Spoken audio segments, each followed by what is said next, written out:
sound that bad today. Rubbing my big fat greasy belly. I actually don't sound that bad today. It's so I don't sound that bad, but I can't talk for very long. I'm here for my sloppy. Well, I sound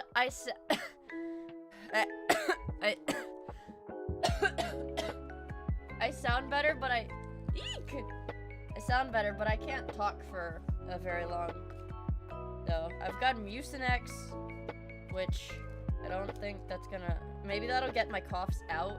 I can cough my coughs up, and then I'll be fine. But I don't know. I've got Mucinex and Dayquil, and then I have a little bit of soup and a Diet Coke. These are like freaking horse pills. These things are huge. We got Diet Coke, pills, and soup. All a man needs. Truly. Truly, truly.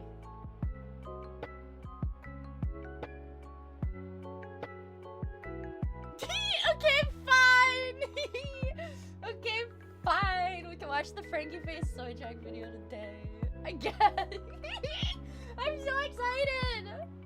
I know. It'll get rid of the mucus, so hopefully, well, what I mean is, so Mucinex is typically used if you're having a lot of coughs and they're unproductive coughs.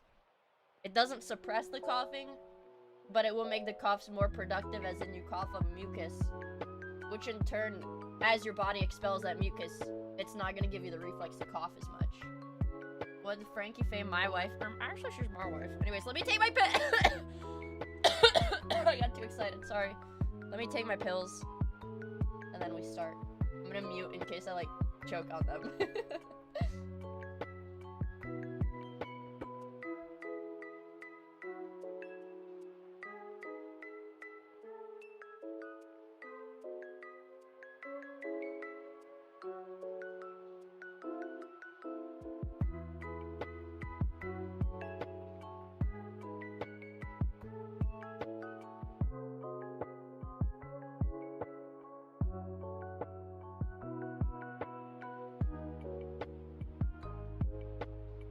Alright, pills are successfully taken.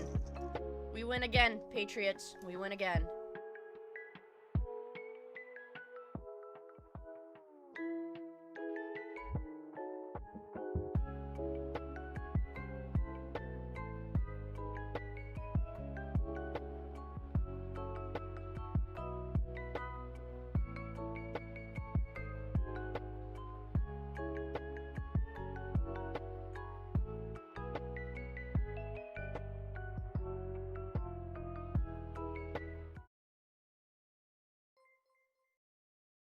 How about some Benadryl if you're still sick? Well, I actually took Benadryl the other day, and it made me sleepy. Benadryl makes me sleepy, so I can't take it before stream. Oh my god, hot chat! It's been a bit since I've been on Twitch, but if you're a true Mioid Patriot, you would know that I streamed on YouTube yesterday. YouTube Andes have been eating good since I've gotten sick. I'm not saying me getting sick was a psyop by the YouTube Andes for more YouTube streams. I'm just laying out the facts. Okay, let me adjust my mic. I'm not saying they did it. I'm just stating the facts. Hello, Night of Light. Hi. YouTube Annies deserve less. No. YouTube Annies get art streams. Dude, it makes me feel so shallow, or it makes me perceive myself as shallow. I'm such a I'm such a monkey. I mean, like, I'm very predictable, if that... I might need to get more tissues. I'm very predictable, if that makes sense. Like a bonobo? More like a chimpanzee, but I'm, what did she mean by this? Also, wait, before I get into this mini rant, let me thank the subs. Shout out our subs. We're gonna fail the hype train again, you guys. Don't let it happen. I'm kidding, I don't care. Farmer! Thank you so much for the 25 months! I really appreciate it. And Demon Man, thank you for the 100 bits! I really appreciate it. And Mihai, thank you so much for the 6 months! Thank you guys, I really appreciate it. What was I gonna say? Yeah, I'm very predictable. I am very, very predictable. Yeah, the stream ends as Hype Train ends. Duh. I'm gonna tap into my low tier god. Tap into my DSP. Tap into my low tier god by leaking my... That was my soda. Leaking my child support payments. Was that in a notepad? Was that not... Did Dale not leak his child support stuff in a notepad document? Man. What cinematic parallels, you guys. Cinematic parallels, what can I say? Also, hello. Hello to the highs on YouTube. Hi! Which are $5? Also, thank you for horsing around, Vegito. Show us your notepad. My notepad is empty. Hey, you know what? Actually, you guys have seen exactly what my notepad has in it. Because the only time I've opened my notepad on this computer was with you guys. When I was losing my flipping marbles, trying to get that, Java file to run. So we made the script, or whatever, that booted the Java file. Well, you know, I was really crashing out over it, but honestly, I do feel a bit, I feel smarter.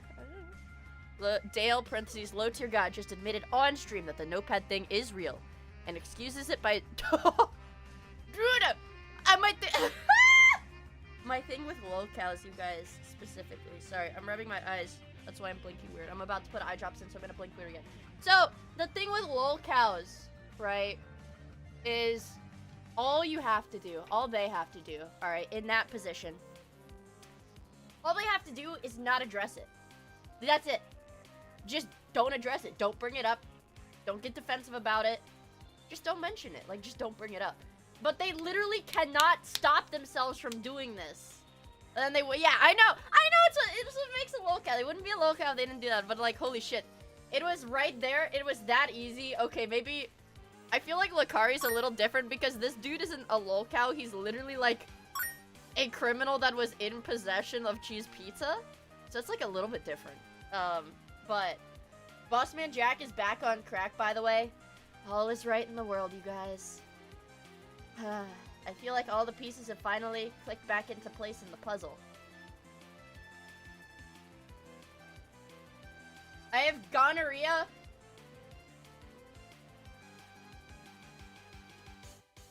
I have horse DNA. DSP bans of positive support. 220, just leave and don't ever come back. Goodbye. I've had enough of you now. Now 220 is going to tell me in chat, I don't want you to buy a controller. I want you to invest in an IRA. Well, I want you to kiss my fucking ass and never come back. You're banned. Okay. What?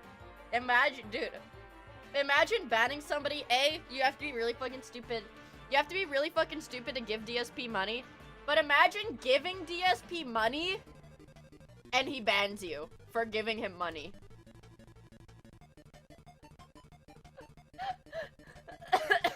I mean, this guy is just not real. There's something beautiful. There's really something beautiful about it. He's like, this dude is, well, in a band world, buddy. He is not real, you guys. Oh god, I'm so excited for Sloppa today. Yeah! Where's, oh god. I haven't had a good slop in a while. Well, that's a lie. I slopped a little bit in bed the other day. I had don't get mad at me, chat, but since we can't even react to it anyways, because it's a YouTube copyright, I had what is it? I had one of those how it's made. I had one of those how it's made at the top of my feet, and I was like, it's 5 minutes, let's watch it in bed. So, I'm sorry. I slap it without you guys.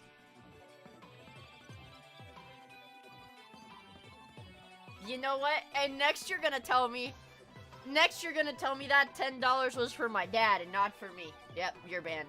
You're banned. Kiss my ass. You're banned. You guys get the audio for that, right? You guys get the audio for that, right? I'm just making sure. Because I had my YouTube muted on my side, so I don't hear it, but I see it. You guys are supposed to be able to hear it. No audio? Ugh. I wasn't just saying that for fun, you guys. That was in response to a dono.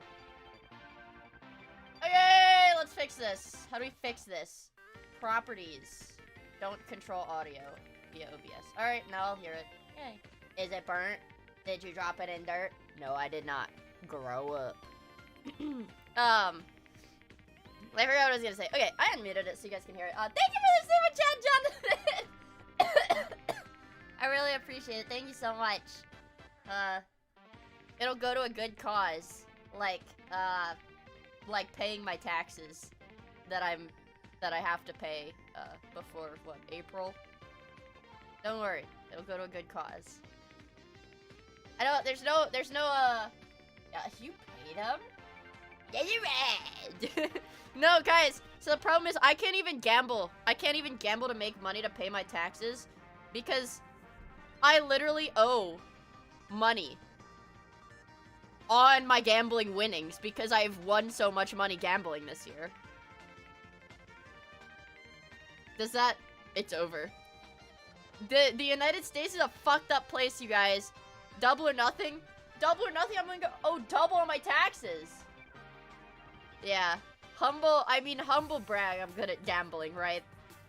Let's see state... Hold on. Let's see state tax rates. Put that in an offshore bank. Thank you for the membership! Stop trying to tell me how to spend my money.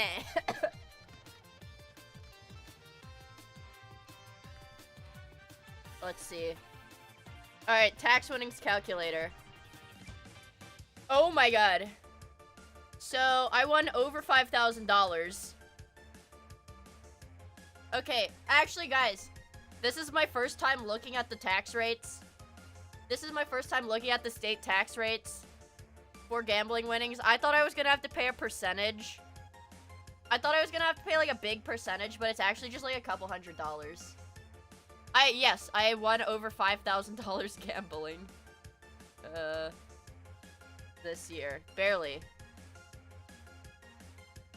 Yeah, okay, so I paid about I already paid about $1,000. I did already pay about $1,000, for federal taxes back when I won it.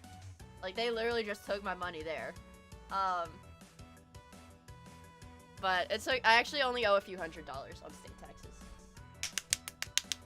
I know, imagine dude, imagine I had said, no, don't take the taxes out, give me it, and I immediately went to, like, the freaking, what is it? Like, you know, they have, like, the high bets area? Like, high bets area. What if I immediately put it all on something? On what do you gamble? I won that money on slots. I won that money on slots, but I also won probably about, like, $500 at, like, a cash casino in California, like one of the Indian casinos. And that was on blackjack.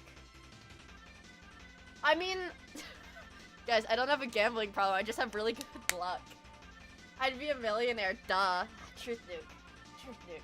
Yes, I do. I'm a fucking degenerate, guys. And I've never tried to downplay that. I've never tried to downplay that. I am a degenerate.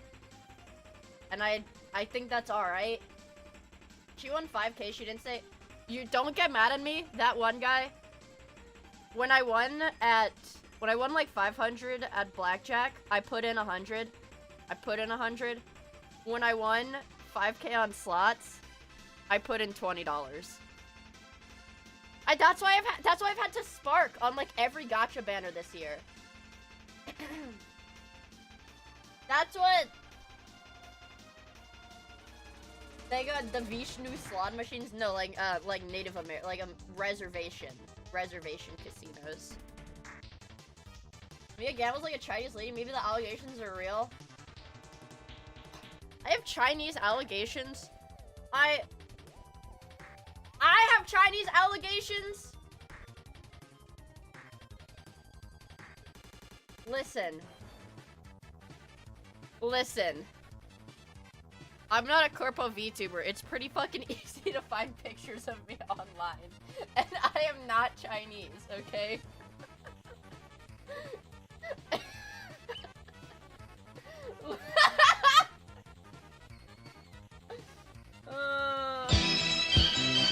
I'm not!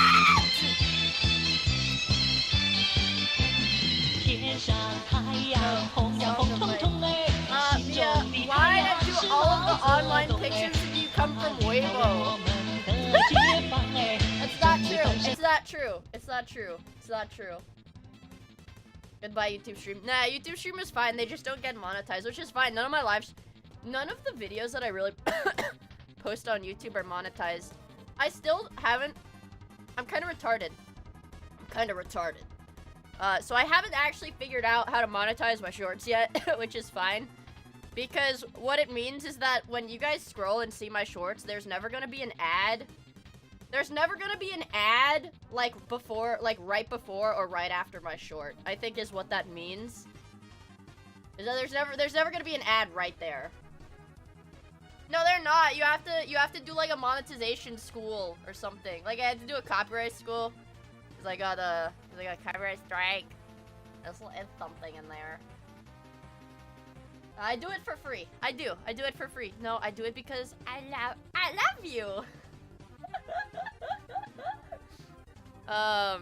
No, I do it for the love of the game, you guys. I love you.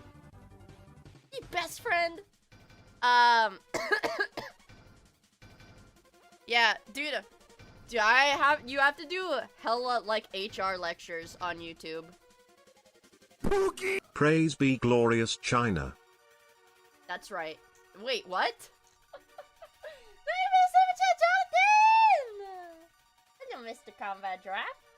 Mr. Beast got like billions of views from shorts and made less than 10K. You put $9,000 cash in my hands right now? That would kind of be life-changing. I mean, like, for Mr. Beast, I'm sure it's nothing. But, like, I'd gamble it again? No, I wouldn't. No, I wouldn't. Yeah, I mean, shorts do pay, like, abysmal. Yeah, abysmal, as far as I know. I've said this before. I think I made, I think it was like $50 in a month from all of the ad revenue across everything that I posted on my channel. That's two-figure income, you guys. Two-figure income, baby. Anyways, do you guys want to see me make my gamer subs? I still have my camera set up. I still have my camera set up from when I did art stream. Look, you can see I'm tapping my leg really hard, so you can see that my water is wiggling. Yeah. Okay. Here's what our options. We have red. I had blowhole blast yesterday, so I don't want that today. We have good. I don't know what this is supposed to taste like. We have good. Let me look it up. Hold on. Stretch our arms. What is good gamer sub supposed to taste like?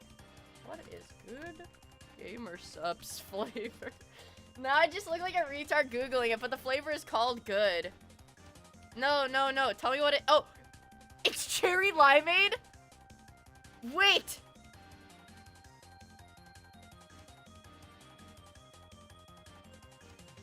No, don't lie to me. Don't play with my fucking heart. Good is a cherry slushy. That was a review that says cherry limeade. So apparently it's cherry only, but the reviews say cherry limeade. I'm a freak for cherry limeade. Specifically Ghost Energy cherry limeade, so we'll see about that. Really?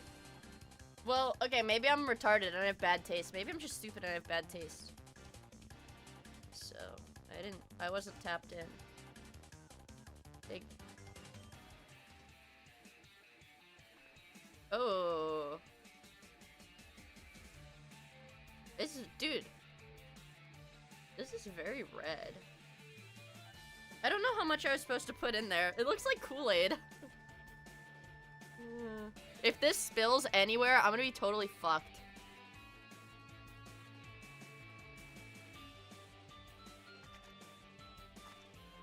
I'm gonna be like so fucked if this spills on any of my setup. I hope that's enough. I can't get it off. Oh god. Hello guys, I'm wearing the same shirt I was wearing yesterday. For anybody that is curious. It has some cat hair. Maybe a little bit of Diet Coke on it. Because I'm a dirty, dirty boy.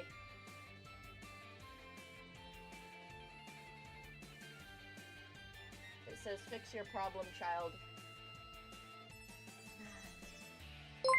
if anybody was curious. Please Good don't say evening, that. Mia.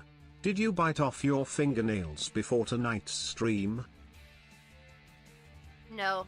Oh! Oh, this tastes like a Slurpee from 7-Eleven. No, I just cut my nails the other day. I'll be out here yippee maxing. Yippee! Whoa. Whoa. Yeah, that was my spider. I did my little spider maneuver. My spider. Yeah, my evil, scary spider hands. But, also, thank you so much for the tip. I really appreciate it. My streamers are real. Yeah, I'm a real depressed true cell chud. I'm a fucking chud, alright. I still have not picked up my goddamn medicine. Hey, listen, chat. I didn't know you were supposed to register. Listen. I didn't know you were supposed to register, like, a month in advance on, like, the court website for jury duty. So I just registered today. And my term starts tomorrow. So I just have to pray they don't call me in tomorrow. And I actually already looked it up because it's a $200 fine or whatever, I think, $250 maybe. It's literally like a small fine if you don't show up. So I really thought about it because I forgot to call. I forgot to call to be like, hey, don't fucking send me to jury duty. Taglight pays the fine. Taglight just called me retarded for not signing up early, and then Taglight's like, yeah, I don't go, I just pay the fine. Bro, we're doing the same thing! $200 isn't small. Well, here's the thing, a stream moment. Okay, so that SLOPPA sponsor that I was talking about the other day, the rep emailed me, and I guess they really want me to do it because they said they would be able to negotiate the base pay. So I mean, like, if I have to pay the fine, it's fine. I'm just gonna ask for $200 on my next sponsor. How much for their So it's Mia? fine, honestly. So it's fine, honestly. I'll work that into the, you know, I'll work it in if I, you know. How much for bail? $1 billion. It's easy to show up and say you're very racist. I don't want to go to the courthouse and say, I'm racist. I'm a racist. I'm a big fan of jury. Well, so here's the thing. My window to call them on the phone and say that was like 2 weeks ago. And I told... Yeah, and I didn't do it. So...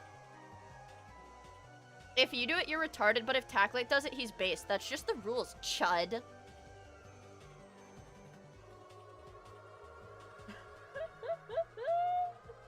Just show up and tell them how you love the idea of jury nullification and you won't get chosen. Yeah. Well, it's like, I read up on it because I was laying in bed, you know, coughing my freaking lungs out. I told the judge I'm too Japanese to do it. Wait, what if I pretend to be like... I know like a tiny bit of Polish. What if I just like put on an accent and tell them that I am too European to do it? Dude, you're so freaking lucky, Oimo. I was like, hi, Oimo. Let me shout you out. It's been so long since I've remembered to shout out somebody in my chat. I get to shout out in my chat. I love shouting people out. I love shouting people out. I have beautiful Miia-sama Discord friends now. Yeah, guys, I was literally kicking my feet. I thought I had Oimo on Discord, and then I was being a little creep. I don't know what server I was going through, but it was a mutual server. It was a mutual server that I had Oimo in, and I was like, oh, I don't have her on Discord. And I got scared. I feel like, I'm not really sure. It was Connie's server. It was Connie's server. I was in Connie's server, and I was like, wait, hold on. I don't freaking have Oimo added. Stalker Andy. Yeah. No, Connie Kanizawa. She's homie. Yeah, she's super chill. I love Connie. But, yeah. Sorry, I'm a little creep. I'm so bad at talking to people. Did I tell you guys? I think I did mention it the other day. I had a YouTuber message me asking about my artwork, and I didn't reply. I had to ruminate on it for like a day and a half, and then I was like, yeah, they're trying to push a product. Why would somebody message me out of the blue about my art? They're probably trying to ask if they can feed my art into some like AI algorithm or something.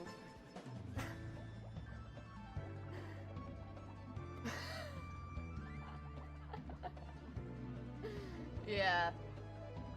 That was my, yeah. Genuine untrusting Andy. I am an untrusting Andy, and I know it's not a good thing. It's not a good thing, it's just a thing. It's just how it is. My goat is retarded.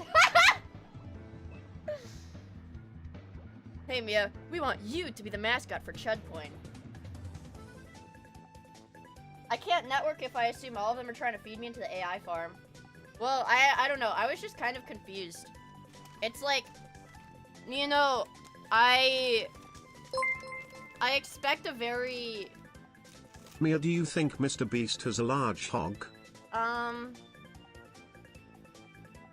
I hate to be that guy to say that, but I'm pretty sure you can do the math yourself because there are pictures of him in like the workout gear or whatever, like the workout clothes, his little Jimmy.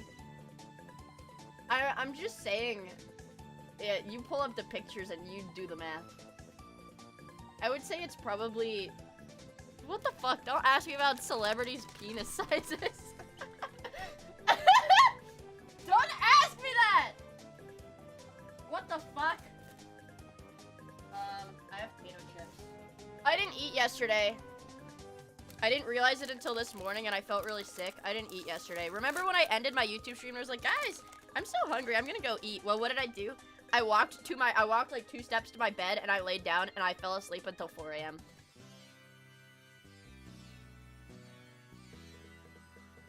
Oh, you don't have to keep playing Isekai Slow Life unless you're actually gooning to it.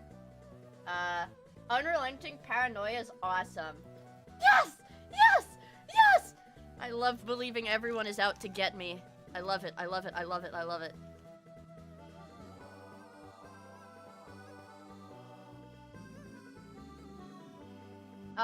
Because they are, yes. It's true. It's true. Holy moly. I'm scrolling, whoa, what the fuck? I cannot show half this stuff on Twitter.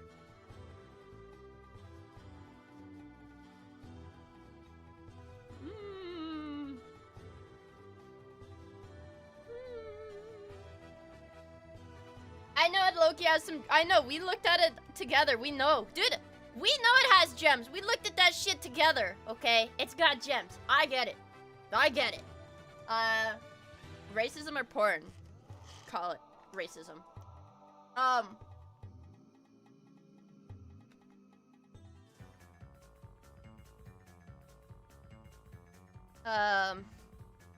was I gonna say? Oh, yeah. My nose is runny. I'm gonna mute and blow my nose. Just imagine what it sounds like. Like, pretend that's what it sounds like.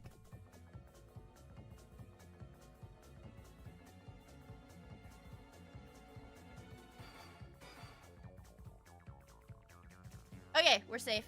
We're back. We're back. Did you just shit your pants, Pog? Oh. No. I did not just shit my pants. You're lying. No, no I didn't. I didn't shit my pants. No, nuh-uh. No I didn't. Hag paws. I shit my pants. What the fuck? What the fuck? Okay, I'm gonna try not to cough as much. I'm really gonna try to not cough as much. Hey, shut up, shut up, shut up, shut up. Shut up, shut up, shut up, shut up. Shut up. Nothing a beat! Thank you so much for the follow, I really appreciate it. I hope you have fun hanging out with us. Yay! Thank you. Hi, Pikatsky!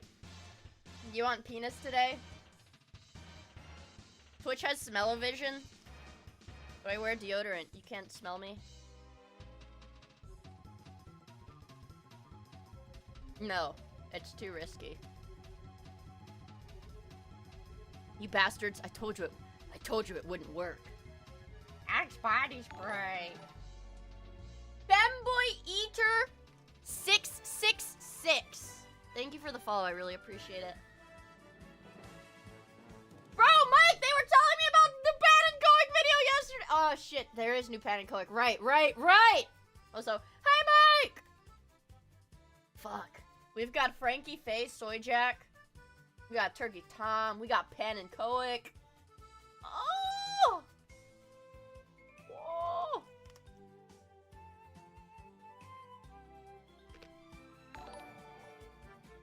Oh my god. Also, wait, thank you so much for the 4 months in the Prime! I really appreciate it. Also, hi Dino Dude! Now everyone's here. Yay! Yeah, it's like a sloppa buffet. Let's do...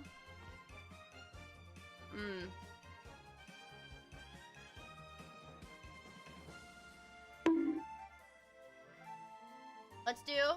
Thank you for subscribing to my YouTube channel. Yes, I know, there's new Styro Pyro. The new Styro Pyro has been on the top of my feed every time I go on YouTube. I wired 400 car battery. Oh my god, dude. Peem. Also, hi, Dumbish! Yeah, Pan and Coic is the Super Mario 64 guy. Yeah. It's 2 hours long, the Pan and Coic? Okay. We can do... Let's do...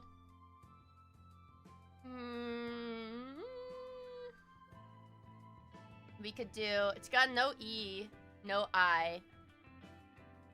Can you say hi to Allah for me? I don't have a prayer mat out. I'm sorry. Forsen. It's Forsen?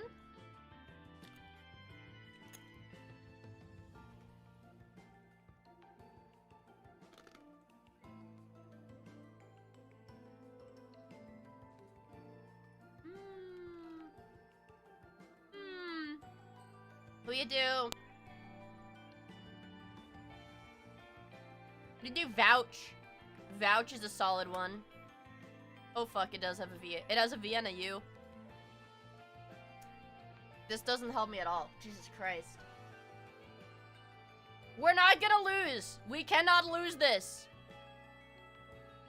It's got a V and a U.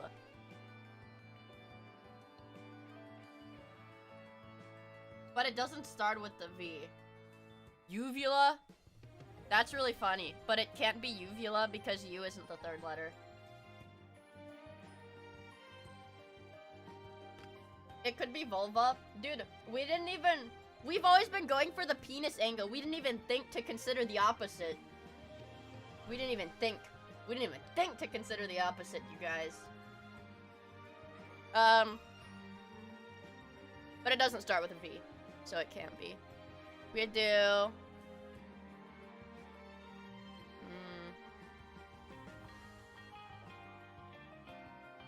It can be... I was gonna say maybe suave, but you can't do that because there's no S or E. Trout. There's no E is the problem. My dad's just fucking me up! So maybe...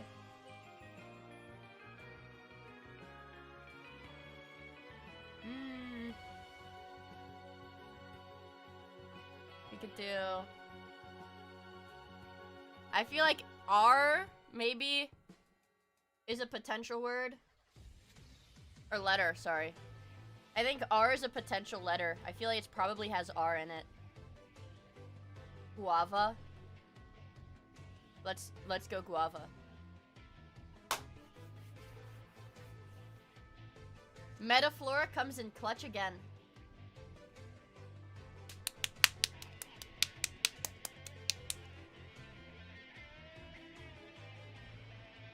We did it.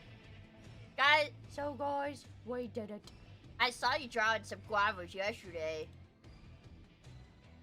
Yes, bro. Yes. Yes, bro.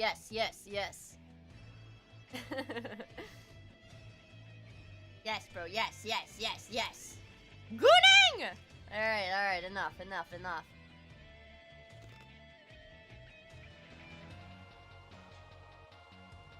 Salt and pepper. Big stick. Peanuts.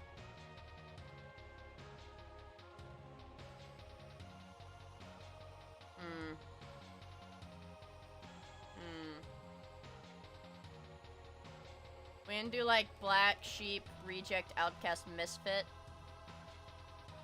Okay. I feel like salt and pepper, fleck, silver, blondie. Colors, maybe. Or maybe it's like gray. Gray colors. Oh, and yeah. Big stick. Big stick, yeah, it was gonna be distinguished if it's not. We do gray. Big dingling.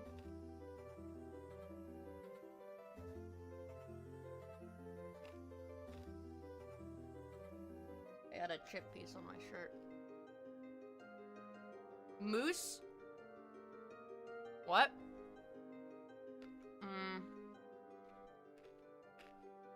What is the last one?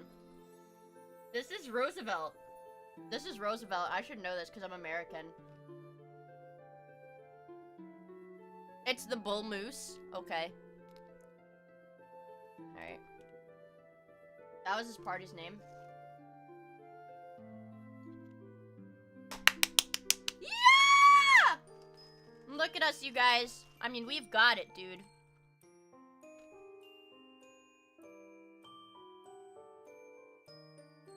We've got it.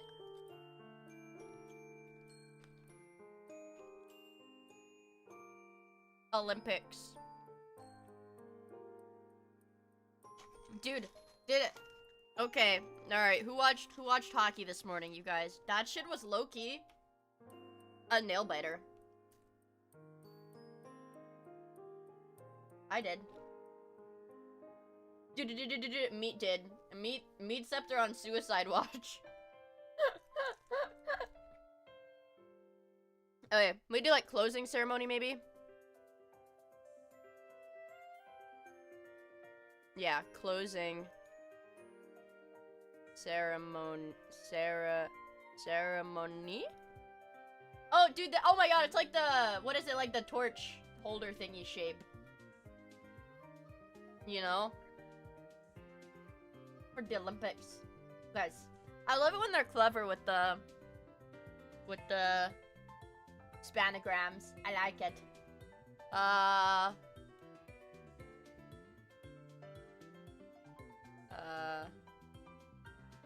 Well, let's start with the easy stuff. Metal. Anthem. Now spell the word right. Spell the word right. Spell the word right. Athlete. There we go. That was a hard one. That was a hard one, you guys. Flag, I bet. Oh, flame. Don't say it, don't think it, don't say it, don't think it, don't say it, don't think it.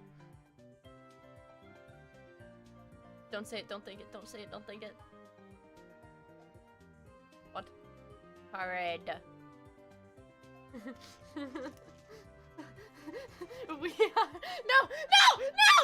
No!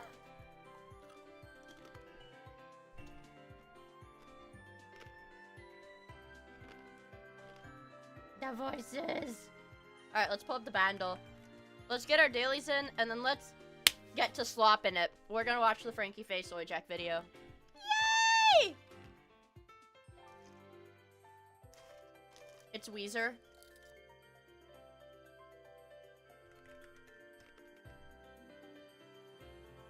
We'll see about that, bucko. We'll see about that.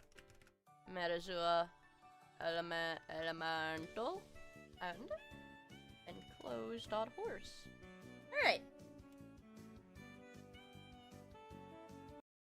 Lock in. Ready? Lock in!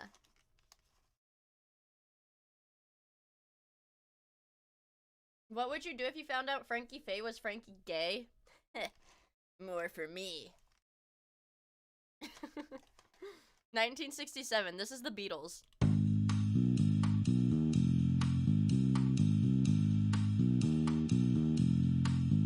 It's gotta be the Beatles.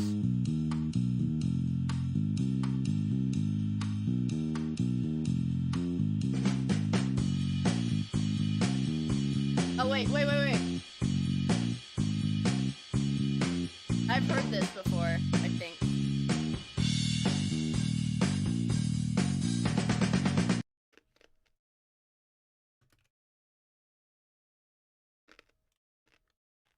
God damn. They brought it back!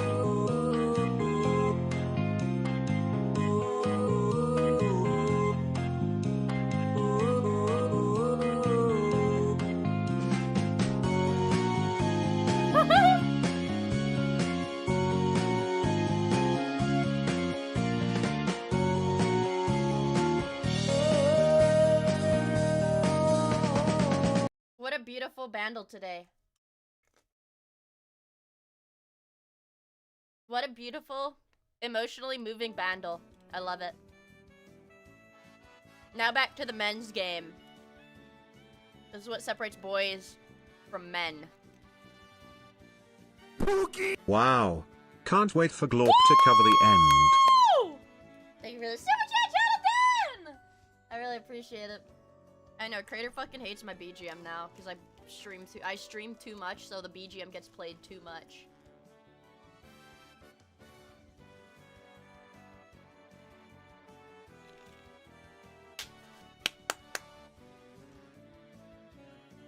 It sucks. Dude, you can't even play the you're a boy and I'm a man thing because it's freaking WWE turbo copyrighted. It won't even let me post my VOD if I play that clip. Turbo copyrighted. Okay, Gibbon. We're monkeying around. Alright, placental mammal. We've already covered primates. I think mice are similar to primates. So let's go rhinoceros, bro. Okay. Toes. It's got toes. It could be a carnivore. We do a tiger. We do a lion. Tiger. Oh, it's a carnivore again. It's another carnivore. But it's not a cat carnivore. Maybe a wolf. Maybe a wolf. Ooh! Oh, wait. It's definitely not a fucking walrus, because it was a walrus last time we did this. It could be a bear. Maybe a skunk. It's dog-like in nature. We do a skunk, or we do a grizzly bear. Grizzly bear! Shit. It's not a bear. It's not a dog. A salamander. We can do a raccoon or a skunk. Oh! I think it's a raccoon. It could be a red panda. But do raccoon. Ah.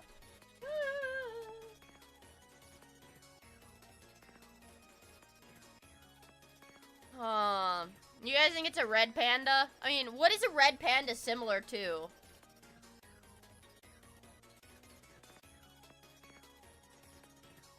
I mean, what the fuck? The green panda. For Christmas! So they've got the shared characteristics of the skull and the teeth, so they're gonna have similar looking skulls.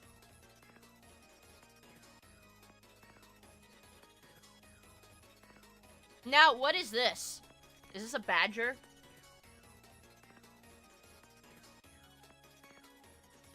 I don't know what this is. It's the thing. That is a badger. Let's try badger. Let's just try it and see. Oh, we're closer. So it's very close to a badger. Oh my god. I think it's one of these long things. It could be a... They don't have marten. We do a wolverine, though. Badass. Okay, it's probably an otter. Or a weasel. It's a fucking otter or a weasel.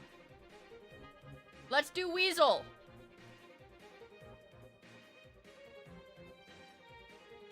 It's got 70 species.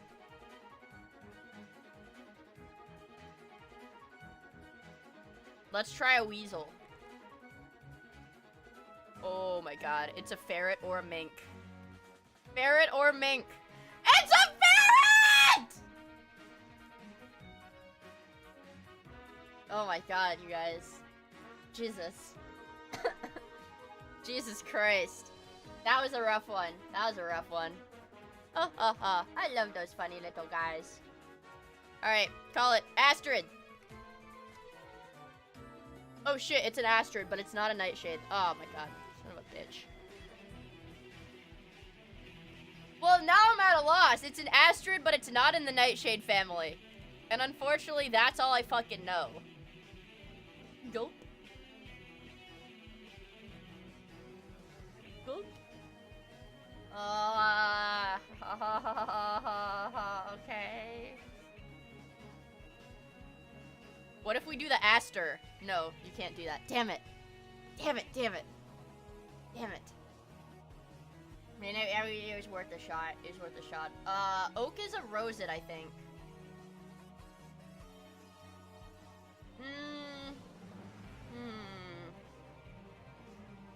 Well, they've got the... This is like a weird looking one. I imagine it looks kind of like the 5-pointed flower. I think berries might be Asterids, though. I think berries are Asterids, so let's try maybe a blue... Or, like, isn't a daisy a daisy? Oh, shit. Okay. That doesn't fucking help. Okay. Well.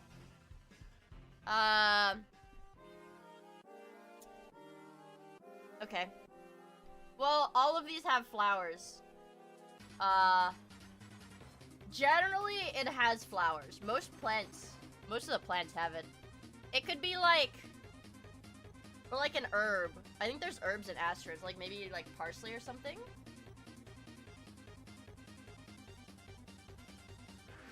Oh!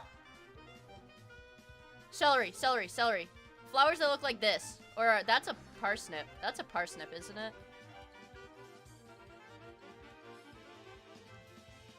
I don't know. Let's go celery. Oh boy. Oh!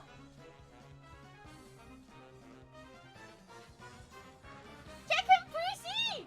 Check him, Breezy! Ah, what can I say, you guys? What can I freaking say? I have us help you, genius.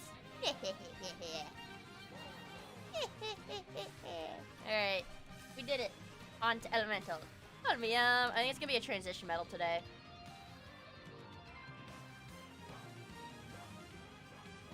So, I think it's in the 70s or 80s.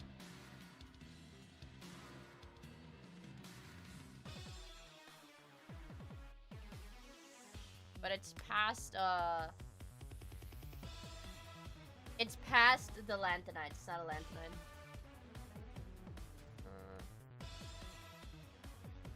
We do hafnium, I think. Oh wait, no. Let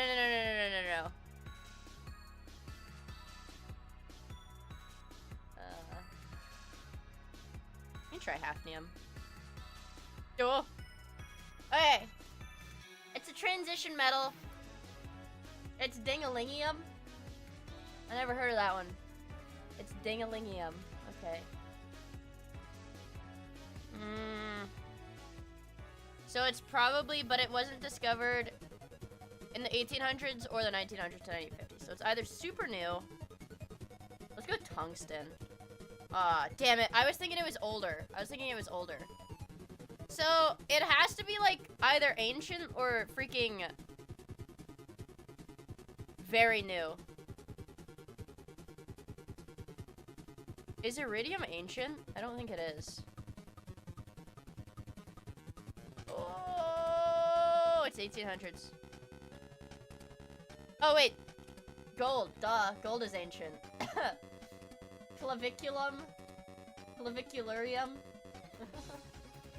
Clavicularium. Yeah. Alright, speedrun the goddamn dailies. Start. We have 11 walls. I think we have to ignore this area.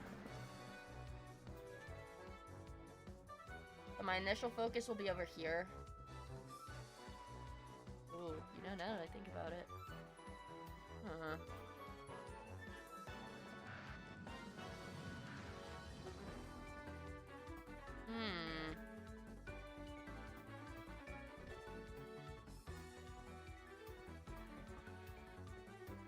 These are some pretty unfortunate.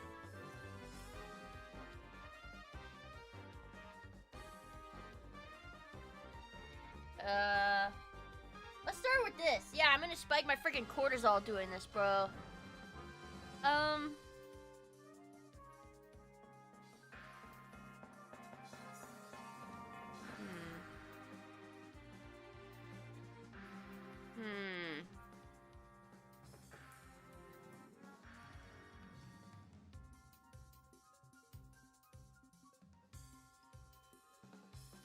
Can't do that.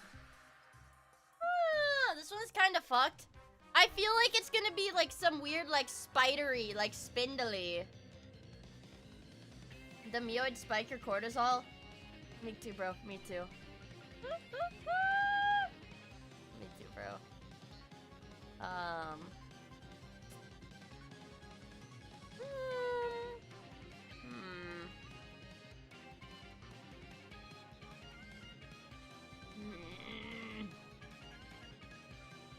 Maybe, well, this uses 2 walls, and it's probably not, it's less than 10 points. So I might just want to stick it here. Maybe we go for this instead. Like that. That's a new high score. Wait, 60?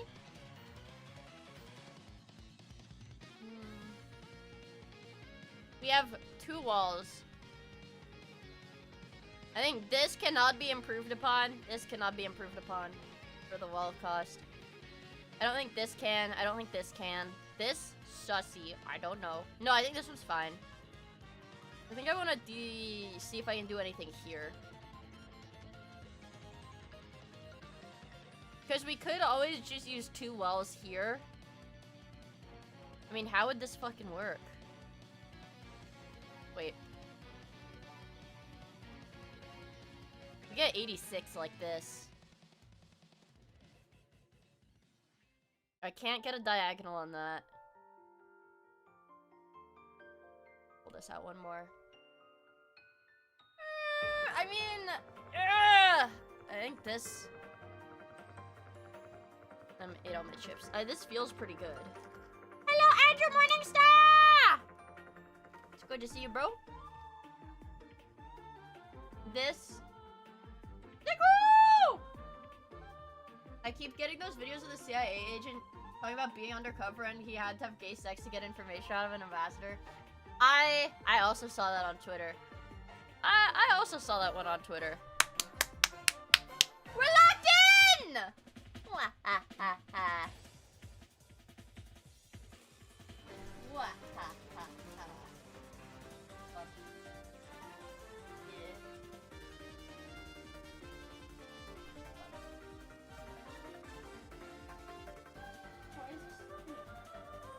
Okay, that was like a disgusting thing to say.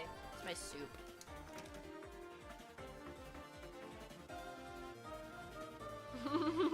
I was talking about my soup.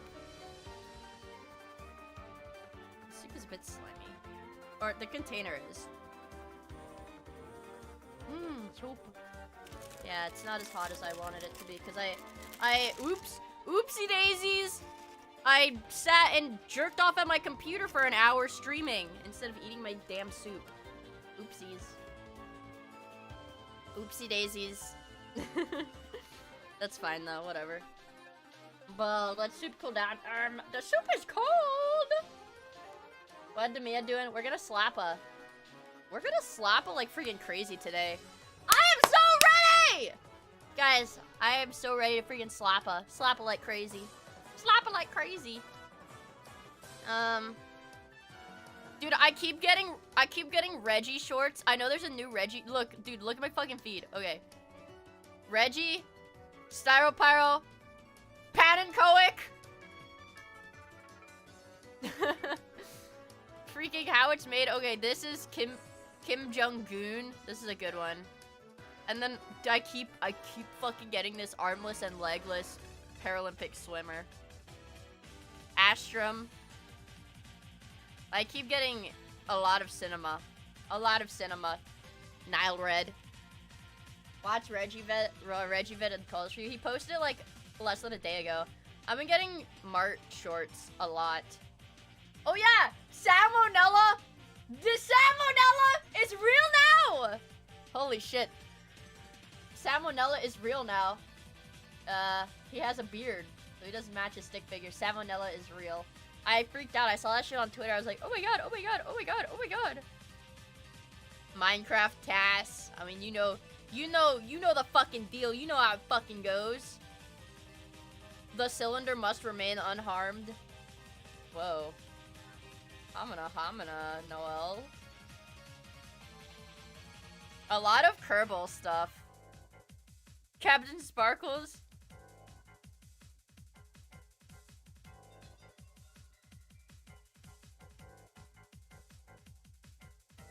Captain Sparkles is 34 years old? Holy shit. What? Go up for what? The hazing situation is crazy. M4 Shermanera económico y eficiente y fiable, de hecho los tripulantes alemanes le gustaban. El Sherman se basó para acompañar primero a la infantería y no para luchar contra otros tanks. Can I ban that from donos? And TTS long ass messages. Well, thank you, Gabriel, but I don't go back to the balloon vase. I don't speak that language, so I don't know what that means. You could have just called me like 1,000 slurs. We're not watching that!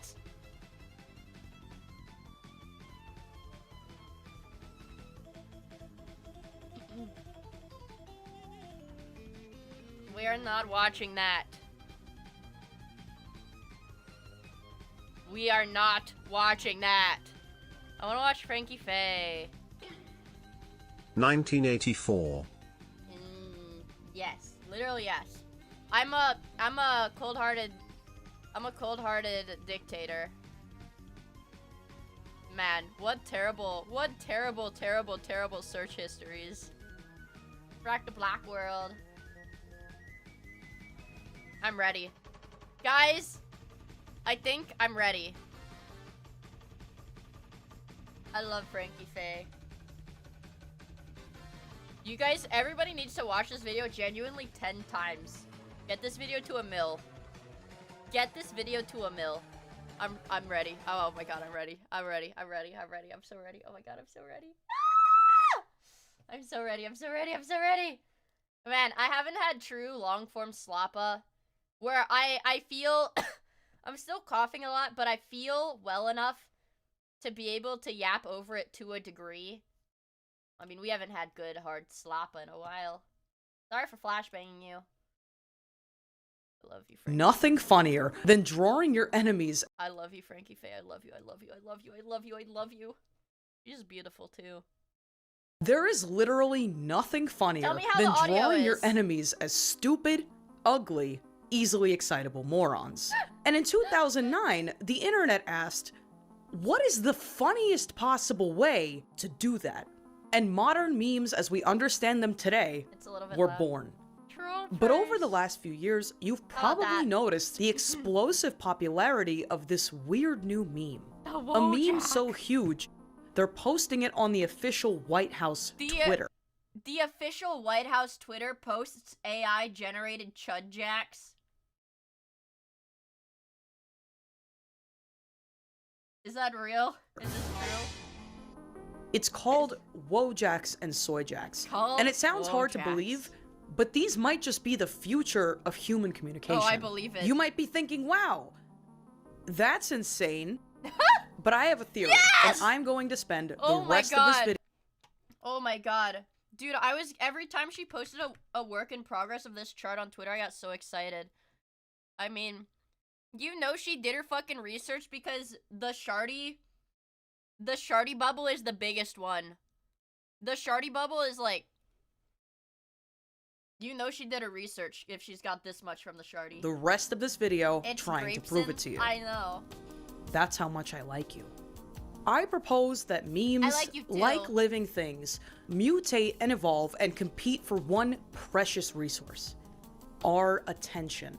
And if you study wojacks and soyjacks the way that you study wildlife, suddenly, all of our weird internet behaviors make a great deal of sense. Oh. Why did calling someone dumb on the internet go from this to this to this? Why that Reddit Jack is one of my favorite ones. are we obsessed with taking something deadly serious and reducing it to just a funny little guy? And why did the troll face unironically alter the course of human history? This is the legend of the Soyjack Safari. This is the Soyjack Bad Safari! Art History. Oh, fuck yeah. Cinema, you guys. The year is 2008.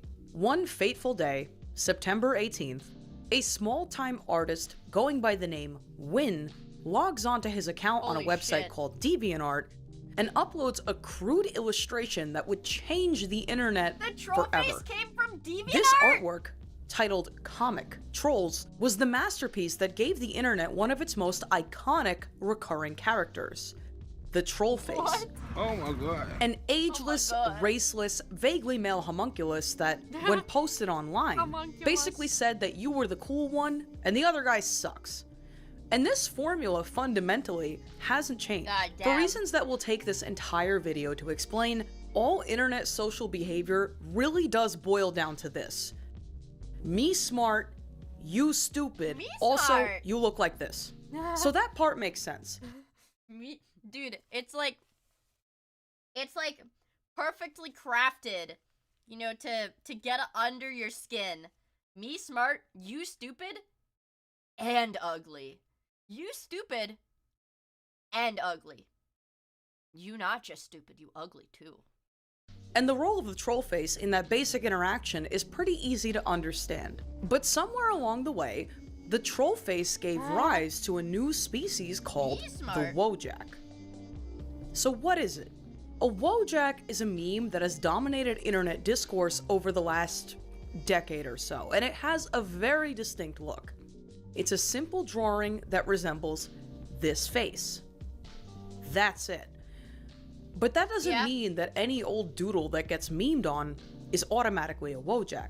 For instance, I will say, one of my favorite wojaks, is the one where it's like the very fat goth girl and like the skinny wojak, and he's always like really sad. And she's like trying to take a picture of both of them, and he's like covering the camera. You guys know what I'm talking about? That one might be my favorite wojak. Pepe the Frog was a crude drawing that became a massive meme. But he's not a wojak. And neither is this, or this, or this. The key difference is that every member of the wojak species shares one common ancestor, the troll face. And this is where our evolutionary story begins. We've got like a family tree! Part 1. It's alive.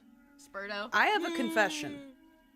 I am not actually a scientist. And I hate disclaimers, but in the interest of doing good science, I want to really quickly explain how I put this together. In the course of my research, I noticed something very odd. Memes are like living things. And for this video to make sense, I'm gonna ask you to go along with the following extended loose metaphor. Alright. Wojaks and soyjaks are a kind of digital wildlife that can thrive in many ecosystems. The swamps of 4chan, the soy oceans of Reddit, the incomprehensible tundra that is the Shardy. And if that name sounds funny, I promise, I will explain it. Like actual wildlife, memes compete for resources, our attention, they die off, become irrelevant and fall out of use. And they adapt quite quickly to suit- Look at how beautiful the zoo is. Guys, look at how beautiful this zoo is. Wow. It's got the unicorn jacks, the frosted cookie jack, life. different digital environments. Little Chuddy! It's a tortured analogy, it's not perfect. I love it. But I think this is the best way to explain what is... The bee At the end of the day, like a socio-cultural internet phenomenon. You know, Metal Gear Solid 4 predicted So I have a this. few little disclaimers and then we can actually get into it. 1. I spent 5 weeks of my life, 24/7, plotting every Wojak and Soyjak I could think of on this Venn diagram. This is not a scientific chart, I just made this up. I mean, yeah, there's Rapeson.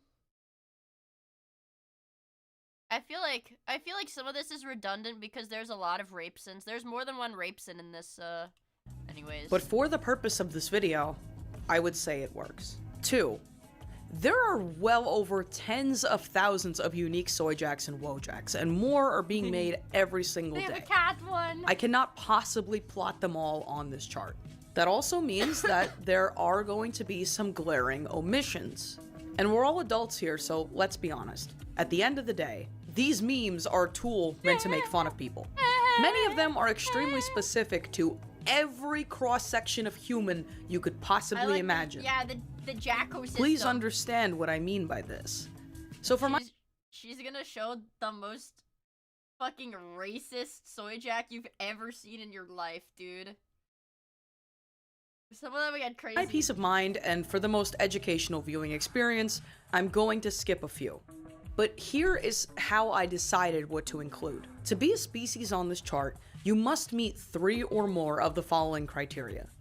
Be a visual descendant of the trollface. Okay. Be a meme that is used repeatedly and consistently to express either a relatable state of being or a way to call somebody bad. And bad can mean anything.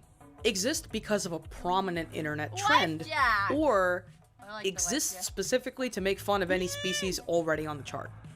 3, and this is kind of my thesis here, Jacks are on the brink of ecological collapse, and that's directly related to the fact that there are way too many of them. Now, I will try my very best to prove my thesis. The extinction level event of Jacks? I think I am the only person that has ever tried to do this. I'm not gonna get everything right, but in the interest of scientific rigor, I have made my findings publicly available. Anybody who wants them can Oh my god. No. Okay, well, look at this at the end of the video. And download them. You can make your own version, whatever you want. Oh my god. Strap in. Video begins right now. Oh, I'm locked in. Oh my god. I'm Part 2. You mad, bro? This is the start of Wojak prehistory. I'm actually filming this in the cave where they drew the first Wojak. She's a caveman! Whoa. Through the 2000s, the barren plains of the internet gave rise to this digital living thing that could survive in seemingly any condition. A meme. And in 2008 arose one of the most enduring memes of all time. I can't! Trollface is almost 20 years old! And while humanity scrambled to figure that one out, one species of meme quickly colonized the shit out of a website known as 4chan. This meme was called Rage Comics. Yes! Between 2008 and Oh my god, dude, my favorite Rage comic face. Let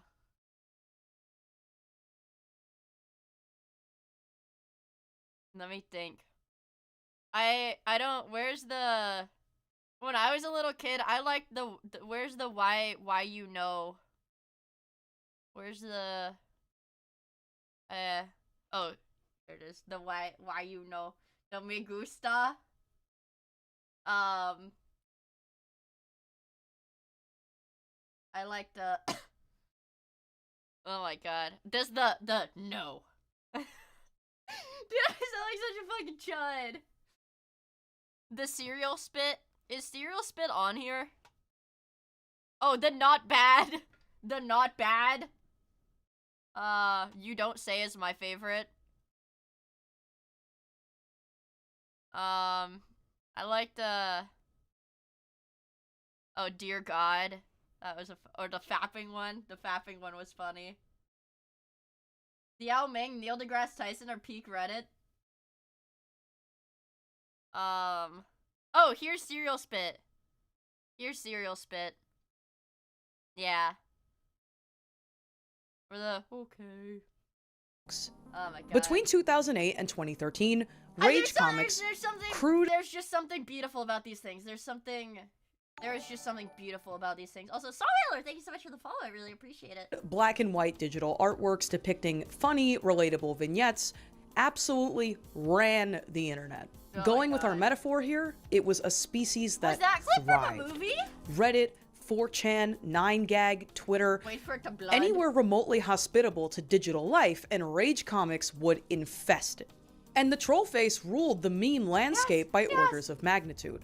But that didn't stop new species of Rage comic from popping up everywhere. And as they crowded their respective environments online, they started to compete for a valuable resource, our attention, and our clicks.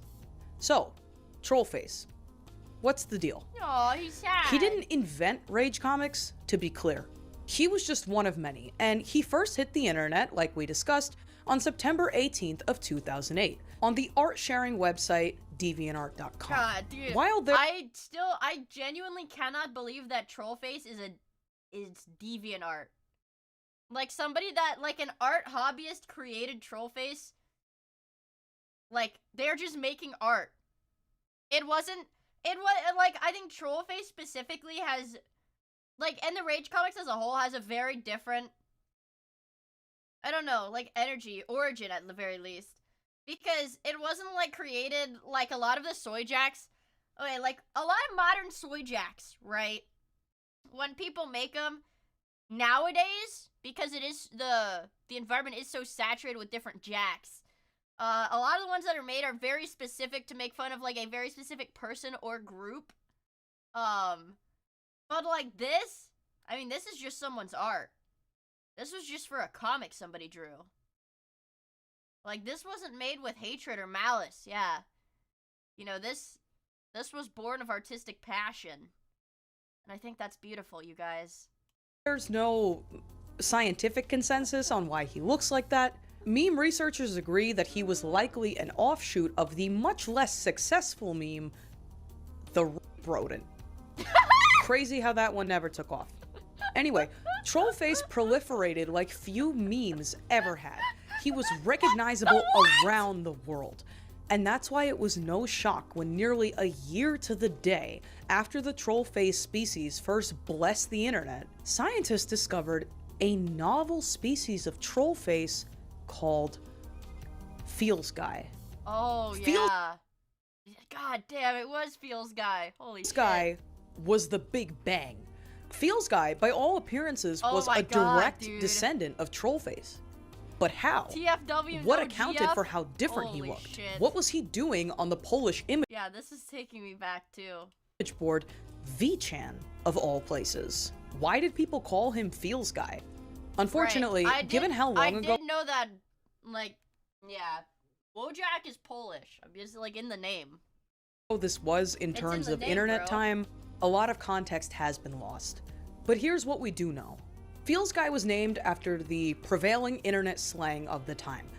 Back in the late 2000s, it was very common online to say that something gave you the feels or got you in your feels, hit you right in the feels. Oh, you get the idea. Holy shit. It was shorthand for melancholy or sympathy or feeling deeply moved. And evidently, this depiction of Feels Guy standing alone in the crowd really hit the internet psyche in its proverbial feels. So, at what point did Feels Guy become Wojak? On February 3rd of 2012, one Redditor came forward and claimed that he was Wojak, the artist behind the original Feels Guy image. For the sake of not destroying the animal species metaphor, by the way, I'm not going to be mentioning any artists after this. Sorry. He clarified that his username was based on a Polish slang term that roughly translates to little warrior. Wojak. But Wojak was the incorrect reading of the word by non-Polish speakers, and that's the one that stuck. Everybody and then two very strange. You guys knew that Wojaks are Polish, right? I mean, the first Wojak's Polish. You guys knew that, right? I feel like that's pretty standard internet history. Strange things happen relatively far apart. First, Feels Guy inexplicably appears on Reddit, far from his natural environment. Eek! Dressed as a Canadian. And even though this is from 2012, This could easily have been made today. Are these which yummy? tells us, Any as Canadian scientists, Andes? Are these that yummy? Wojak has a Timbits? distinct, repeated presentation. It's Meatceptor? That's Meatceptor? I mean, doesn't Meatceptor live really far up north in Canada, so he probably does have polar bears. That could be Meatceptor. The second strange thing to happen? In 2014, Wojak got laid. Oh shit, yeah.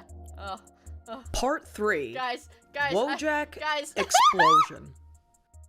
From 2014 on, the Wojak Wilderness oversaw the emergence of numerous visibly distinct Wojak species.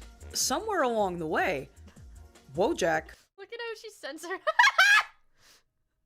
Oh, it's so beautiful. He's holding a rose. Distinct Wojak species. Somewhere along the way, Wojak reproduced. Oh.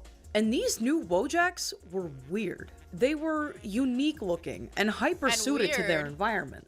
The environment in question being the swamps of 4chan, specifically the R9K business and politics boards. And if you have no idea what that means, these are just sub-communities for specific topics. For the purpose of our metaphor, think of this as the natural environment of hyper-neurotic, hyper-online young men. I feel like what I'm saying is, it's no I almost called them subreddits. Holy shit. I was about to say, there's definitely other boards that have severely autistic, neurotic people that she didn't list, but I almost called them subreddits.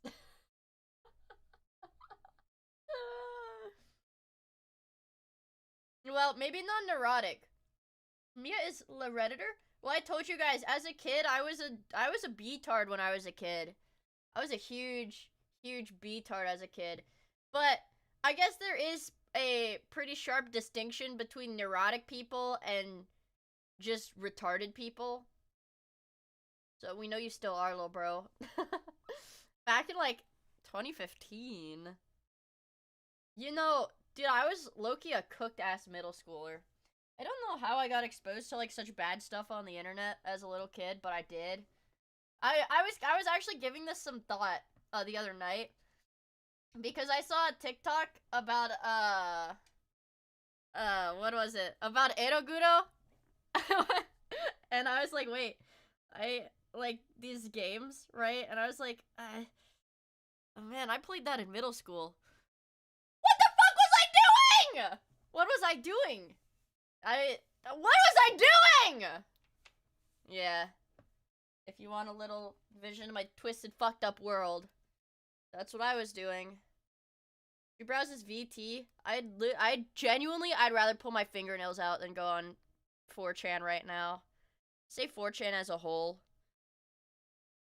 I mean, it's like, it's the same deal as like the Shardy. It's like there are some things where it's like you're just not gonna fit in, right? Even if you fit in at one point, it's like you're just not gonna fit in, so don't bother. Also, if you're a VTuber and you use VT, I can't say that. Ties that Wojaks took off here. First among these fledgling species was the crying Wojak. His exact origins have never been revealed, but his earliest documented appearance— Don't get started, bro, don't get— I'm just saying. I mean, it's like, what was it called? What was it called way back when? Or what was that thing? CGL? Is that what it was called? The catfights board or whatever? Yeah. That's, imagine CGL, but inject like 10,000 more like 40-year-old men than previously, and now that is VT. So it's like CGL, but in a sense worse. I mean, not as bad because it's not real people, it's like anime people, but also kind of worse. That's my 2 cents. That's my 2 cents. But regardless, I don't have time to use like forums, stuff like that, websites you post on anymore. I don't have time to do that. I don't even post on Twitter. Guys, I've got like the hierarchy of priority of websites that I should be using. It's Twitch, YouTube, Twitter, TikTok. Oh, I forgot Discord. Yeah, well, anyways, there's a lot of websites that I need to be using that I'm not even using right now. And Reddit! No. Alongside some lost prototype Wojak, a smiling one, and The Feels bloomer. Guy. Then three The more bloomer. species are discovered in 2016. The masked crying Wojak, Cinema. for when you really, Oh, really cinema. wanted to piss someone off. Followed good by night, a sopping wet, pathetic Wojak wearing a McDonald's uniform called Wage Cuck. Followed by the NPC. Cuck. I will say, before I was really a streamer, VT was like a fun pastime to shitpost on, but it's like, you think about it, it's like, I don't want to call it being the bigger person, I don't want to like, moral frog, but it's like, once you're a streamer, you're like, you cannot be talking, like, it, professionally, like, if you have any degree of professional standards, you cannot be talking about your peers and, like, your peers' viewers and stuff. Like, you can't be shitposting about these people. It's just not right. I will say, VT's not all that bad, guys. That's how I found Cleo. Silly Cleo, being a boomer, just thought it was a VTuber website. So that's where she advertised herself for her first stream. I'm sure she knows better now, but that is how I found Cleo. And tired Wojak. We've just jumped from 1 to 6 distinct species that all express unique traits. Bless her Wagey heart. or Wage Cuck. Bless her heart, she didn't know at the time. Mia's not a Shy Lily fan. I don't really watch Shy Lily. Shy Lily streams like super early in the day. The only VTubers I watch consistently, bro, when I can. I watch Milk when she plays Minecraft, which is only like half the time. I watch Alana. VTubers? VTubers? I watch Forsen. Does he count? Yeah, does Forsen count as a VTuber? What have I been watching lately? Chachi. She's a PNG tuber. Oh yeah, wait, guys! Unfortunately, if you are a Twitch Andy, you probably didn't see my PNG tuber that I made for my YouTube streams. So I'll show you now. Oh, there she is. Doesn't she look, she looks just like me. This is my PNG tuber for my YouTube stream. Yay! This is my PNG tuber. I drew it yesterday.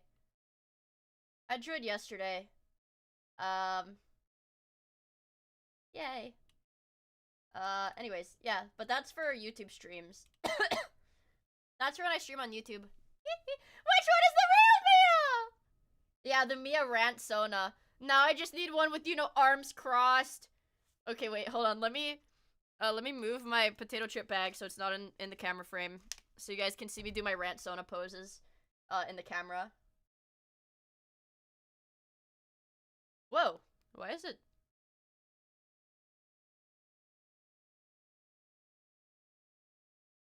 Oh, okay. So I'll need one where I'm like crossing my arms. My arm's kind of red. I was just scratching the fuck out of it because I'm like a tweaker. Crossed arms. The one where they've got like their hand up like this. When they're like talking, they've got their hand up. And I need one where they're pointing like that. And then they need one where they're like, we'll get my other hand in frame, where they're like that.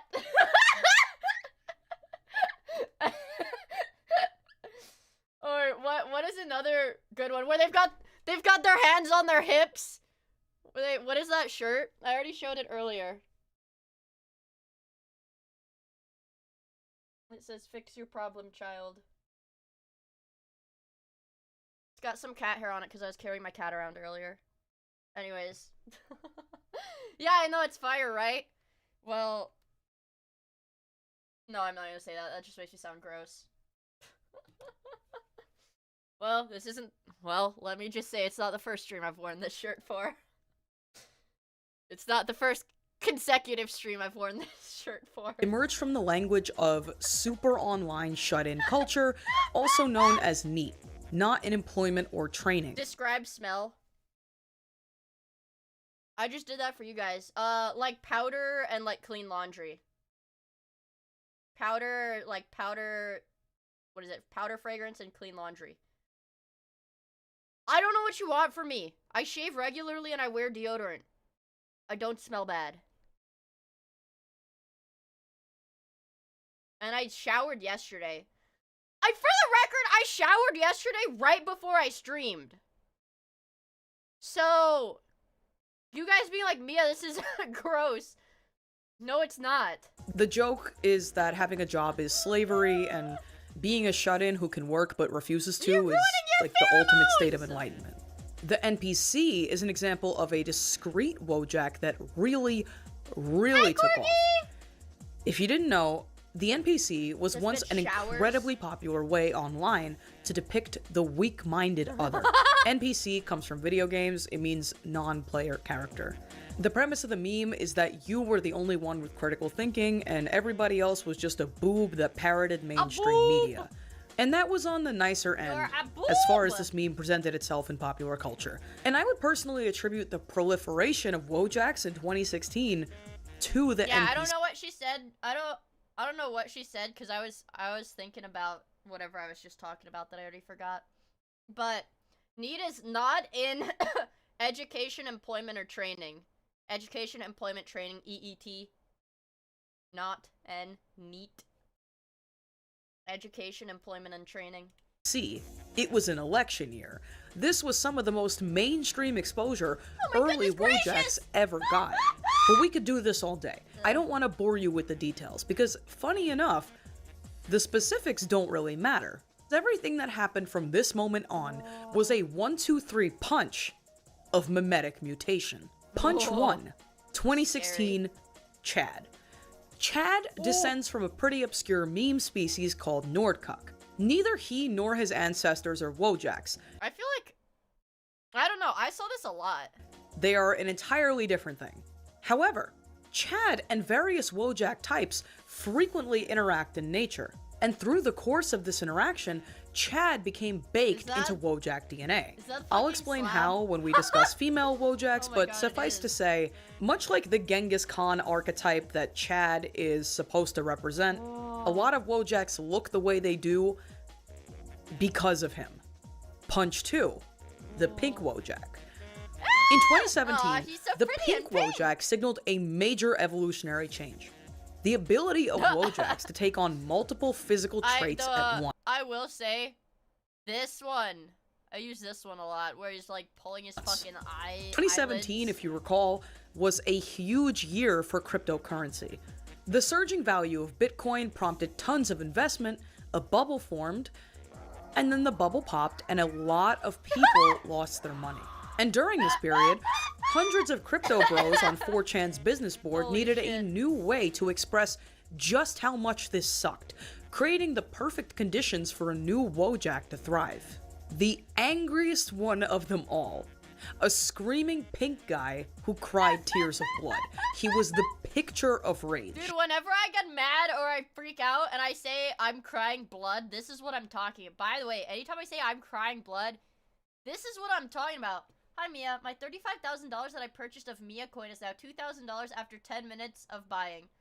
I am a huge fan of Mia, but you took my life savings. I purchased your coin, Mia coin, that you were so excited about with my life savings and children's college education fund as well. You didn't mention you were gonna buy 97% of the supply and sell it almost immediately to make a large profit. If I would have known that information, I would not have purchased your coin. Please help me. Wah wah. And unlike all other Wojaks before, he could copy the physical attributes of any other Wojak. He had unlocked a new degree of versatility that, while useful, would have extinction-level consequences down the line. But the trouble wouldn't start just yet. Punch 3. Oh my god, yes. Brainlets. Yes, yes, yes! While Wojaks were establishing an environmental niche, they had a huge advantage. But they were by no means alone in the wilderness. Nothing evolves in a vacuum. The brief and tragic story of the brainlet species begins in 2015. Someone on 4chan's science board was I like the brainlet one. That's the guy plugging. He's got like the cord coming out of his head, and he's plugging it back in, like the extension. It's like the extension cord plugged into the power strip, or the power strip plugged into itself, or whatever. That's devastated to discover that he was a. Or the one that's like got the sign, and it's like, oh, bottomless pit in here. Brainlet. And he was asking around if there existed a medical solution to his tiny brain. But no such cure existed, so the best anyone could do was start spamming 4chan threads with these weird guys with misshapen heads called brainlets. And the species was born. Between 2016 and 2017, these brainlets began popping up everywhere.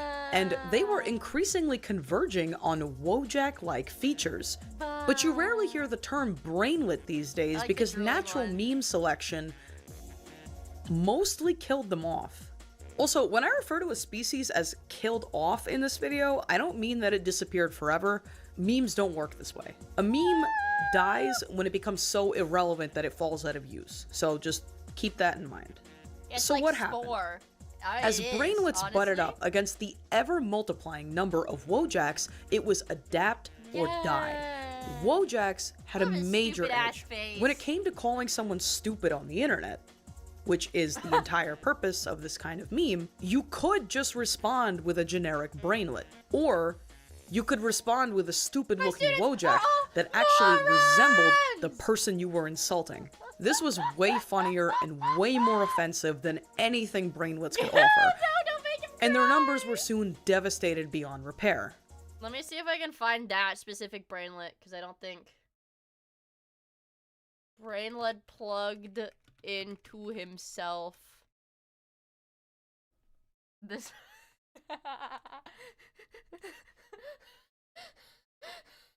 Because he's got, like, Down syndrome eyes. He's got, like, Down syndrome.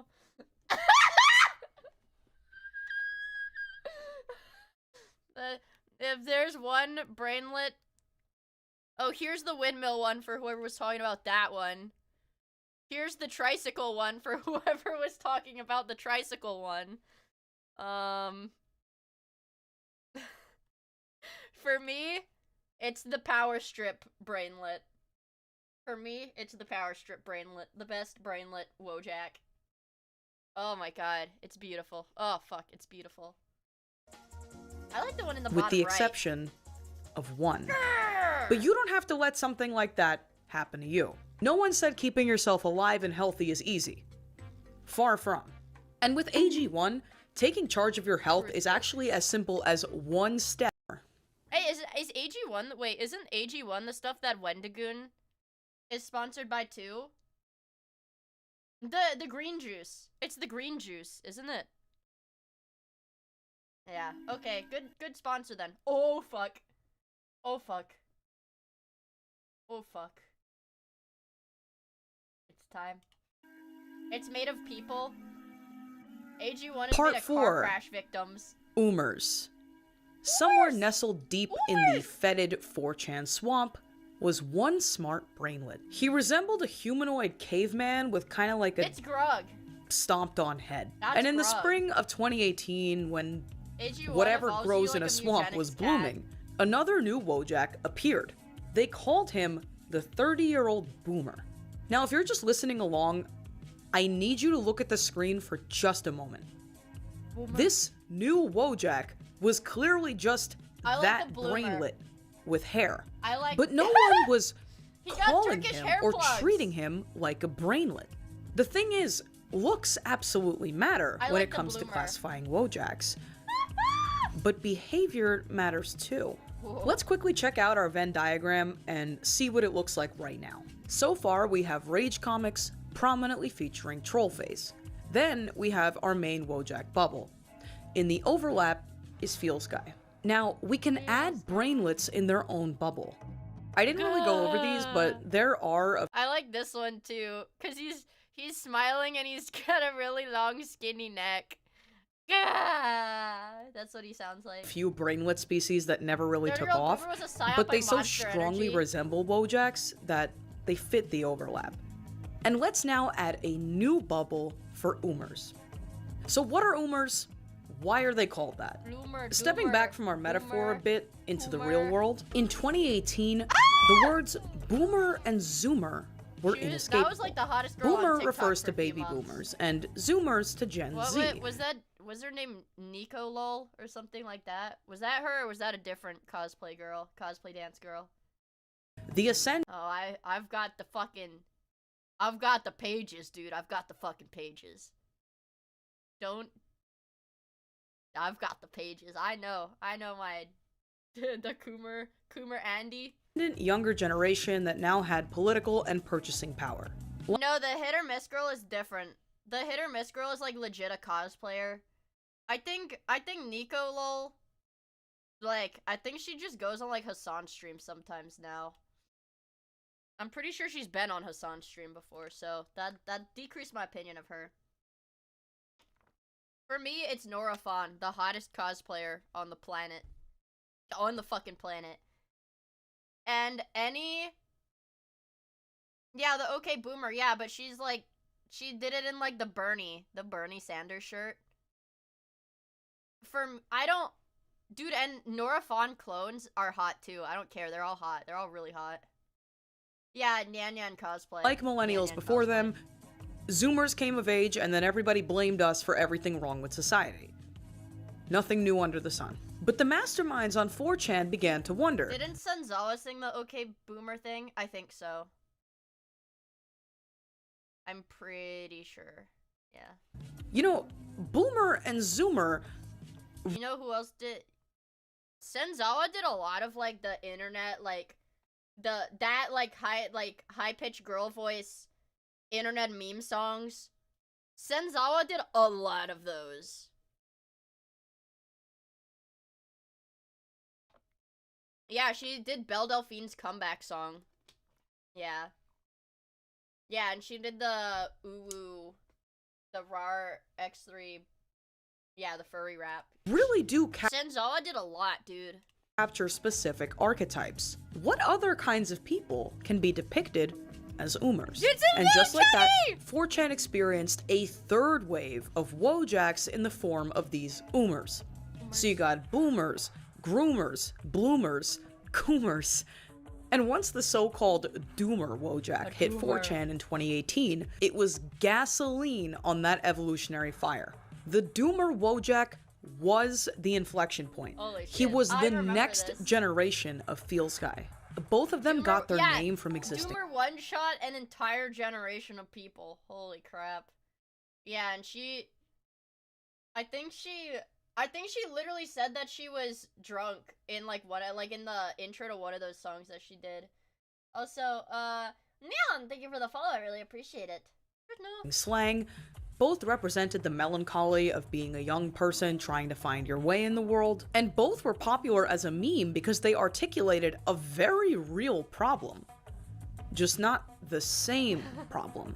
The late 2010s, alongside crypto and political turmoil and social media, were also characterized in a way by the growing awareness of male loneliness. Behind the veil of anonymity, thousands of young men expressed, and I would say continue to express, I feel that this is ongoing, feeling disenfranchised politically and in their social lives. And not to get preachy or anything, but I have a strong feeling that you or somebody you love fits this description. I've been personally affected by this. Be a bloomer, guys. Don't be doomer. Be a bloomer. Bloomer was my favorite because he was happy. And I liked it because he was happy. Gah, brainlet. He's happy. I like it because he's happy. And it's pretty serious. I understand why this meme exists. Oh my god, I'm blooming. That was pretty good. That was like 90% accuracy. Point being, in the most cornball way possible, Doomer Wojak says a lot about society, and he existed at the intersection of everything we discussed so far. He's the product of the selection process that ended the brainlets and created the Oomers. He put a face to the Doomer name, and he was an effective way to the Oomers. He put a See, look at how happy Bloomer is. Bloomer wears a blue hoodie. Look at how happy Bloomer is. He's dancing with balloons. He's dancing in a beautiful field of wheat with balloons and confetti. He's so happy. Congo flower. Yay! Face to the Doomer name, and he was an effective way for young men to communicate their feelings to each other without being called cringe and gay. And speaking of Reddit, specifically a subreddit called Political Compass Memes, PCM for short. To make a very long story short, I put a whole bag of jelly beans up my ass. In 2001, the journalist Wayne Brittenden published an online quiz. The political I feel like I quoted that on stream one time and you guys were like, "What the fuck are you talking about?" I put a whole bag of jelly beans up my ass. Dude, the jelly beans in ass clip, that's like a historic Instagram Reels, like, shock cutaway. Like, that was one of them. That, or like, iFunny. If we're talking that era, like, iFunny cutaway. Or Vine cutaway, maybe. Like, I'd play it, and it would just, like, man. Back when shock content was, like, a mainstream meme format. Back when you could go on, like, Instagram or iFunny, and you'd watch a video and it just randomly cut to, like, a fucking beheading or something like that. Man, 13 or so years ago, man, the internet was such a hellscape. Political Compass test. God damn. Though the website itself stresses that this is R classic gore bait and switch, r/watch people die, r/50/50, run the gauntlet. Dude, what the fuck was up with the internet back then? Man.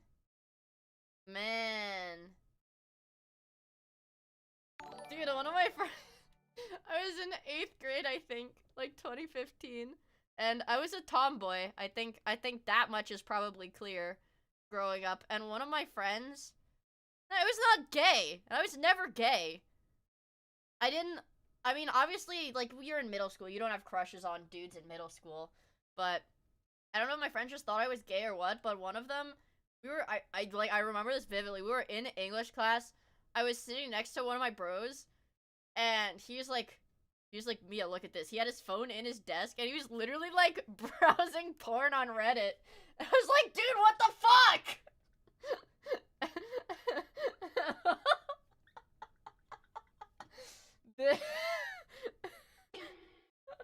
Does she know? This happened in real life. Are you still friends? No, granted, not like a bad blood, not friends.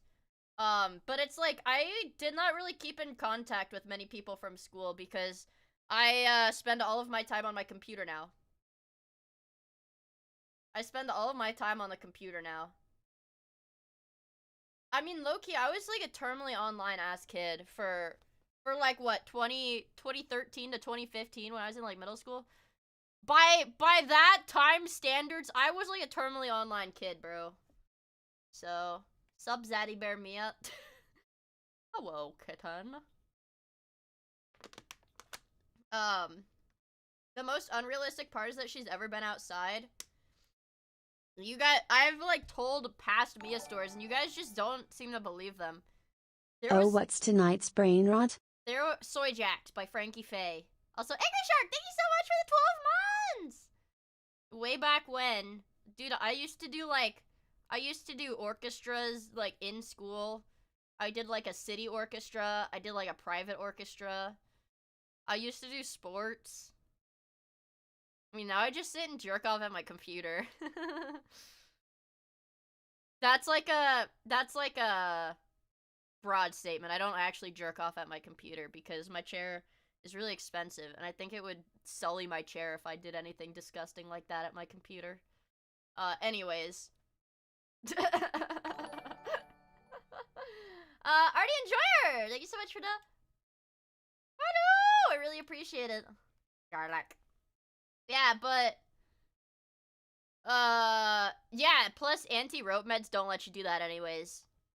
I can make all the goon jokes I want, but at the end of the day, can't fucking do it. Because I'm on pills. That's the trade-off. Do I want to kill myself or... I mean, in Minecraft. And honestly, I'd rather not do that. So, we make our sacrifices. Not a perfect tool. It's useful for getting a crude approximation. Why were you that online? I don't think I can divulge that information without getting myself put on that VTuber political alignment list as full chud. So I don't think I can disclose that information. I was like 12, dude. I was like 12. Cut me some slack. It was funny, okay? It's funny. Approximation of where someone falls politically. It's funny. It looks like this. Dude, I low-key got mad as fuck.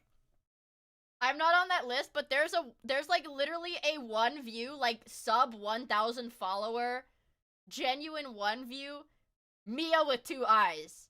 And that's the miia with 2 eyes on that list. I was like, what the fuck? What? No, don't put me on that list, bro. Don't put me on the damn list. We stay far removed from any drama. Inevitably. At 12, I was on forums talking about Fire Emblem. Yeah. I mean, like, well, I can explain exactly what happened, dude. I used Amino in middle school. If you guys don't know what that is, it doesn't exist anymore. It was like a forum app. It was a forum app back in the 2010s.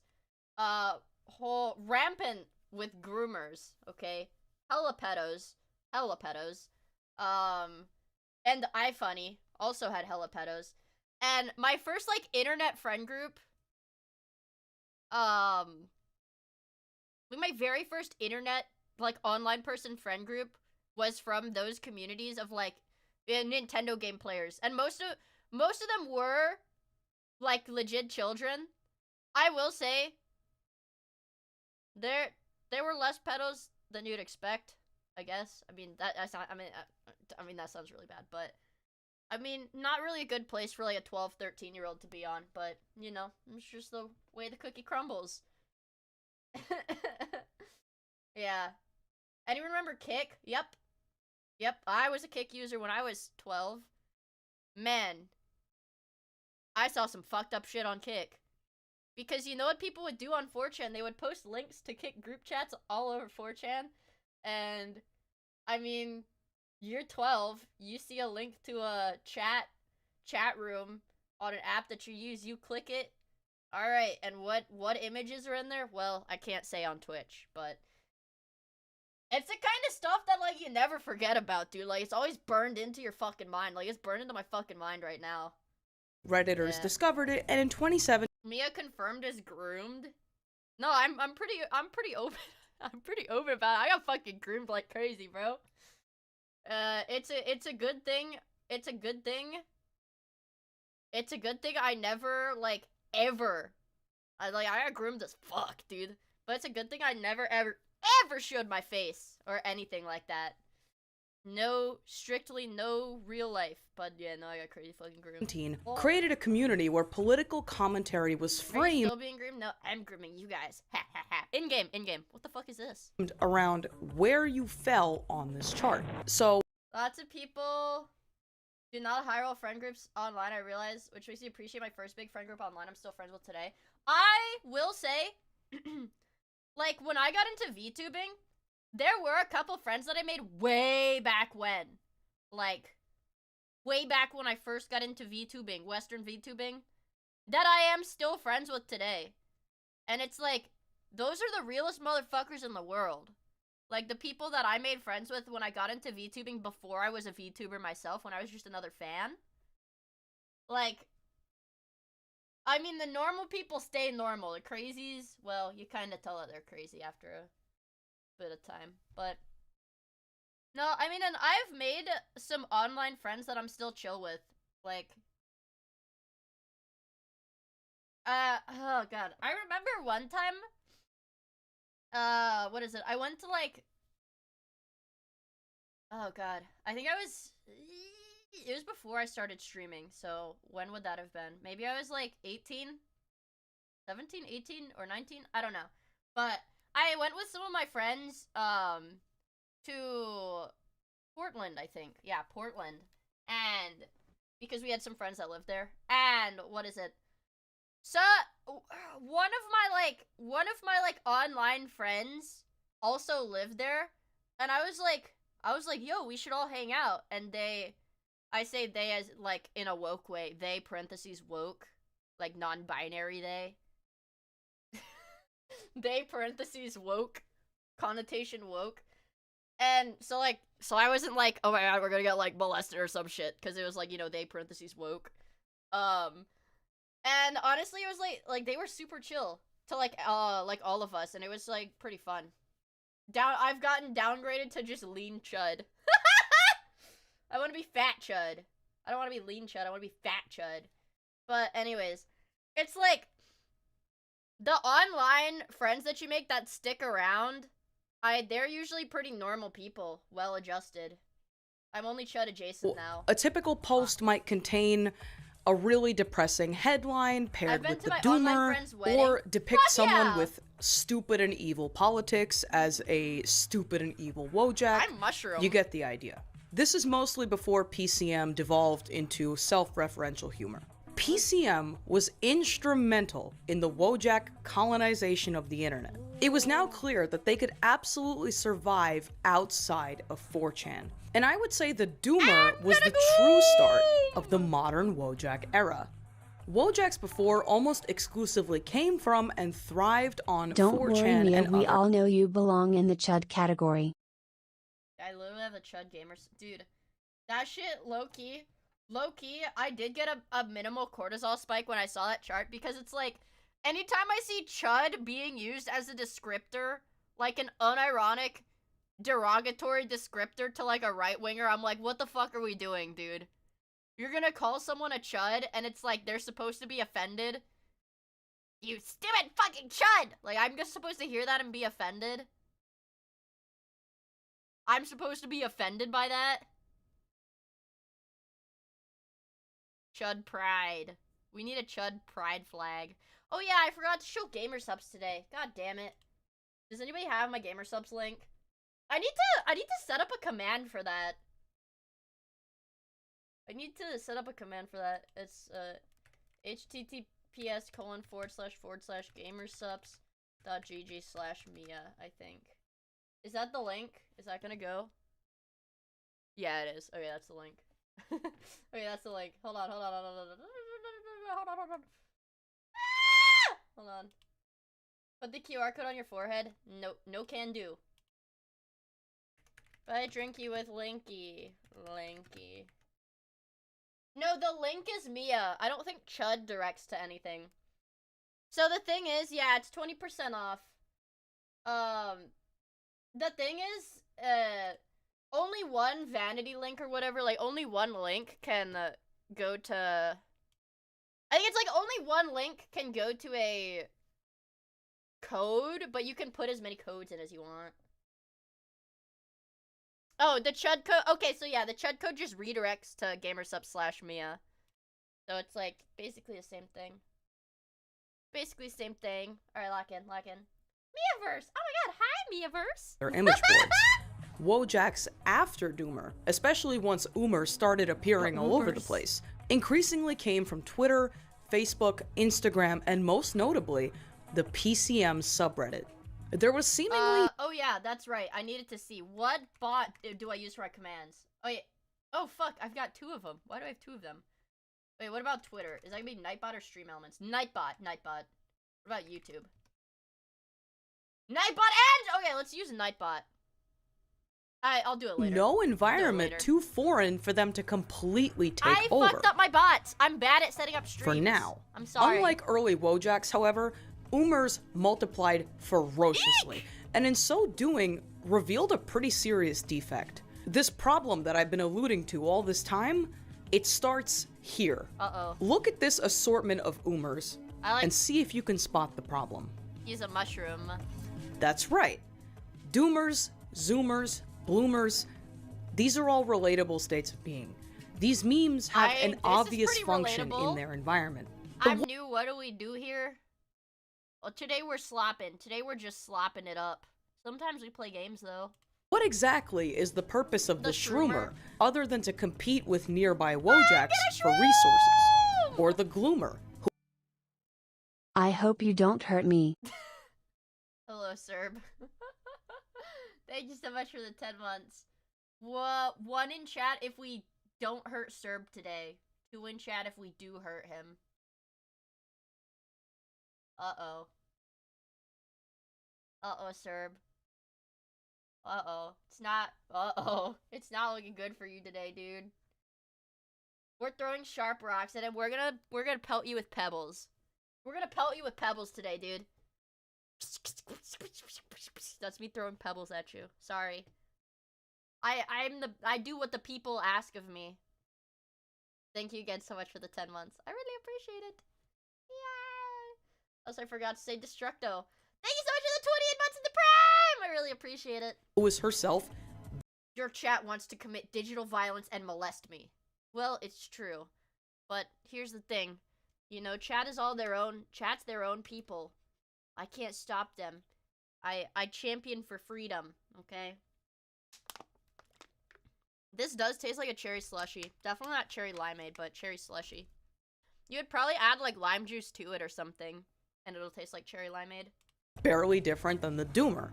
In practical terms, sure. Who cares if there's a bunch of gimmicky memes now? But in terms of a natural environment, despite the fact that these new gimmick Wojaks didn't last very long, they reproduced like crazy and they really crowded up the place. Which is all to say, competition was starting to occur if you didn't have red 40 for a week, the do you species. think you'd have withdrawals? And it was about to get ugly. He's ugly. Speaking of ugly, there is a very interesting female Wojak we have to discuss. The PCM subreddit really blew up in 2018 and incentivized the creation of increasingly specific Wojaks to portray increasingly specific caricatures. And then, a breakthrough. A female brainlet Umer is discovered on 4chan. Her scientific name is Artho, but we're gonna keep it PG and use her other name, Emily. What's the big deal with Emily? Artho. A lot. First of all, although she was discovered on 4chan, she actually transplanted almost immediately to Reddit and established an environmental niche there that she would rarely ever leave. Second, she was female. Now, she wasn't actually the first female brainlet. That honor goes to this specimen. But she was the closest. What the fuck? What the fuck? That's me. Void, go away. Spike my cortisol. Another day. That's me. But she was the closest thing to a female Wojak. Third, she was a three-way hybrid of female and Umer by virtue of being a Zoomer, and a brainlet. This was a never-before-seen level of crossover. Now, why was she female? What could she do that the equivalent male Wojak could not? Well, she actually filled a very specific role. PCM has never been a forum for serious political discussion, and many posts on the subreddit just boil down to strawman arguments. That is, you take the dumbest version of somebody else's stance, and then argue against it with the smart version of yours, and then you call them stupid and evil. But typing all that out takes a lot of precious time and effort, so Emily arose as a form of visual shorthand. To be clear, Emily was always a caricature of left-wing positions, particularly those held by young women, and those which fell in the green quadrant of the political chart. She was impossible to relate to. No one would ever intentionally use her to describe themselves. Keep that trait in the back of your mind. And that brings us to female Wojaks in general. Oh my god, the e-girl. Like the e-girls. Oh my god, dude. Male Wojaks, they can be an object of mockery or an exaggerated stereotype. This one! Bro! This is the one that I was fucking talking about. The Wojak with the fat goth one. Where he's like covering, he's like, ah, no, don't take a picture of me. He's like covering the camera. But unlike male Wojaks, they are rarely ever relatable. In fact, off the top of my head, I can only think of two that are meant to be relatable to anyone, and one of them failed to thrive in the long term. And all that's because, for the most part, female Wojaks are not regarded positively. No. Now, I mentioned before that Chad is integral to the existence of female Wojaks. So let's get into how. Chad originated in 2016. There was this very old variety of meme, one that really never saw mainstream adoption, called Learn the Difference, It Could Save Your Life. In December of 2016, a new iteration of that meme appeared on 4chan's politics board, known colloquially as Nordcuck vs. Mediterranean. This is where Chad was born, and fun fact about that, in his earliest form, he was actually ancient Greek Chad. The Nordcuck meme mutated multiple times, the cuck and the Chad changed roles, and somewhere along the way emerged the species of Chad that would dominate his pocket of the internet, and then some. He was called Yes Chad. Now, in 2019, well into the modern Wojak era, a species of blonde female Wojak appears on 4chan. She's called Tradwife. She doesn't quite look like Chad, but she frequently appears alongside him, and what's more, she fills his exact same niche when he's not present. She is, for all intents and purposes, a female Chad with the physical traits of a Wojak. I should mention that there are other female Chad varieties, but they never really gained a foothold. Anyway, following Tradwife was the discovery of 4 other types of female Wojak. Daddy's Girl, Mommy Ethot, Doomer Girl, Yes Honey, and also the fat Doomer Girl who was actually the fat Doomer. Just weight gain fetish art from DeviantArt that nevertheless. Fat Doomer Girl is fetish art? There was somebody on DeviantArt that generally was playing the skin flute to fat fetish art of a Wojak. People choked the chicken to this. Yeah, me. What the fuck? No, I thought, like, because the nature of Wojaks generally tend to be to make fun of a certain person or population, I assumed that this was made with malice. You know, as its intent, not horniness. Became part of that whole ecosystem. Right? Details don't matter. Following our through line here, first comes Chad, who's not a Wojak. Then he begins frequently appearing alongside Tradwife, who strongly resembles a Wojak yet fills the Chad role. The argument is not that female Wojaks owe their entire existence to Chad, rather that they would probably look and behave very differently were it not for his direct influence. And just like that, we hit the next. Fat woman, it's 50-50 malice or court, sometimes both. So, no, bro, it's actually more like 20-80. I've seen the shit they post on DeviantArt, bro.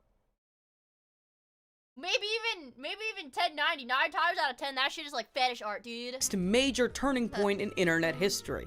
Human history, possibly. We must now pause our coverage of Wojaks here to discuss the genesis of a new species entirely.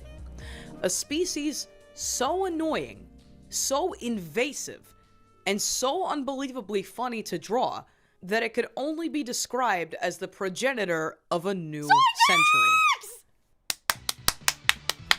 Part 5. I'm clapping, I'm slobbering like a fucking retard, clapping my hands like a fucking seal. Sojax!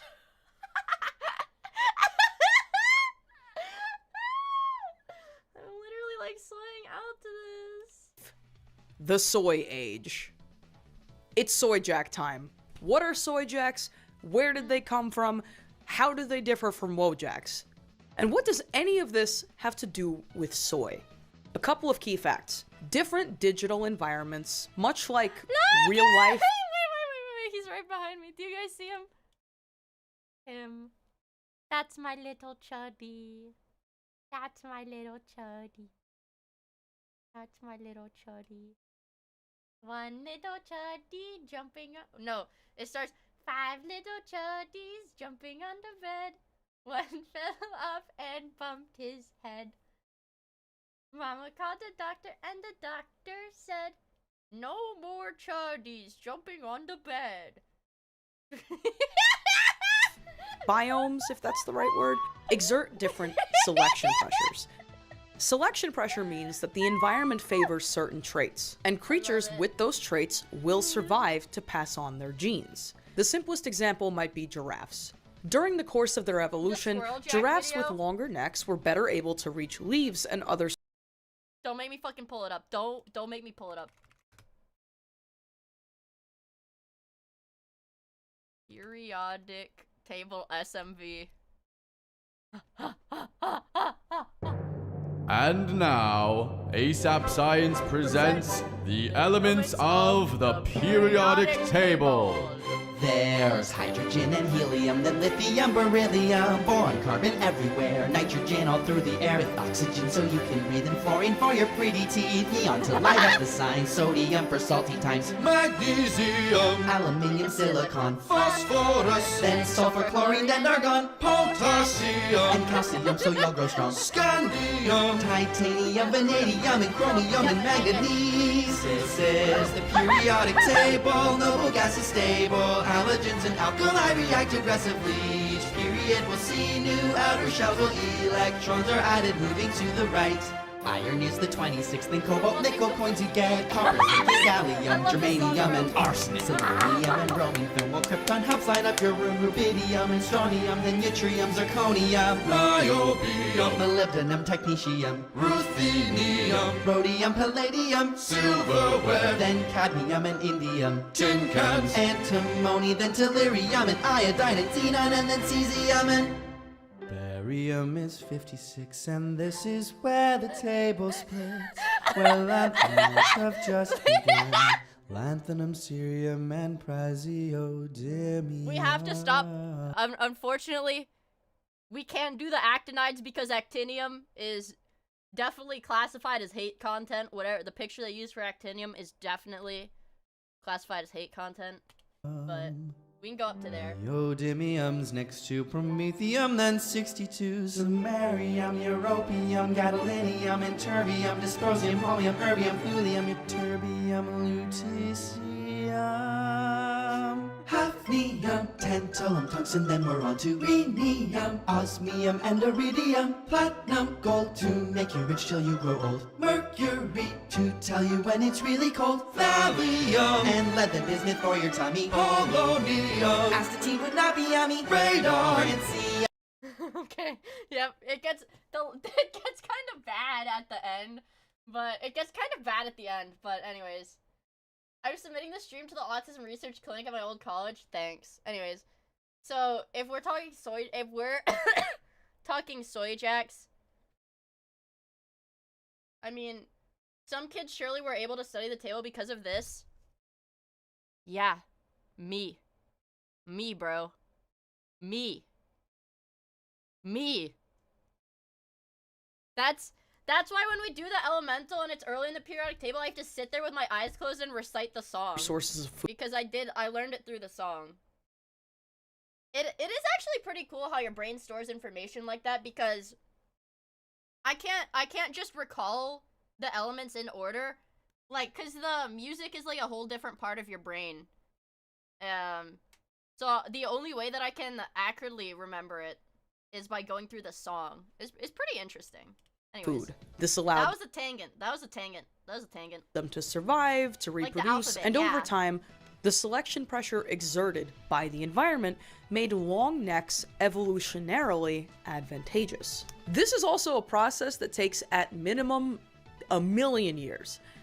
But the cool thing about internet time is that 1 year might as well be 1 million. And there was an ever-present selection pressure that was about to majorly collide with Wojaks. The pressure? Find a newer, meaner, funnier way to mock a type of person known as a soy boy. And out of every group of people who could possibly be mocked via Wojak, it seemed that soy boys were largely exempt. Until now. Two soy jacks pointing. On February 3rd, 2020, animal rights activist John Oberg posted an innocent photo of himself and a friend marveling at the new vegan fried chicken option at KFC. What Oberg had no way of knowing is that he and his buddy were both making a soy face. That is, the facial expression strongly associated online with man-children who are unmasculine and obsessed with video games and consumerism in a way that others find off-putting. The soy face terminology comes from soy boy, which was itself a pejorative based on this urban legend that consuming soy products raises estrogen levels in men and makes them less masculine. This is a total misinterpretation of the science. This is what happens when you eat one Impossible Whopper, just so you know. Just to warn you guys. But suffice to say, the soy thing really stuck. The story of soy jacks is pretty complicated, so let's get two things out of the way. One, many soy jacks come from the QA board on 4chan. And I know it's spelled QA, but apparently the accepted pronunciation is Quay. So we can consider Quay to be the natural habitat of soy jacks. However, we're getting to the soy jacks are much story. The shardy origin story. Oh yes, yes, yes, yes. I mean, look at this shit, man. More aggressive than wojacks. They cause problems. And within a few short years, their habitat on Quay would be intentionally destroyed because they were actually that annoying. This led to a mass exodus to a new website that we're going to talk about just a little bit later called Soy Jack Party or No, I already had chatters that watched this video and they said that my cookies were not here. So don't worry. But if I did have anything that I ever created in a Frankie Faye video, I'd get up and do a fucking backflip on my chair. Shardy. 2. Although two soy jacks pointing kickstarted the soy jack meme era in earnest, they weren't the first ones. There are two competing explanations for the true origin of soy jacks. One, like we just talked about, was the explosive popularity of these guys in 2020. The other was the discovery of this early soy jack named Soyak way back in 2017 on 4chan. Not much to say about him, but I think it's really important to point out that much like evolution in the real world, timelines do not begin and end neatly. It's a lot of messy transition before it becomes clear when a new species has fully emerged. Blah blah blah. Anyway, on May 1st of 2020, two soy jacks pointing were discovered on the Quay board. They were clearly some species of jack. The color and overall appearance was undeniable, but they were an obvious departure from Wojak, and bore only the slightest resemblance to the troll face. So, what made these soy jacks or jacks at all? Why aren't they another thing? This is where behavior becomes a bit more important than appearance. Between 2018 and 2020, the 4chan swamps were suddenly overrun with these soy jacks, and this laid bare the fundamental split between wojacks and soy jacks. The obvious physical difference is that wojacks, for the most part, look like feels guy at the end of the day. Soy jacks, on the other hand, are traced directly from photographs or screen. But see, here's the thing, okay.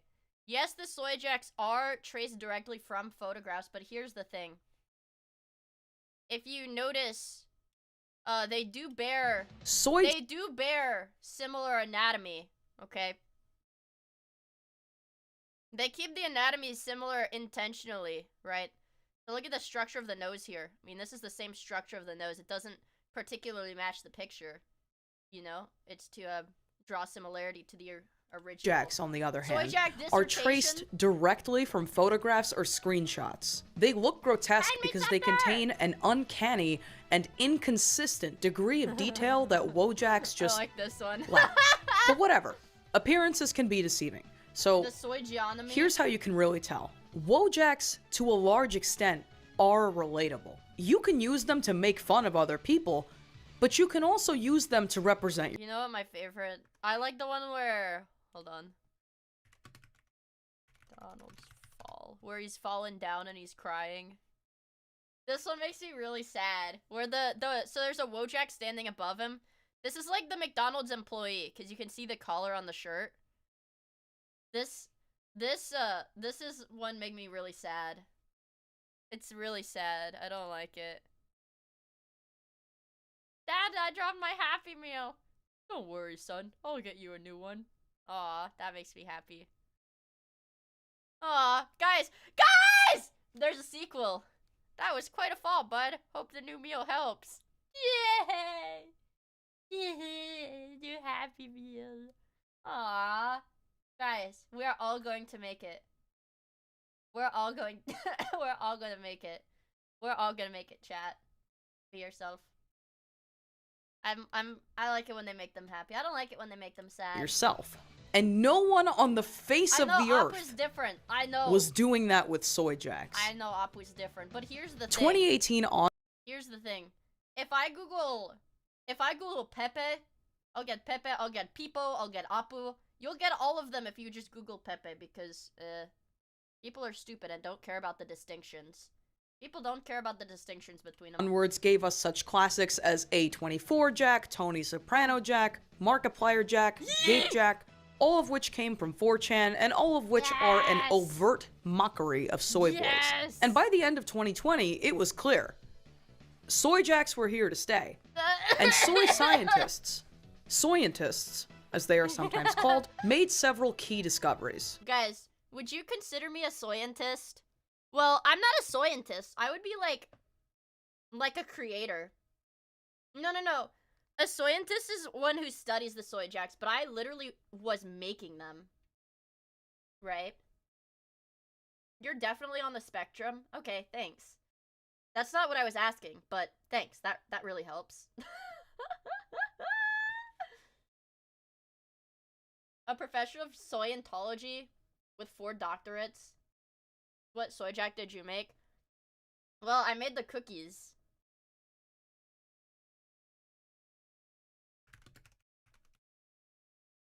I mean, look! That's me! That's me! Well, that's just me right there. Yeah. That's also me. I made these too. Stay the line, Frosted Cookie Jack! You Google soy jack cookies, I am the first result. I'm not saying you Google soy jack cookies and I am the first result on Google. I am the first result on Google. You look up soy jack cookies, I am the first result. This is my legacy. What do the comments say? The comments are probably gonna call me slurs, so I can't really click that, right? Firstly, they identified all of these guys. Yeah, publish or perish. I'm lazy, I'll never make art again. Thank you for this image. I will post this to a content farm located in Southeast Asia. You're welcome. So, hello, art enjoyer. No, guys, I do make art. Guys, please, you have to believe me. I do make art. Guys, I know I'm slow. I know I'm slow. I know I don't post a lot, but you have to believe me. I am an artist! Did I eat them? I ate them. I think I ate all of them. Because I told my family they could eat them, but nobody really wanted to touch them because they looked so grotesque. They looked so grotesque. Nobody else wanted to eat them. Also, good night, P-Tanks! Thank you for hanging out with us, bro. Secondly, they found that the presence or absence of extreme visual detail in the appearance of a soy jack didn't cause problems the way it did in Wojaks and Oomers. When Wojaks and Oomers get hyper-specific, they tend to lose their touch, and it's for a pretty... I actually saw Wife Jack on Twitter on like a decently viral post about a week ago. Like, Wife Jack is still sort of relevant. There are Wife Jack gimmick accounts too, which are not necessarily that funny, but Wife Jack is still prevalent in the mainstream. Reason. More specificity means fewer people can relate, and sometimes too much specificity is cringe.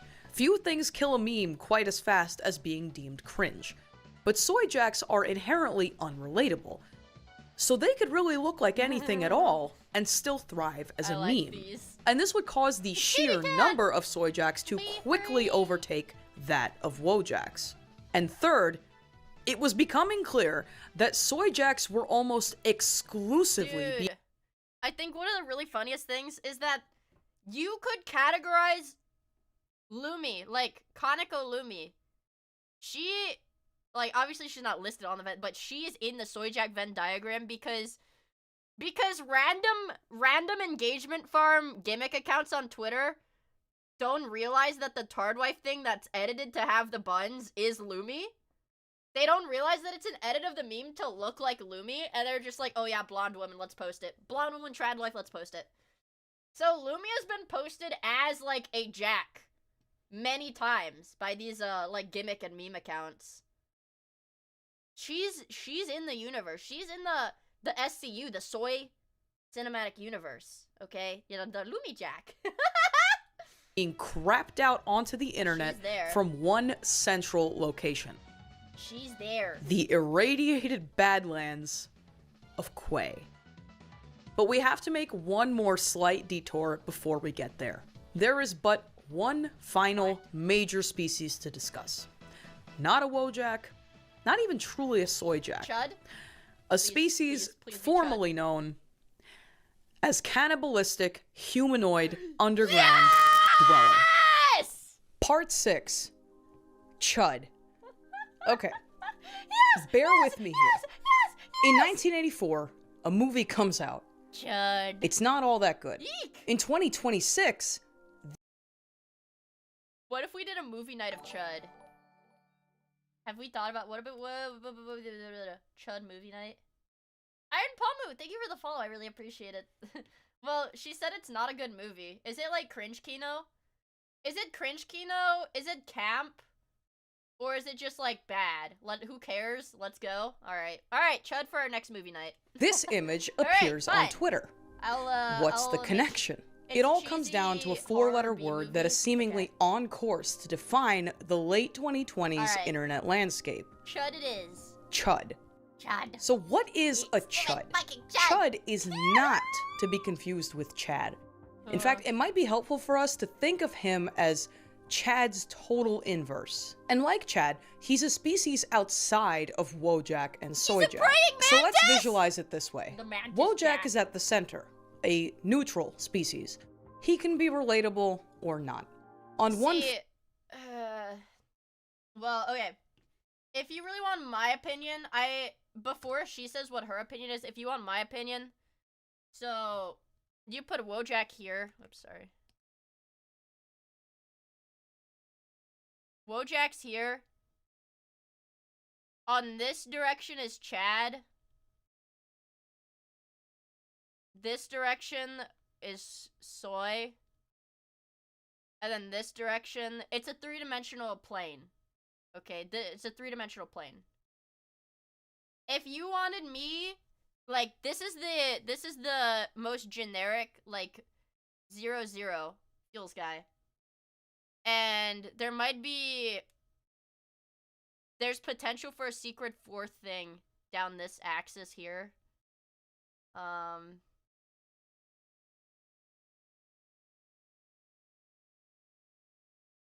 If we're to graph it out. What's on the negative axes? We have to watch the video to get more classifications, okay? Alright, but see, this is kind of what I'm thinking. We could honestly... Actually, you know what? If we were to do it like that, we could put Chad and Soy on the same axis. I think Chad and Soy would be on the same axis. And then Chud... I'm inclined to say Chud and, like, the Foyd Jacks, the female. I would say it would be, like, female, honestly. But I think this is, like, a sinister different thing. There's definitely a separate axis, though. Right? There's definitely a separate axis that we haven't filled out. We don't know enough. We don't know enough about these, alright? But I see it kind of like that. Far end is Chad, who is not meant to be relatable to the average person. He is too perfect, too aspirational, right? The Chad species is stoic, masculine, and charismatic. On the total other end is the Chud. I like it when I like it, the line, what is it, the line girl? Like that all the line stickers are, where she's, like, hugging the baby Chud. I like that one. Species. Introverted. You know what? Actually, if we think about it pretty hard, you're totally right that it could be, so if we do, like, Hope, So hope and despair axes. Because here's the thing. The perception of the Chad is not going to change regardless of it's on the hope or the despair, like, end of the plane. Right? And the soy is also not going to change. But the chud does have variants that change. So I actually think this is a good one. So if we were to plot, like, here, like, a little bit, like, in the hope and soy, we would get, like, the bloomer. And if we were to go soy and despair, a little bit heavier on despair, lower on the soy, you would get the doomer. Kind of like this. And if we were gonna go up on the chud, like the chud soy plane. Okay, the chud soy plane here.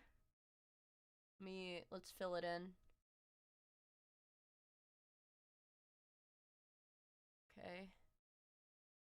Like, there's definitely a lot of overlap here, the chud soy plane. We could even go chud hope plane. Okay.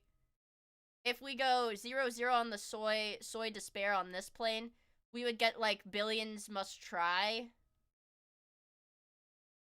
So, like, billions must try.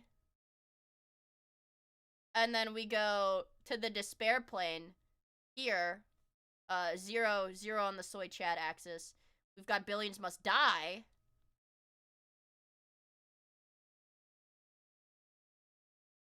Okay. Are you guys seeing? And then 0, 0 is consult the graph. Is base chud and consult graph. Are you guys understanding the point that I'm trying to make with this graph? The soy jack string theory? Guys, get me into contact with Frankie Faye. I really think I'm onto something. This graph makes you look like you're having a psychotic episode. You know, I was laying in bed the other day, and I was like, am I psychotic? And then I was like, no. I probably have some form of OCD. Right? I probably have some kind of, like, OCD. So, no, I'm not psychotic. Anyways, that was my point. I was like, I'm not psychotic. But... Anyways, so this is a novel science. I don't expect you guys to understand it. I don't expect you guys to agree with it. I'm just trying to put my theories out there. I'm gonna contact every university in the country with my theories. I'm gonna get them published. I'm gonna get a Nobel Prize. Okay? Okay, the Wojak race war. Bitter and reflexively self-hating, and to some, incredibly relatable.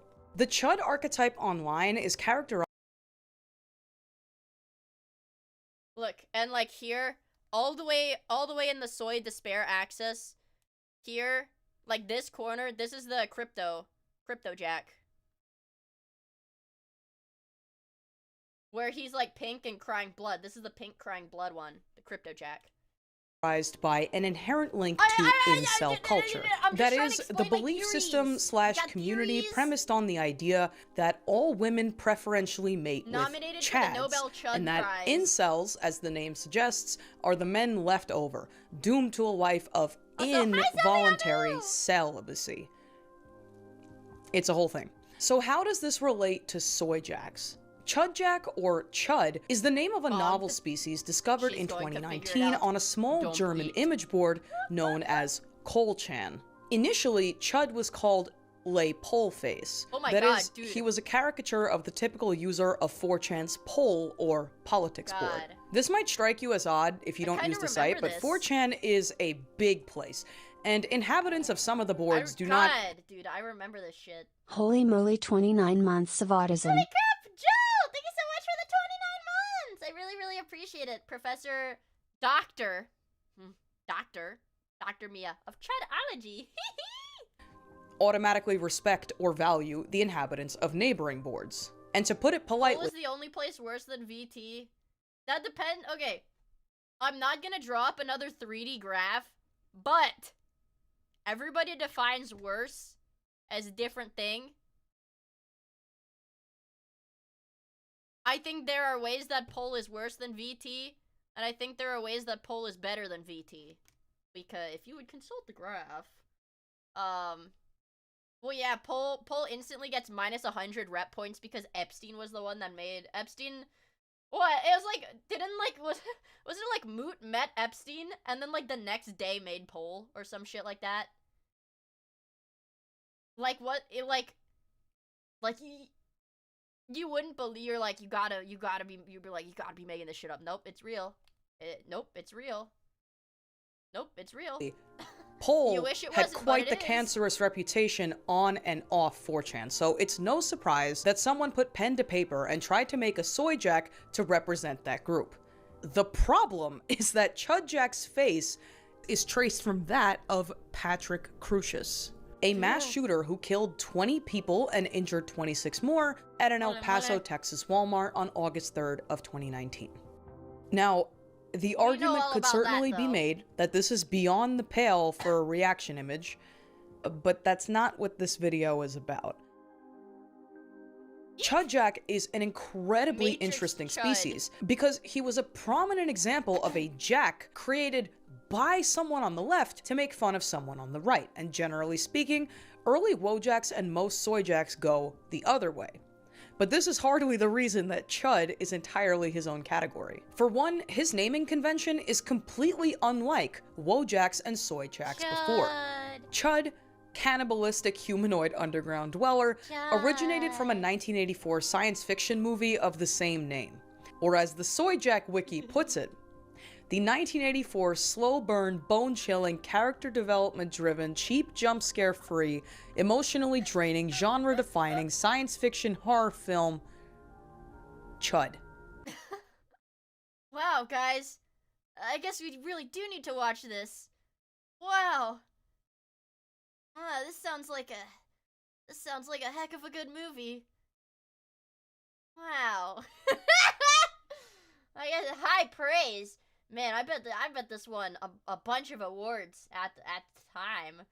Chud and Mask 2 are peak cringe. Oh, so it is cringe Kino. Okay. Chud as a slang term was popularized by a podcast called Chapo Gem Collection. And for the record, every time anybody tries to Mia, when you get a YouTube's figure for being famous, can you promise me it doesn't have small parts like be a choking hazard?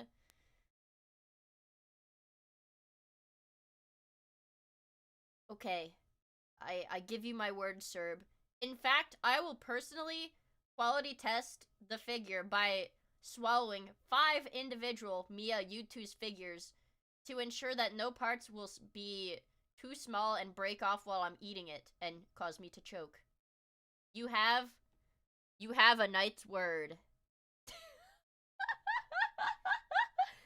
No problem, you guys. Yep, you can thank me. It's okay. You can thank me. You can thank me, you guys. Find Chud online, it's a bloodbath. So the best I can do is pejorative for unpleasant right-winger. I literally cannot get more specific than that without starting a fight. Anyway, that's a whole lot of minutia to say. Chud is controversial. Like some kind of chaos agent, Chud's mere existence I like when they make him smile. I do like when they make him causes conflict. And this all came to a head on October 1st of 2020, when users from 4chan's Poll raided a different website called BunkerChan and spammed one of its image boards, Lefty Poll, with many unsavory images. Lefty Poll wasn't about to take this lying down. This was war. And as one of them probably said to their comrades, men, it's time for the nuclear option. It's time to drop the Chud. To start drawing the 4chan guys as Chuds. They'll hate that. Little did they know. What is that, like, the phenomena that's like the left can't meme? Where it's like a lot of like leftist memes are just like mucho texto. Like, not really quippy, funny things, but it's like, man, this'll show him. We're gonna draw him as a silly little thing. But it turns out they didn't really hate it at all. They're kind of obsessed with it. And what went down over the next few days can only be described as some kind of digital trench warfare. Do you guys think she's gonna show the hyper jumper, like the OG hyper jumper or whatever soy jack edit? Or actually, I think the music might be copyrighted for that one. Both sides created untold numbers of chudjacks and then lobbed them at each other like grenades. SoyJack Wiki describes the conflict pretty elegantly. Quote, because of chudjack's polarizing nature and extreme versatility in being used against various political demographics, posting a chudjack can often result in other posters retaliating with their own chudjacks. This can lead to a thread devolving into warring factions, quoting each other with chudjack edits, a phenomenon remarkably similar to a conventional soy duel. So what I'm saying is this. Chud is more like a sentient weapon of war. The ancient art of soy dueling. It's almost been lost to time. Than he is a natural-born creature. Nevertheless, he coexists with wojacks and soyjacks, but he doesn't belong to either species. Chud filled the— Hey, do you guys think she's gonna show the pube jack? I like the pube jack. I hope she shows the pube jack. I like the pube jack. The what? Don't make me go, dude, this is like the 5th time I've had to go down the fucking pube jack. The pube jack rabbit hole. Pube jack. Nope, I didn't mean it. I didn't mean any of these weird words. I meant I googled pube jack and it's a picture of my clip! Are you actually jerking my cock off right now? I googled pube jack and the first result is a clip of my stream.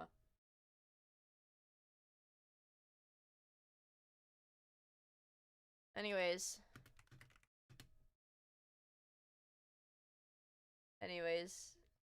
maybe I heart pubes soy jack. I heart pubes soy jack. Anyways, no, this is the pube jack. This is the pube jack. Matoy Mia, face of the pube jack. No, this is the pube jack. He says I heart pubes. And he's red. I like him because he's red. Yeah,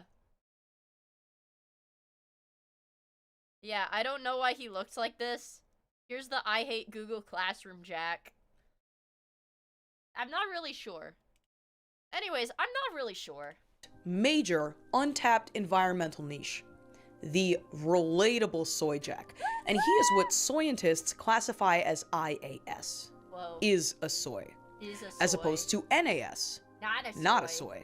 His origins and his original use case have no direct relation to soy jacks, but he fills a similar role. I would say I'm not a scientist. I'm a soyatician. Okay, I focus on the more mathematical nature of the soy jack culture. Okay, I'm a soyatician. The community has really taken to him. Thus, he is a soy. And our detour is now over. Part 7. To soy or not to soy. Returning to 2020 and to soy jacks. A few minutes ago, I made mention of the Quay board on 4chan and how soy jacks destroyed it from within. This event, which I have named the Quay Apocalypse, is a pretty salient demonstration of just how quickly soy jacks can corrode an environment if they aren't contained. So what happened? Like a cartographer? Quay, as the name suggests, is the question and answer board, and it was founded in 2015. It was originally launched to host the goodbye stream of 4chan's founder, Moot. This was his final hurrah before he stepped down as administrator of the website. Pretty big deal for those who'd been using 4chan for a while. After this goodbye stream, the Quay board remained as a space for meta site-wide discussion. And then in 20...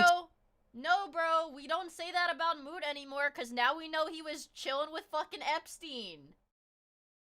We don't say rest in peace, that dude was chilling with fucking Epstein. It's crazy. Why the fuck was Moot chilling with Epstein? EFM? It developed kind of a termite problem. Only he earned it. The termites were soy jacks. Put concisely, soy jack posting and the culture and language around it was becoming a distinct force on 4chan, and specifically on Quay.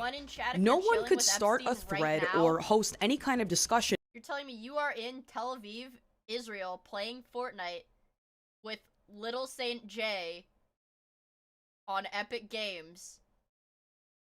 You're playing Fortnite with him right now? Who the blood? Without soy jacks infesting the space almost immediately and tearing the whole thing apart. But Quay, as far as internet environments go, had a defense mechanism. Moderators. And the moderators were pretty fed up with this whole soy thing, and they banned the posting of soy jacks outright, which absolutely enraged soy kind. To remedy this, we need to rally the soy teens. We need to rally the teens. September 19th, 2020, scientists pooled their efforts and created a new environment, or more accurately, a containment zone, for soy jacks and soy jacks alone. They called it soyjack.party. Shardy, for short. There was also an image board called Soyboru, but I'm not trying to overwhelm you with details. Like Soyboru. Anyways, unfortunately, this was all too little too late. The tidal wave of soy had already wrecked Quay far beyond repair, and the following year, the board would be locked for good. And this was merely the first in a long list of digital spaces that soy jacks would inevitably invade and destroy. It is now 2021 on our Miia, are you having a marvelous Sunday? Please say you are. I will become despondent and hit myself. Yes, I'm having a marvelous Sunday. Please don't hit yourself in the head. Evolutionary timeline. Let's have a look at all the species we've discovered so far. 2009, Feels Guy. 2012 through 2016, Wojak. No doubt Miia was on these websites. Sorry, I just flashed my paint. No, Shardy is like modern. Shardy is fucking modern, dude. Also, Milk Knight, thank you for the follow. I really appreciate it. Okay, yay. Alongside Brainlet, which would mostly get absorbed into the Wojak category. 2017, an early, nearly forgotten soy jack. 2018, Oomers. 2019, Tradwife, female Wojaks, and Chad. 2020, the soy jack explosion. And now, the Jack 2021. Explosion. It is the post-Quay era. Soy jacks have, by this point, exploded across the digital landscape and carved out a huge territory. And multiple smaller territories that have partial, if not total, Shardy overlap. What does that mean? In November 2021, the Quay board was shut down for good. Soy jacks had quite literally annoyed the shit out of everyone so bad, they were banished from their place of origin. The Wild West of the Shardy was now theirs to claim. And this had a few implications. The existence of an environment only suitable for soy jacks. Shardy kind of reminds me a bit of Goon from Something Awful, where they would come in, hollow out a community to destruction, and then move on. I'm not old enough for Something Awful knowledge. That Something Awful is one thing that I have very, very little knowledge of. Very little knowledge of. That was before my time. Close them off from the rest of the mimetic gene pool. Now, although most of the early prominent soy jack species that you might recognize came from 4chan, they are classified as IAS, is a soy.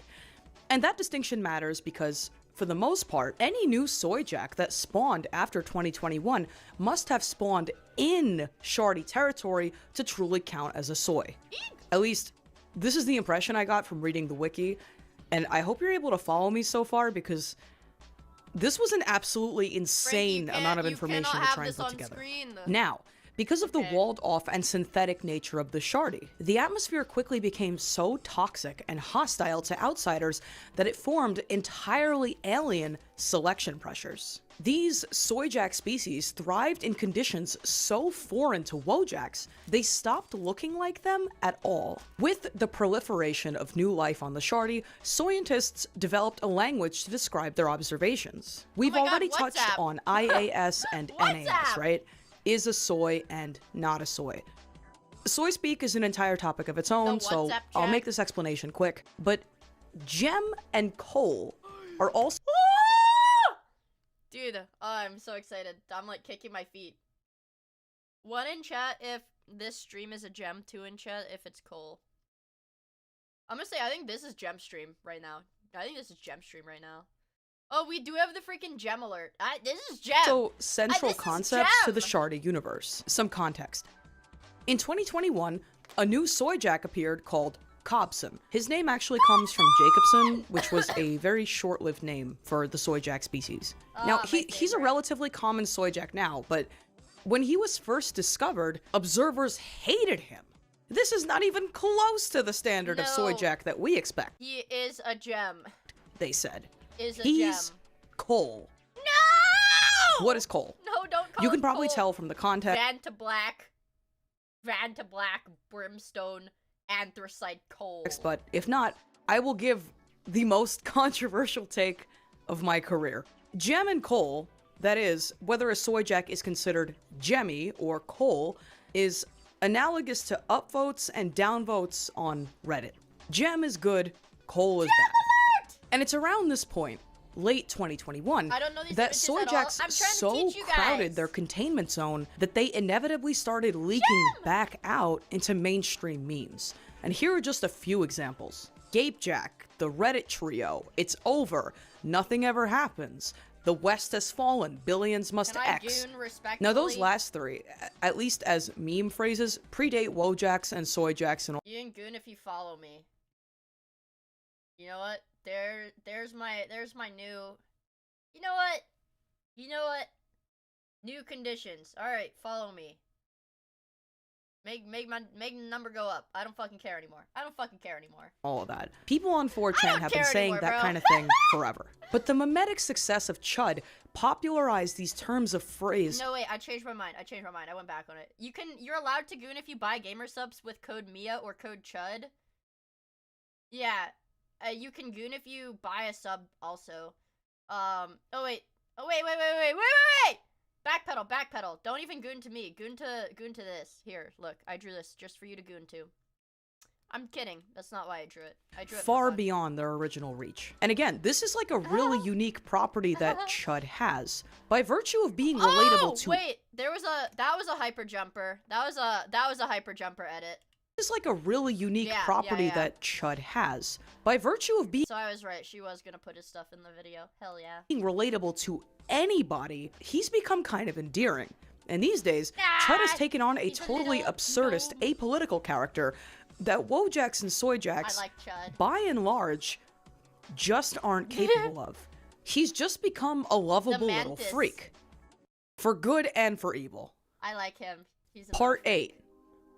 The bottleneck. 2021 was a really odd year for jacks in general. In practical terms, the meme was becoming so popular that it had reached a main— Don't say it. What? They made a male trad wife? They made a male trad wife, you guys.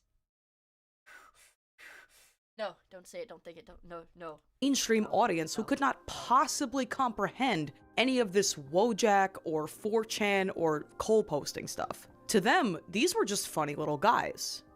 Well, Wojacks didn't just fade from existence because soy jacks got popular. Unfortunately, in the race to adapt and compete with soy jacks, this new generation of Wojacks got really weird.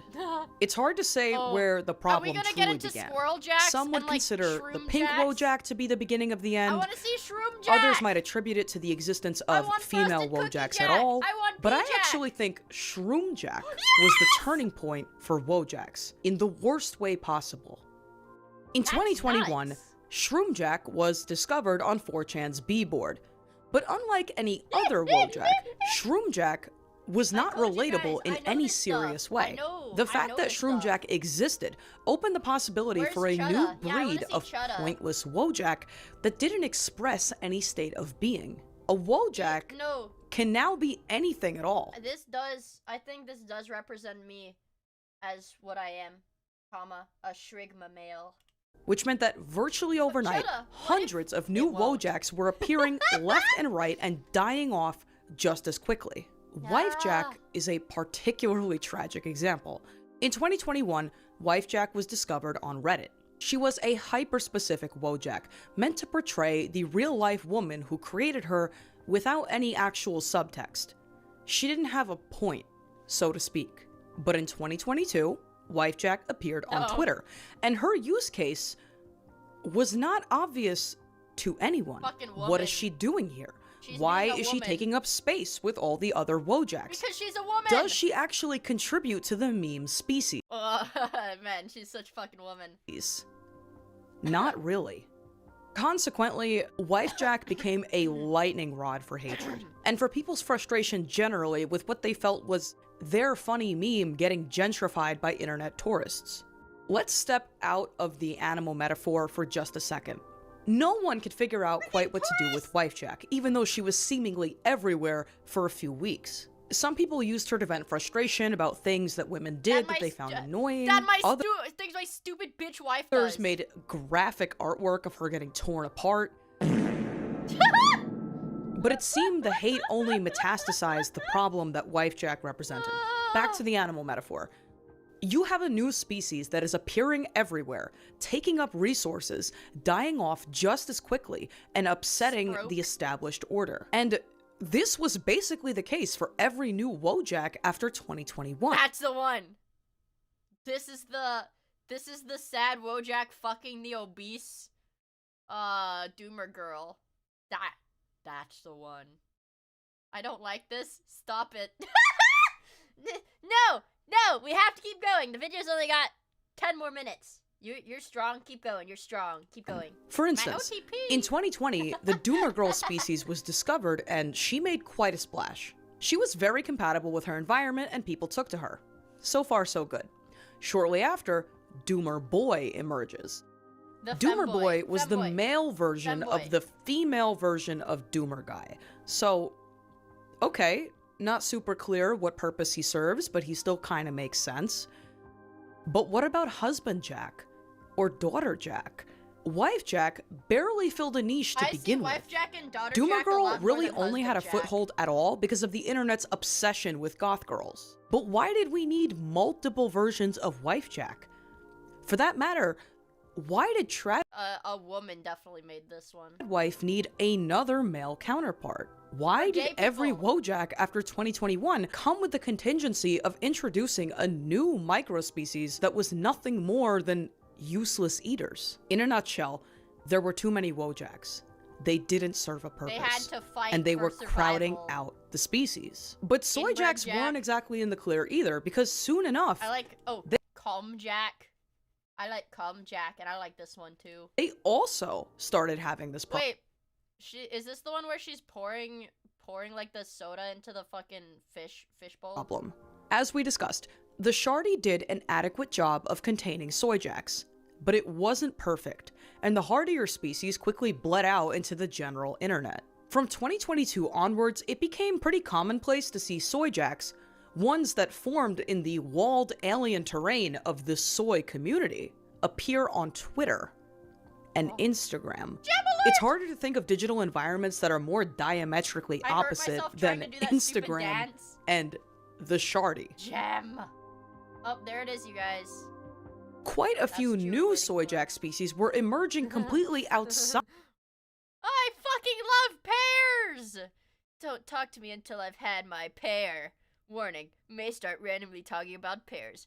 47 pears eaten today. #1 pear fan. Pears inside. Pear hat. Side of the Shardy, coming from DeviantArt, Reddit, and iFunny. Just like Wojaks, the new generation of soy jacks was getting too specific. Lifespans were getting shorter, reproduction was getting faster, and all three jack species, Wojak, soy, and chud, were butting up against a major evolutionary The pear jack was literally me when I tried the GamerSupps pear flavor. Look at that, you guys! Another happy customer reviewing their GamerSupps. And our happy customer states that when they drank the pear flavored GamerSupps, it turned them into the pear jack. So buy it, I guess. I don't like pears, but so I won't drink it, but you guys might like it, so I don't know. 20% off for this week. Code miia, code chud. Anyways. Bottleneck, soy, and chud were butting up against a major evolutionary bottleneck. You grow a pear. Early jacks of all kinds, at their core, were caricatures meant to make fun of people. But that use case, their entire reason for being, was being supplanted by an entirely new species that I like to call whackjacks. The P! Part Hi, 9. Freezer. Whackjacks. It's the P. Let me be clear. Jack. Whackjack is Let a me be new clear. category that I am proposing to describe a new type of soy jack that I see popping up Hi, Miia everywhere, Jack. but that Hi. no one's really talking about. When I Oh. I'm talking about those. Dude, I talk about these things like all the time. These are like my favorites. talked about all the weird new soy jacks Squirrel happening Jack! in 2021, there was That's one nuts! that I intentionally skipped. So let's talk about him. In 2021, researchers discovered a new soy jack on Quay called Squirrel Jack. Squirrel Jack combined multiple things. First and foremost, he appeared to be a species of imp jack, a well-established I love soy Imp jack Jack. dating back to 2020. Second, he appeared alongside the phrase, "You will feed the squirrels." Why is that important? Yes, the red If you didn't versus know, gray the Squirrel "you Jack. will" or "you vil" phrase template You is a will pretty eat popular the meme bugs. within the Shardy. "You will" is directly associated with another popular soy jack called Feral Jack. I love And Feral third, Jack. and this is the really crucial thing, Squirrel Who's in Jack an could urban look barbershop like having debates either about one these. of these guys and still be recognized as a distinct You've new advised again species, myself. which is the only way that Please. this image could possibly be explained. I liked it. I liked it. All of these I liked attributes it. taken I together liked it. originated a new meme called Say the Line. And I probably don't need to point out to you that this new species of This soy guy is jack nuts. was the furthest thing from political or mean. This had I love this absolutely silly no little referent fellow. in real life. This was just a funny little guy.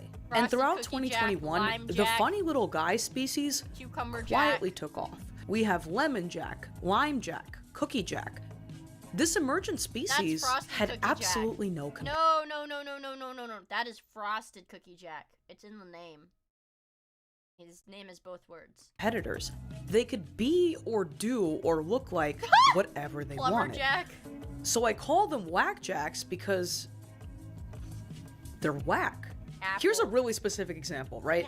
Look how far we've come evolutionarily. Compare frosted the sugar doomer, cookies. a relatable, melancholy young man, with this. I Pretend like you're it. not terminally online for a second. Genuinely, what state of being is this meant to express? The majority Discord of award. existing soy jacks now are something Discord like award. this, hyper specific to the Shardy. Wacky, but still See, that's like a fake calm. This is a fake calm. Fake calm Jack. He's blue as if he were to be a calm Jack, but he's not actually. He's pretending to be calm. He's pretending and failing to pretend to be calm. This is just a Janny.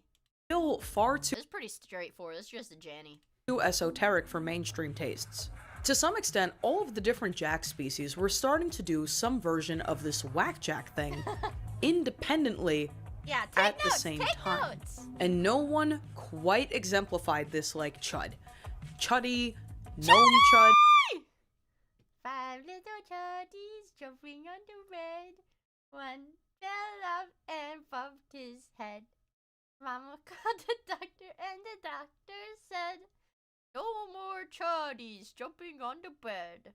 I love that song. this thing, the species of old were Let me dying chatter. off, and the newest selection pressure revealed itself. To survive, you now had to be the funniest, how happy most he is. pointless jack of them He's all. cute. And in a really practical way, this makes sense. Jacks have always been political to some extent, but politics change, trends change, and by their nature, memes get fetish outdated pretty quickly. But before you're we aware get to that the present knowing day, these literally makes there you is problematic, one more right? ecological catastrophe No, I'm not problematic. we have to cover. I'm woke. You have to believe Part me. 10, Ruined It Yes! Award. It's Go for it again, 2022. award. Our Venn diagram looks like this. We have now documented enough distinct species of Wojak, Wait, Soy miia Jack, is and Chud that problematic most of the media? newer species can be understood as just a manifestation of something already on the chart. Dude, I don't know if it's still her fucking profile picture.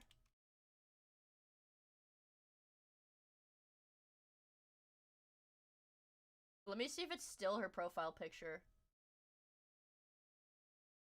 Oh, yeah, she changed.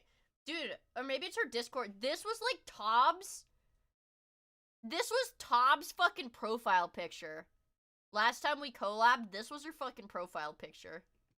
I think it might have been her Discord profile picture, but she had, like, the baby soy jack holding a heart. Mia, I didn't see you on the Chud woke scale. Gotta work on that. I'm an enigma. Nobody can truly comprehend me. So, Yeah. At what point did this bottleneck turn into an extinction level event? Wait, Chudda was there? As just a manifestation of something already on Oh, the yeah, there is Chudda. There's Chudda. There you guys go. There's Chudda. There's Cup Chair Jack. So, at what point did this bottleneck turn into an extinction level event? In my professional opinion, the beginning of the end was in 2022 with the discovery of a ward jack. And before anybody gets mad, I'm not saying he caused this problem. I just think he's really symptomatic and he demonstrates exactly what is happening. So, a ward jack. He emerged from within the soy community. He is a simple, generic-looking soy jack adorned with a giant ear. That's a genetic relic from Swede soy jacks, by the way. That's Swede jacks, comma, imp jacks. Yes, the ears actually are very important in soy lore. The ears are very important. Whole other thing. But I don't think if she were to explain every intricacy of soy breeding for every soy phenotype, this video would probably be like 8 hours long. Merc. And I'm the Drank Another Diet Coke award. Ribbon that read, posted it again award. This was not good. The award was the thing that delineated a species, and every unique award, theoretically, was a unique species. What I'm saying is, the number of countable soy jacks in the wild exploded. How are soy jacks even meant to compete when there's suddenly, theoretically, an infinite amount of them? What are they even for now? Look at all these These new soy jacks after 2022 were so specific. Biggest boy. They quite literally spawned, filled one extremely niche task, and then died off just as quick. It was a total ecological collapse. This extended to Wojacks as well. By 2025, the permutations became uncountable. The only thing Wojak researchers could say for sure is that there were a lot of them. It's like a and that cross-contamination was happening at an unprecedented rate. That would go kind of For example, crazy. The phenomenon of customized female Wojacks... I will say, women make these. Women make these because women do not like going online and seeing themselves, and women do not like to go online and see themselves bracket women in general, just like woman portrayal. They don't like to see that portrayal as ugly, or like, you know, it's not into, like, the jacks are not made like a Wojak. Wojacks are not made to look intentionally ugly. They're made to look intentionally very normal, very plain. So that's why all of the female made ones have makeup, like fancy hair, you know, like lipstick, eyelashes, stuff like that. And one of the craziest things is they chisel the jawlines too. That I noticed from a lot of the female made Jack adjacent things. They give her fucking Korean jaw surgery on these things. I mean, go back to the original, because the very original Wojak that led to the Tradwife, that led to the female portrayals of the Wojak, is literally it's the same face as the male one, just with different hair. So they're calling it digital female bone smashing. Guys, I could talk about this shit for hours, but you guys are just gonna keep telling me I need to get tested for autism. On Pinterest. That was an entire thing of its own. These Wojacks weren't whackjacks, and they weren't political. They were just endlessly customizable, cool avatars for creative girls. And while that was happening, the entire Jack phenomenon had hit peak mainstream saturation. Crypto! The White House, the highest office in the United States, tweeted a Chud Jack meme. Not needed. It's hard to get more mainstream. I thought it would be really funny. I was in bed the other day and ill with like very strange things running through my mind because I was very feverish. But I was like, it would be a really funny subathon, like, potential to be like, you know, whatever. X amount of subs, I will get whatever test, like a real test, whatever you guys want, like like I could do a DNA test, an autism test, an IQ test, but like a real legitimate like professionally administered test of any sort. It'd be it'd be kind of funny. Mia's my favorite VTuber because she's the only one I've ever watched that doesn't strike me. I would never lay my hand on a man. It's not chivalrous of me. I would never lay my hand on a man. Than the U.S. presidency. You couldn't handle and it. The Soyjak Award was truly the last thing standing between there being a lot of Soyjaks and infinite Soyjaks. The meme was dying. Sure, I don't. And the only way to survive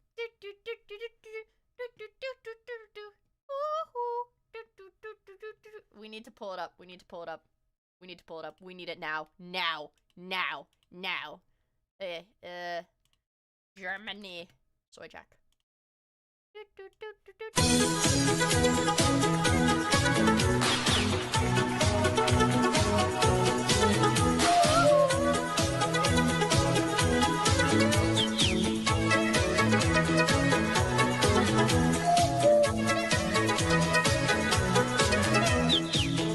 Yep. Anyways. Anyways. Was to be a weird little guy. And that is why social media writ large is suddenly full of images that look like this. I love it.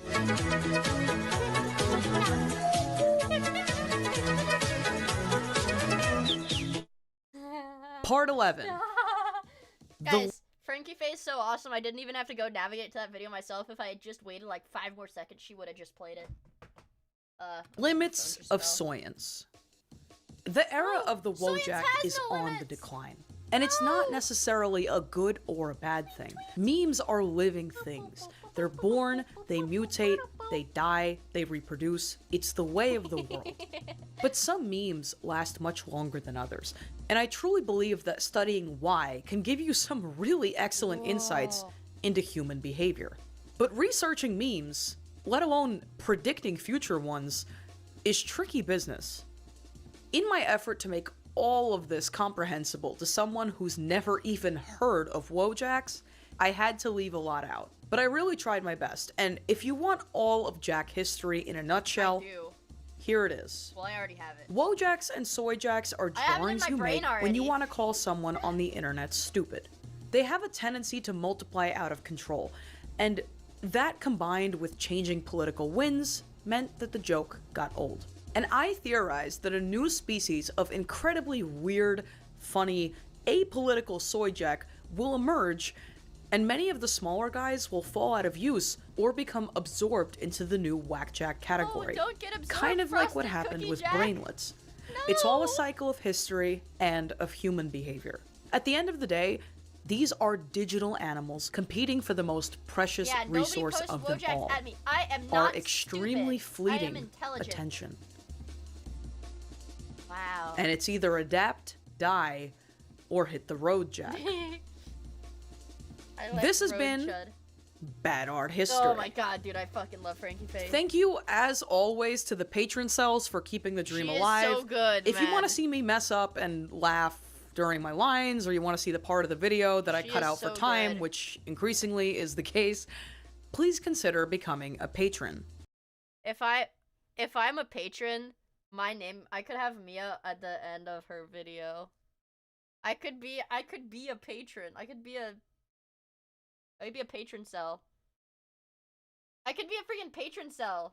What is YouTube recommending me? YouTube's most degenerate parents, oh, dude. We might have to do this. We've got the Pan and Coic. Curtis Connor. Curtis Connor is a lone slop. I love Curtis Connor when I'm on my own. The donator. I do, dude.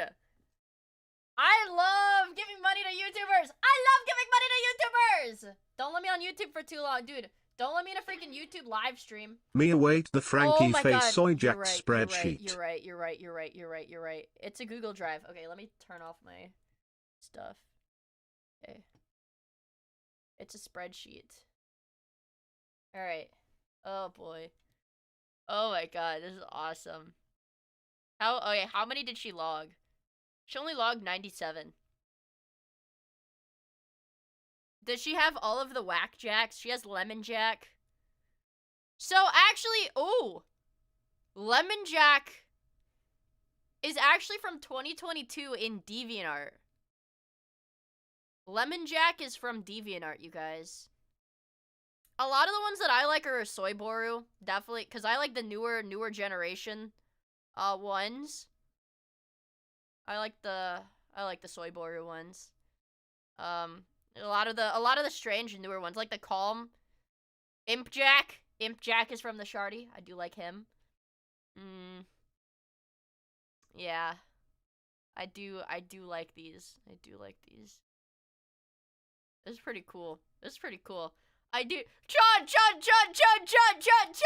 I do like how these are lined up. It makes me giggle. Also, good night, Spicy Noodle. Thank you for hanging out with us. I really appreciate it. Also, Crusader Zen, thank you so much for the follow. Yippee! Sup, Cam. It's like a Pokedex, exactly.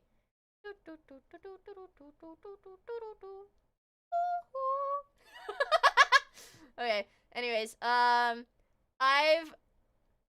she's really good.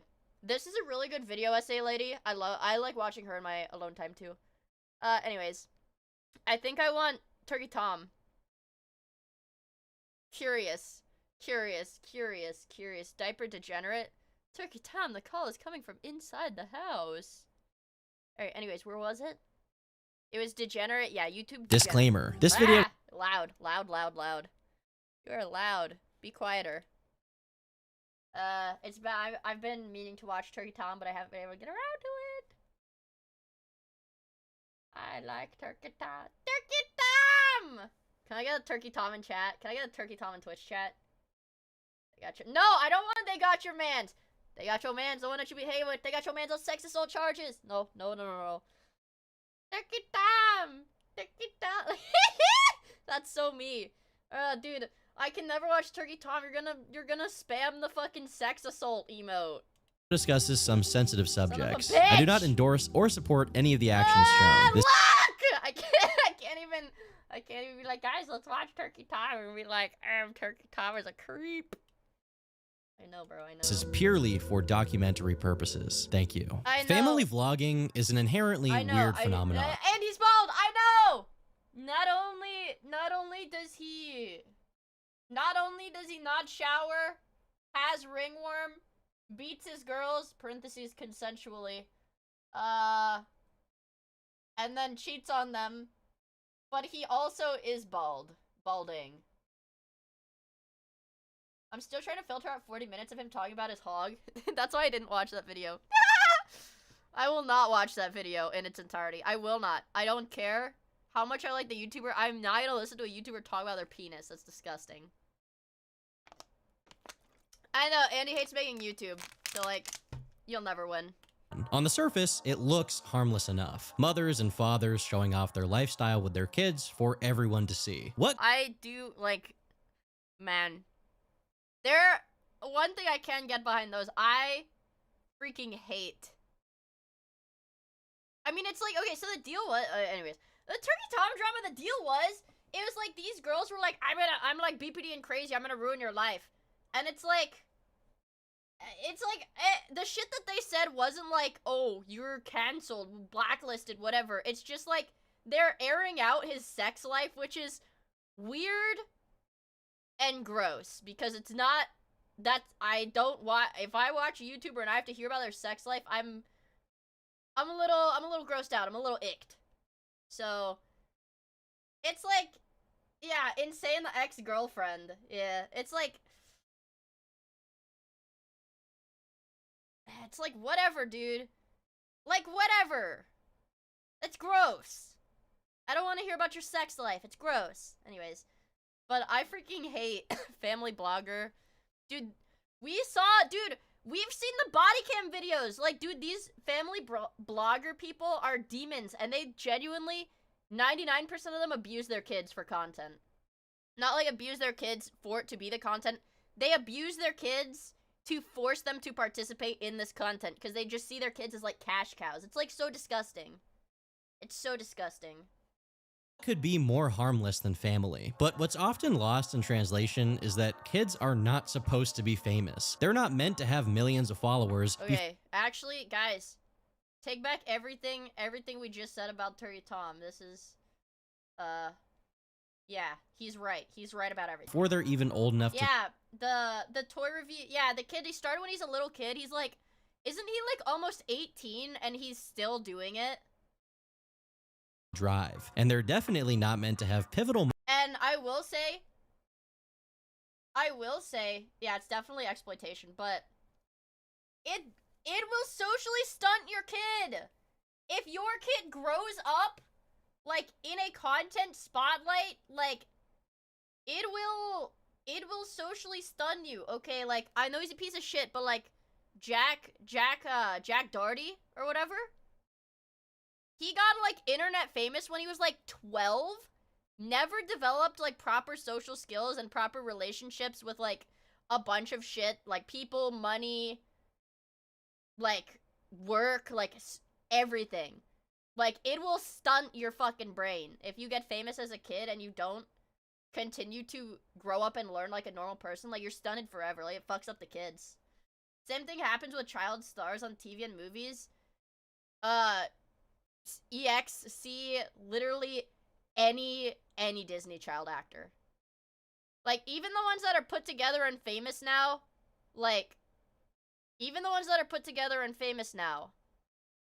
they're still fucked up. Like, they're all still, like, fucked up. Moments of their development broadcasted to strangers online. With a format so inherently unethical, it's not a shock that moments in front of the camera are often only a fraction— like Nickelodeon actors too. I feel like Nickelodeon actors maybe more so than Disney actors, but both of them are, like, really, like, they got really fucked up. As bad as the male ones seem better off than the females. Dude, I wonder why, bro. What happens when no one is watching. Today, we're discussing the most disturbing yeah, Disney was just as bad. Yeah, I know, they were all creeped on. It really sucks. Family vlog channel. It's, dude, I cannot stop pausing because I've just so much to say. Yeah, because the Disney actors didn't get, like, straight up Schneidered, okay? The Nickelodeon actors got Schneidered. But yeah, it doesn't matter what gender you are, bro. If you're a child actor, the constant attention, it will fry your neurotransmitter receptors, bro. Okay? Like, you are a child actor and you grow up with stuff like, and you can extend it to, like, even, like, toddlers and tiaras or, like, dance mom kids. Like, any kid that was unnecessarily put into the spotlight consistently throughout their childhood, it fries your dopamine receptors, dude. But yeah, it almost never ends well. Exactly. Starting with Ruby Frank, a mother who believed that her children were possessed by demons. We watched the body cam about this! Ruby Frank, you guys, we watched the freaking body cam one about this.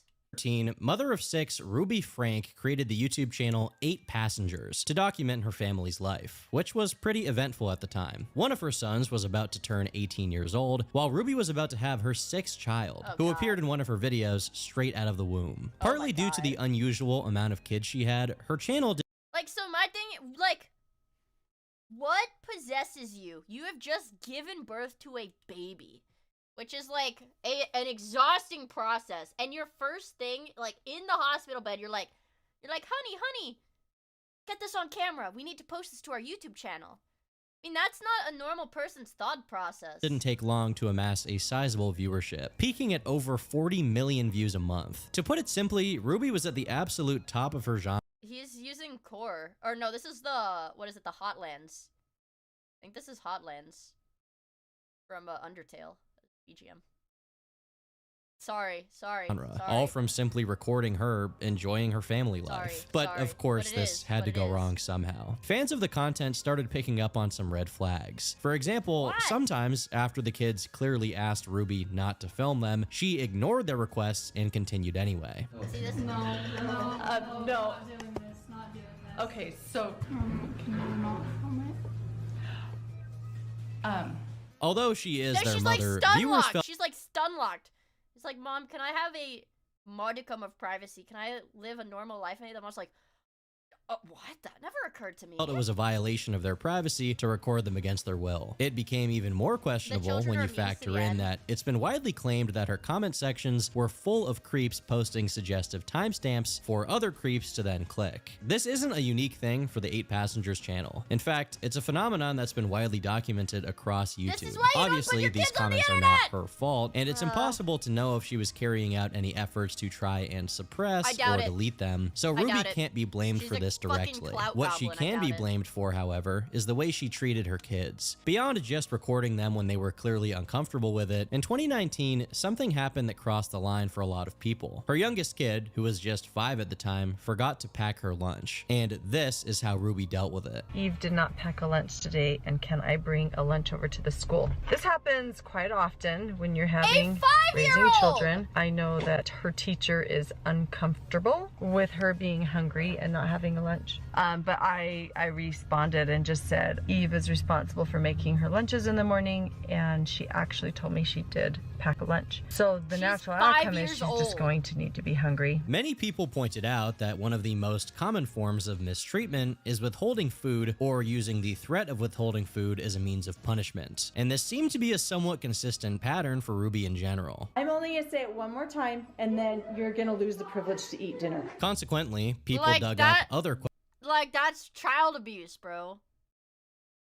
Like, oh, you're gonna lose the privilege to eat? You're saying that to like a 5-year-old? That's just straight up child abuse. Questionable parenting techniques, like making her kids do push-ups as punishment. At one point, Ruby's eldest son, Chad, was sent to a boot camp called Anasazi, which allowed no electronics whatsoever. But why was he sent there? Well, I'll let her explain it. It's an accumulation of things over years, well before we ever started YouTubing or well before we ever got into social media. So he was like 2 years old. It's reached a point where Chad needs to develop some very basic maturity and skills that like people like this should not be parents. I will say, if you send your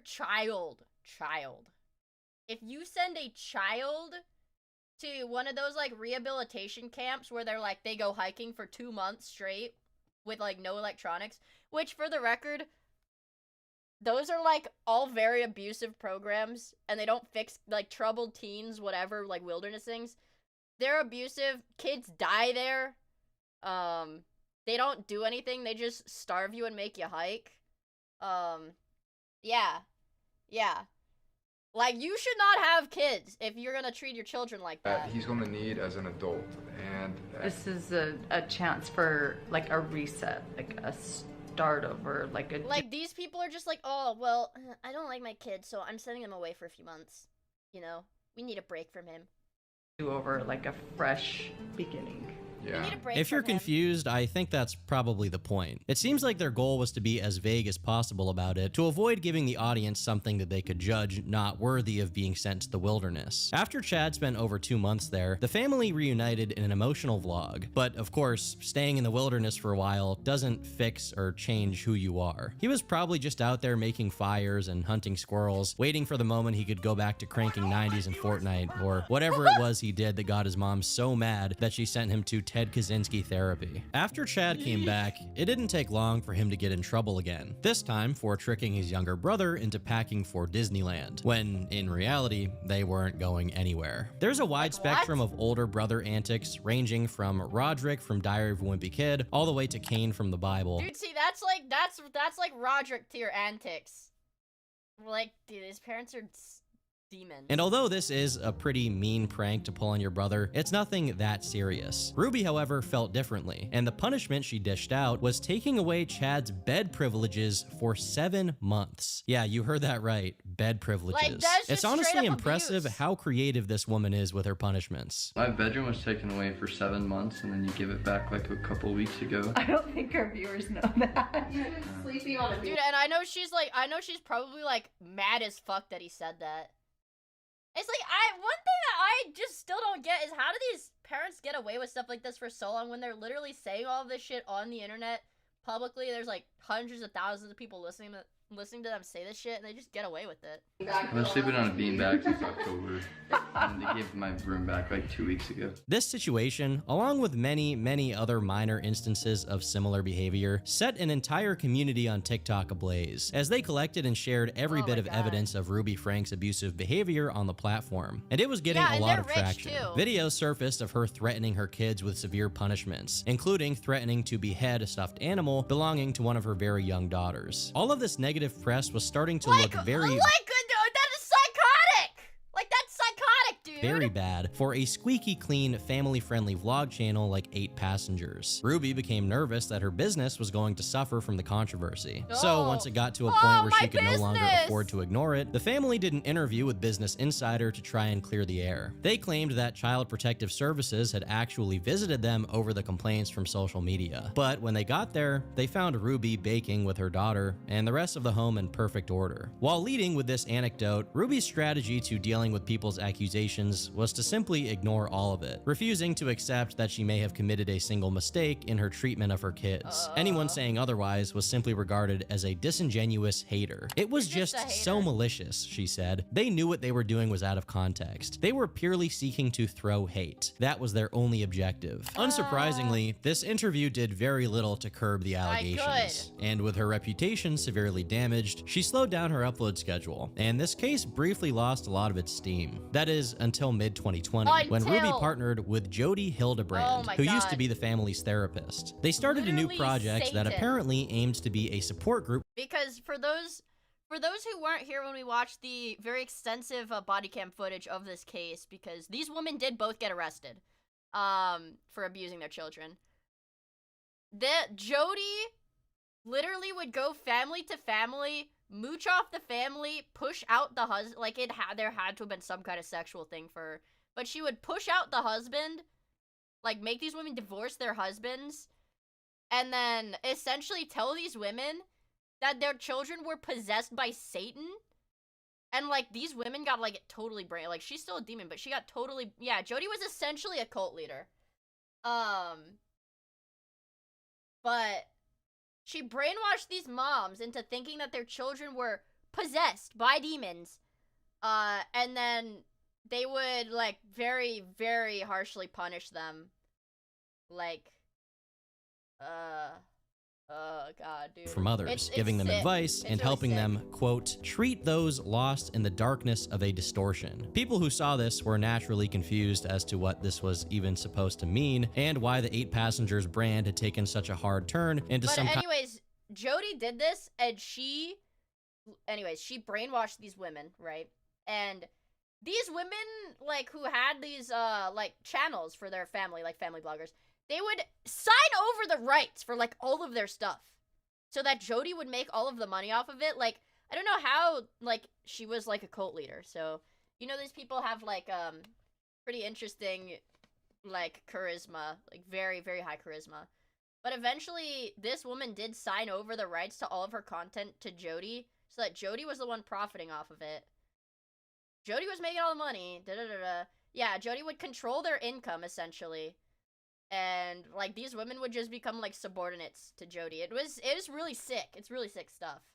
Like Mormon Mafia, exactly. Kind of weird parenting advice and therapy brand. Exactly. Within months of this partnership with Jody, Ruby's entire life was turned upside down. Completely reorganized. Sorry, I probably just totally spoiled the next, like, 20 minutes of this video, but I had to tell you. Around this new project, titled Connections, which people appropriately pointed out sounded a lot like a cult. Ruby's online presence was renamed to Moms of Truth and completely rebranded to promote this new project. Let me tell you the truth. This world where there are gangs and there is distortion and there is lust and there are people who want to hurt others, that's not the real world. That is the delusional world. And we have so many people living in the delusional world, about internet and so few people. I know too much about this stuff. Okay, this is my hobby. This is my pastime. These are videos I watch when I'm working. Living in the truth, that it looks like the distorted world is the real world. It looks that way, and and one thing that I don't think Turkey Tom is gonna touch on is that Jody, not this lady, the other lady, Jody would literally pretend to be possessed by a demon. Like, she would like she'd like run around the fucking house like a banshee, okay? Or she'd lay in the master bedroom because she took the master bedroom. She would like lay in the master bedroom and claim that she's having visions of like demons and blah, blah, blah, blah. And it was the kids' fault. It was because the kids were possessed by, like, the kids were being influenced by the devil, and that's why it was happening. And the only way to fix it is to punish the kids, which, spoiler alert, isn't really what worked. People who are living in it's some truth, really crazy they stuff if look you look into like it. Looney Tunes. You know, initially, you could assume that Ruby had at least learned a little bit from her previous controversy, as she began sharing a lot less about her personal life. Unfortunately, it turns out that this wasn't the result of Ruby suddenly having an epiphany and discovering that exposing her family constantly wasn't good for them. This was Ruby keeping her increasingly erratic and bizarre behavior off camera, so that she wouldn't get in trouble for it. In 2022, Jody moved in with Ruby, and according to the kids' testimonies, Jody slowly brainwashed Ruby into becoming more and more vile. She even pitted her against her husband, Kevin, she literally essentially kicked the husband out of the house. The husband is not without fault, because the husband saw all of this happening, did not step in. But the husband was blind to a decent portion of the abuse that the kids suffered, because Jody kicked him out of the house. He wasn't even living with them.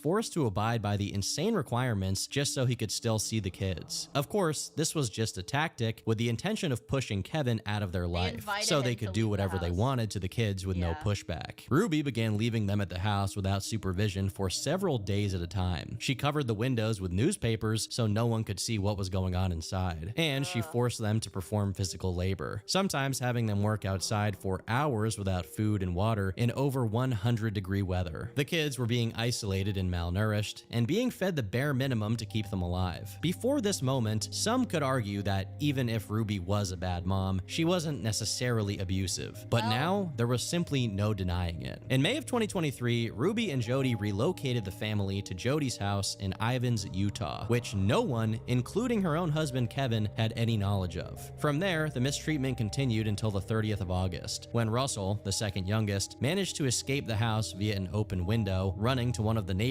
to beg for food and water. The neighbor immediately noticed that Russell had tape around his ankles, looked emaciated, and had open wounds. And the really fucked up thing about this, I think it was from this case, like, genuinely, like, disturbing. Like, genuinely disturbing and sickening. They would have, like, open wounds, like pressure things from, like, being tied up and stuff. They would put, like, pepper. Like, the women would put hot pepper over their open wounds and cover them up. Yeah. Like, under that is, like, I think it was, like, pepper and honey or something like that. Yeah. We watched the body cam footage of the arrest and the interrogations for this case. Yeah, so we did I watched it. You guys might not have been there for that show, but I was there. So he called the police. I just had a 12-year-old boy show up here. It's actually really sad because like the neighbors are like crying, like it's like really sad. My front door asking for help, and he's said he just came from a neighbor's house, and we know there's been problems at this neighbor's house. He's emaciated. He's got tape around his legs. He's hungry and he's thirsty. Is your door locked? No, I'm sitting outside with him on the front patio. Once the police got there, they discovered the horrific living conditions the kids were in, prompting Child Protective Services to immediately take them away. They also and what sucks is when the police got to the house, they had the kids hiding. Like Jody and stuff had the kids hide, and the kids were so trained to not talk to police that I think one of the girls they found that was like locked herself in the bathroom or something, they had to sit there for hours. Like they had to just sit there for hours before she would talk or eat any food. It was super fucked. This was a couple years ago. Yeah, they had like it was crazy. Also, Annette, thank you so much for the 7 months. I really appreciate it. But this is like horrific. promptly arrested the two women, who were immediately charged for their crimes. Following Ruby's arrest, her own sisters took to Instagram saying that it needed to happen. Meanwhile, one of her daughters, Sherry, also posted celebrating her own mother's arrest. She had already moved out long before the court case and previously had tried to alert the police to her mother's antics, calling a wellness check on the family when she had heard that her siblings had been left in the house by themselves for 5 days. But unfortunately, nothing came of it. About a week after she was arrested, the 8 Passengers channel was banned from YouTube, and the rest of the related online presence was slowly shut down as other social media companies became aware of the issue. During the trial itself, Ruby went out of her way to make herself out to be even more condemnable, accusing her own son, Russell. And yeah, what really sucks is it was genuinely cult-like. Even in her trial, they maintained that they did nothing wrong. So, like, obviously they were, like, turbo guilty. It wasn't even a question, because they went in there and said, no, my children are actually possessed by the devil, and I do have to beat them. Like, entirely brainwashed. Of violating his sisters, claiming he had admitted it to her. Of course, there was no proof of this, and this is undoubtedly something she fabricated during the trial to distract them from her own misdeeds. What they did have proof of was Ruby referring to her kids as the spawn of Satan. This phrase came from her diary, in which she admitted to refusing to feed the, quote, demons, shaving her son's head as a punishment, making her daughter stand in the rain for hours, and dousing her with water they used to wash the dog. All of this was in an effort to break the deal with the devil she believed they had made. In the end, like Ruby took a deal, pleading guilty to 4 counts to prevent herself from being convicted of 6 and being sentenced to up to 30 years in prison. Thanks to her pleading down, this means she'll be free in a year or 2. And you really gotta wonder if she abandoned her delusions while in prison, or if she's only gotten more insane and still thinks she did. The good thing, I mean, regardless of whether she gets out of prison or not, you guys, like, she has... Like, she will never see any of her kids again. Like, she will never see those kids again. And she's probably too old to have kids now, too. The right thing. The story of 8 Passengers is one where the most insidious behavior was ultimately occurring away from the camera. This is not the case with Mike Martin. Daddy05 was a YouTube channel run by Mike and Heather Martin, a couple hailing from Baltimore, Maryland. They came to prominence in early 2017 for videos depicting what the parents called pranks on their 5 children: Jake, Ryan, Emma, Cody, and Alex. Partly these channels, dude, these channels always have like ridiculous numbers of kids. Like, it's always parents with a shit ton of kids. The attention they got came from just how bizarre the videos were, even by family channel standards. Dad's strange addiction exposed. Dad punches kid in the face. No, I shouldn't laugh. I mean, what the fuck? Because obviously if it's in this video, he was probably punching them in the face for real, and then being like, "Hi, gotcha! Ah, pranked, gotcha!" If it's in this video, that's fucking probably what he was doing. Hey, this looks like that one album. Cody holds Alex at gunpoint. Is Jake gay? Among many other absolutely deranged uploads. Prime Daddy05 content was like a Lifetime TV show from hell, and it really sold the Martin family's household as this Guy Fieri Mountain Dew themed torture chamber. However, that was just the superficial appearance of the channel, as beyond the clickbaity titles and thumbnails, it was clear that a lot of the content I want to have this as like a miia thumbnail. Like a miia thumbnail. And it's let me go back so I can find it. Miia beats chat with a spoon. It was clear that a lot of the content was exaggerated, and outside of content creation, the Martins were a decently normal family. That is, until you paid attention to how Mike treated 2 of his kids, Cody and Emma. You see, Cody and Emma aren't Heather Martin's kids. Instead, they come from— I was gonna fucking say, because it's such a pattern, when it's like, I don't know why. I don't know why it's such a pattern, but it's like, yeah, when the kids are like half siblings or whatever, they abuse the fuck out of them. I don't know Mike's why. ex-wife, Rose Hall. Coincidentally, they seemed to be the main targets of the channel's pranks, and they were targeted much more aggressively than Mike's other kids. Dad burns Cody's Pokemon cards had well over 1 million views. Dude. Dad destroys son's DS. Cody ruins a giant family surprise. Cody gets the belt. I'm sending Cody— This is fucking crazy. This is fucking crazy. To military school. Using Cody for target practice. What?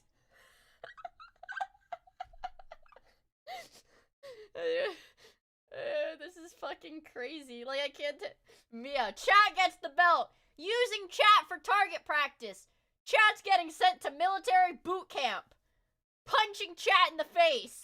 You get the point. I know that YouTube Yeah, Cody's out here fucking fighting for his life, dude. Oh my god. back then was a different time, but I'm honestly shocked this channel was even able to operate for as long as it did with those titles in mind. In one particular case, Heather doused Cody's bedroom floor in ink, and then started yelling at him, accusing him of being the culprit, until he started desperately crying and turning red, only for Heather to reveal it was all just a prank. Dude, okay. I will say, I mean, this is like, dude, this is like a fucking 6-year-old. This kid is definitely younger than 10. Me when I do an epic prank by screaming at my young child until he cries. Off the floor! Do you know how much that's gonna cost to clean? We got you both. They were. And they're both like crying and frowning. We got you! It's a prank! We got you! It's just a prank! This is literally like Sam Pepper tier. Is that his name, Sam Pepper? The killing my best friend prank gone wrong? It's just a prank, bro! It's just a prank! Innocent bystander. Yeah. You just got owned. It's just a prank, bruh.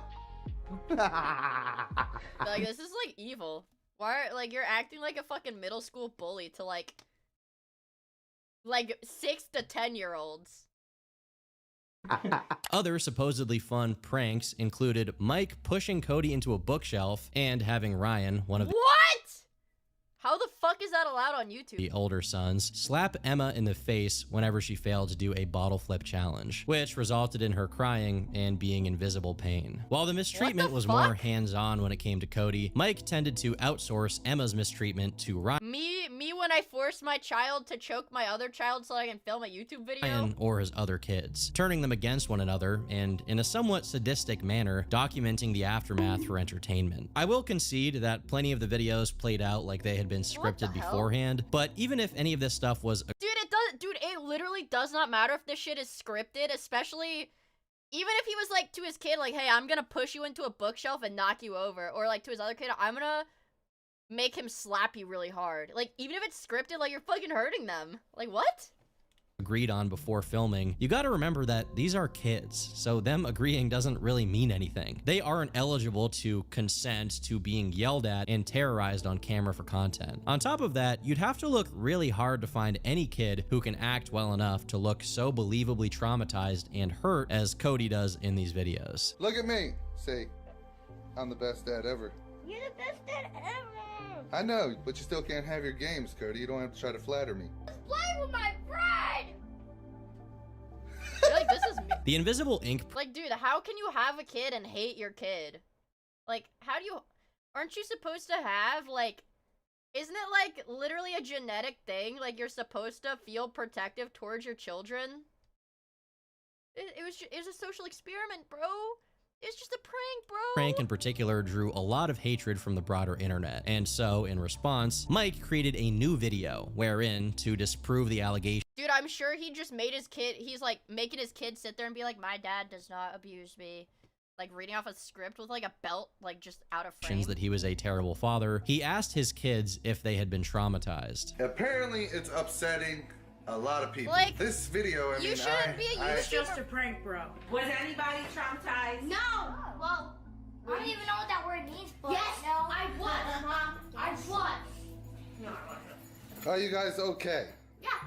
I don't mean to make light of this situation because this is honestly pretty dark, but the idea of someone abusing their kids on camera, being called out for it, and then sticking the same camera into the same kid's face and asking them, "Are you traumatized?" is so yes. nonsensical, it should be a Smiling Friends bit or something. Instead, it's just real life. While there were plenty of people on Reddit and other platforms commenting on how low and terrible Daddy 05's content was, it wasn't until Philip DeFranco made a video about it that the ball really got rolling. If we look past the screaming and cursing at the kids, there's also the physical. Hey, you know this was serious too. You know this was serious too. He took off ads for the video. That's a 6 mil view video, and he took ads off for it. That's how you know the shit's serious. All really got rolling. If we look past the screaming and cursing at the this guy kids, too, there's Phil also the DeFranco. physical element. Not just between some of the kids, which people would say, oh, you know, that's just families. In a video they called Tablet Destruction Prank, at one point the dad pushes Cody. That sends him face first into a bookshelf, and then we see later in the video his pillow is covered with blood. Phil is one of the oldest news channels on YouTube, and at the time, he had a lot of sway in what was being talked about by the commentary community at large. So him putting a spotlight on the issue really drew a lot more eyes to it. In his video, he shows that Mike's response didn't do a very good job of dispelling the criticism. So Mike had tried to plug a hole in his ship with a new written apology. We have had a family meeting and reviewed many comments and concerns. We discussed different alternatives for our future video. And this was before, I was gonna be like, dude, this is a ChatGPT ass apology, but this was well before ChatGPT existed. And ways we can improve. We deeply apologize for your feelings of concern. We do not condone these alleged crimes in any way, shape, or form. As many of our friends and family would tell you, we are a loving, close-knit family, and all enjoy making YouTube videos and having fun together. You can immediately pick up on this non-apology by the way it's phrased. We deeply apologize for your I'm sorry you feel that way. He literally pulled the I'm sorry you feel that way. But I don't. See, the one thing that sucks about ChatGPT being used for apologies now is ChatGPT will write the apology the right way. So we don't get the I'm sorry you feel that way anymore.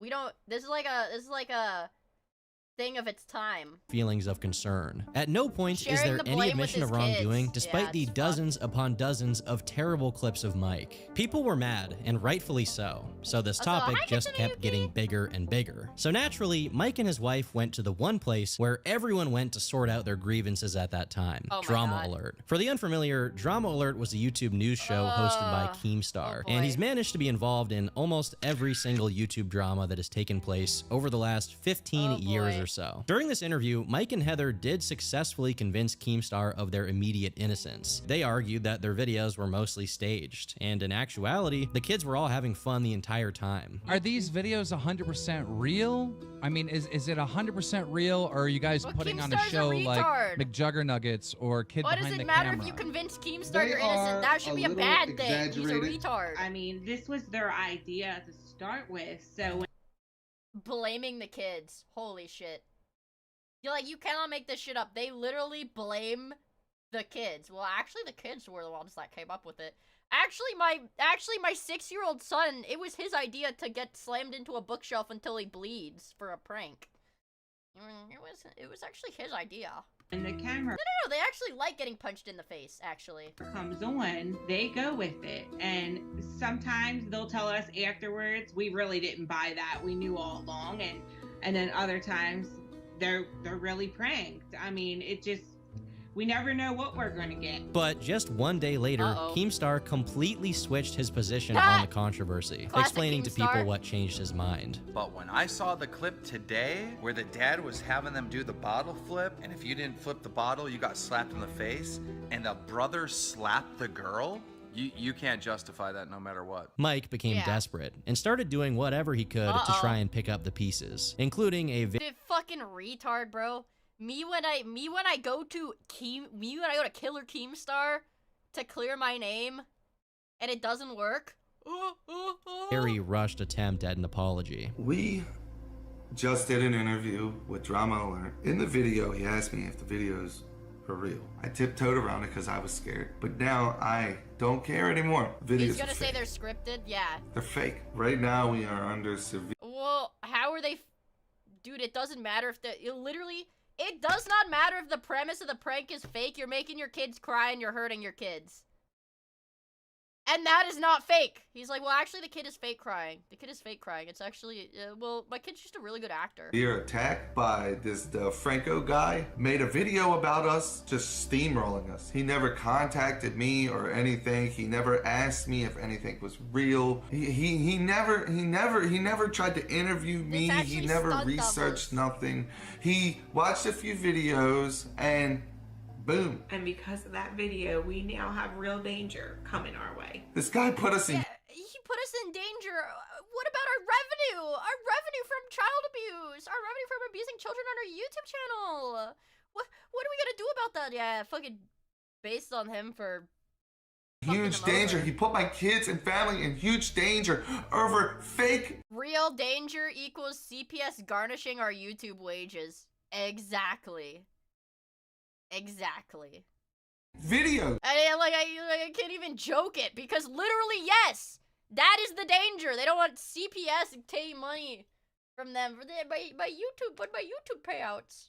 I don't know how this looks to you guys, but to me, it seems like really terrible acting. As I said before, although he's not outright lying that most of the videos are to some degree staged, it doesn't really exonerate him, since even if the videos are fake, the effects they have on the kids are real. To top it off, and to earn him even more negative attention, what the fuck? Effects they have on me when I kicking my child in the balls prank. Kicking my child in the balls till they explode prank. The kids are real. To top it off, and to earn him even more negative attention, he's clearly blaming Philip DeFranco for reporting on it, as if Phil had somehow lied or doctored footage to incriminate him and didn't just show his audience the content exactly as it had been originally presented. When he realized how bad this made him look, he took the entire video down. And a little while later, the couple made a second, much more polished video, probably under the guidance of some PR company, to try and redeem their brand. It's better than the other apology for sure, but it still didn't do anything to change their fate. After the topic was extensively picked up by a bunch of major outlets, it was covered by Nerd City, who probably did the most comprehensive video on the Daddy05 channel. And there was simply no excuse about these events being staged that came close to justifying them. By early May of 2017, Mike had already lost custody of Cody and Emma to their biological mother, which was a big enough development that it was covered by conventional news outlets like ABC. From that point onwards, the book had basically closed on the Daddy05 story, as Mike's attempts to make new channels to continue making content, first as Family05, then as Martin Family and Martin Boys, all got immediately banned by YouTube. Good! Additionally, the loss of custody came with a criminal conviction, which was met with a parole sentence that Mike was no longer to upload any videos including Emma or Cody. Technically, he may have broken this condition a few times in his attempts to restart his channels, but it seems that no legal punishment was ever given out. Actually, in 2019, he even had his sentence reduced. Still, even if it came to an end, at this point, there was no way for them to return to their former glory, if we can even use that word. However, there was one way around it. Their eldest son, Jake Martin. All the way back when the original Daddy05 channel was still up, Jake already had his own channel with very similar videos. Although over time, he began developing his content in different directions. Under the name Baby Dawn, he began posting edgy rap songs, which actually got a pretty positive reception from his audience. His next move was to try streaming on Kick, which also had some interesting results. So when that BBC is just keeping your anus, it's like something about it, like it's rewarding. In June of 2025, what? When the what? Gapes your what? And it what?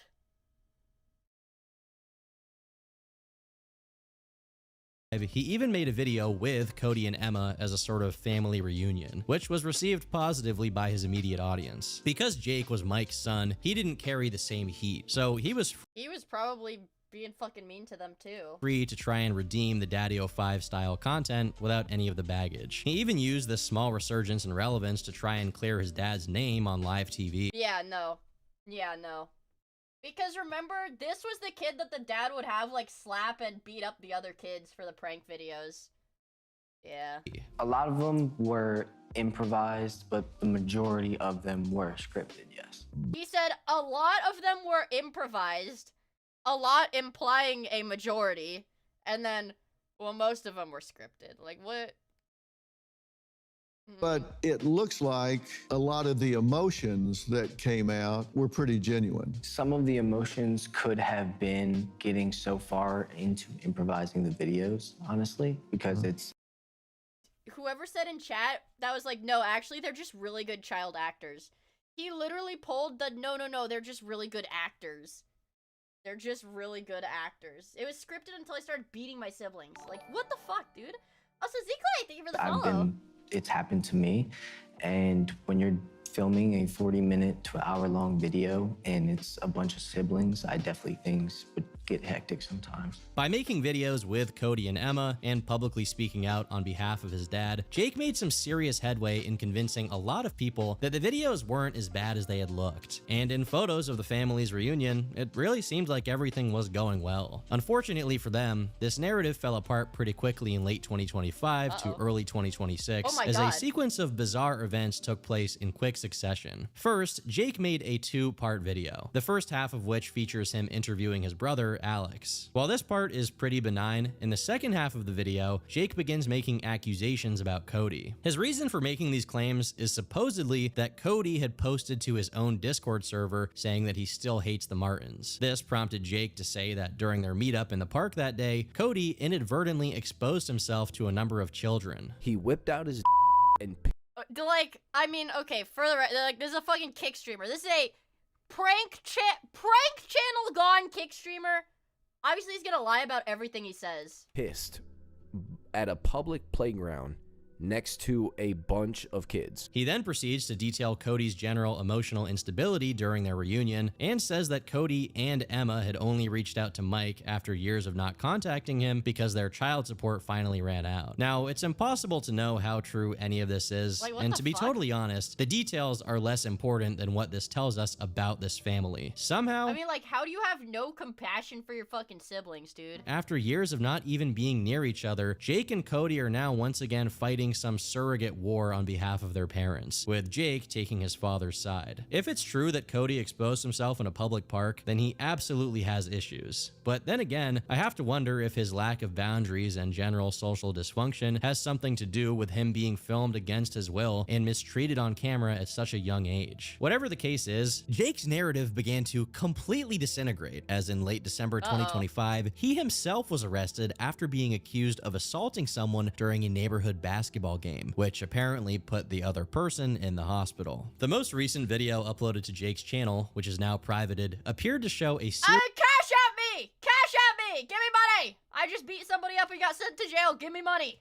Of texts informing his audience of what happened and asking for money to help with his legal case. Clearly, there's no better way to prove that Mike had a terrible effect on his kids' lives than simply looking at how they're ending up. Even with the various claims they've made about each other, or Jake's current legal case, the fact that they see it as normal to air out family drama online for everyone to see is a clear sign of their development being stunted years ago. Mike Martin, meanwhile, still has a pretty active social media presence, using his TikTok account to promote his career making coworker music. What?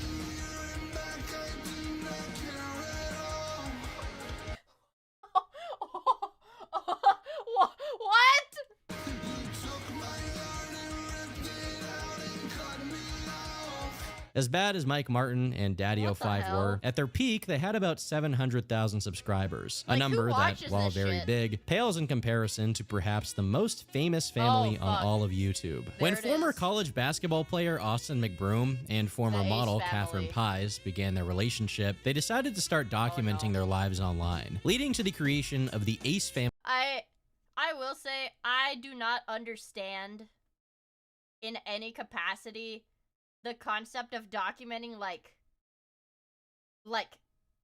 I don't understand, like, vlogging your daily life. I don't understand that.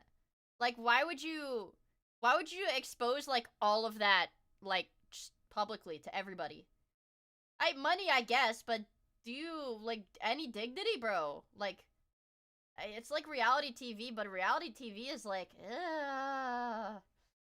family channel in January of 2016. As the channel grew, it allowed their audience to look into moments as meaningful as the birth of their 3 kids, Ellie, Alea, and Steele McBroom. Due to how obscenely rich they became, this was basically YouTube's version of Keeping Up with the Kardashians, where people wanted to vicariously take— For those who don't know the Ace, this was like the family vlogging channel. This was like the family vloggers, like, part in this celebrity family and all of the drama that came with it. All right, family. It is currently 8:21 p.m. October 15th. I don't want to see her freaking pregnant. And we just got out of the shower.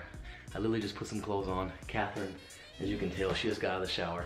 She just threw some clothes on as soon as she... Like, why are you filming this? Why are you filming this? You just got out of the shower. Why do you whip out the video camera? Threw some clothes on.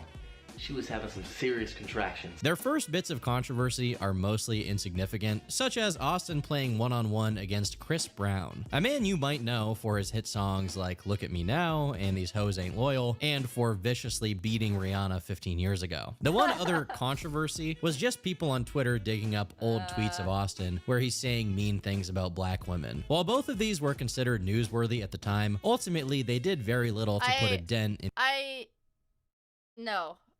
I'm not to speak on this. the Ace family's sterling reputation.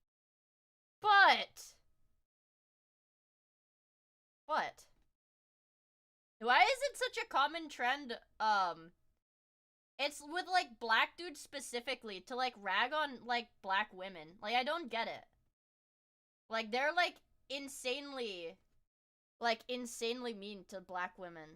I don't understand it. But things got a little harder to justify in 2019 when Austin bought a lollipop in the shape of a man's private parts for Oh, sorry. I have it filtered on Top Chat. Sorry, there's like a Muslim spammer. Okay, alright. I have it on Top Chat. I only saw one message. Hold on, guys. I gotta go ban a YouTube chatter. Okay. There. Happy? I did it. You're welcome. You're welcome. Toddler he was caring for. Apparently, this kid wasn't one of his daughters, but instead a relative of his wife's. Keep that in the bag forever. Do not show that to anybody, okay? That's your little secret.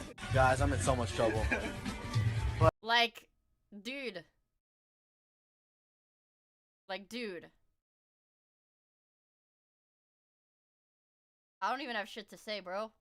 But she said she was gonna steal it if I didn't buy it, so better me buy it. This really makes Austin seem extremely negligent, not just for buying it for this little kid, but also for taking her into a store that has that kind of merchandise in the first place. Yeah. But instead of apologizing or even addressing the situation in any way, the Ace family just announced a temporary hiatus and came back later when they had signed with the Univision Creator Network. There were basically no long-term consequences for this controversy, but it did make people a bit more skeptical about the image Austin presented of himself as a well-meaning family man. This skepticism soon started focusing on the Ace family's charity events, and this is when things started to get a bit more serious. Basically, in his video announcing that they would be giving away $100,000, it was suggested that anyone who signed up had a chance to take part in the event and win. Ladies and gentlemen, the Ace family is giving away $100,000.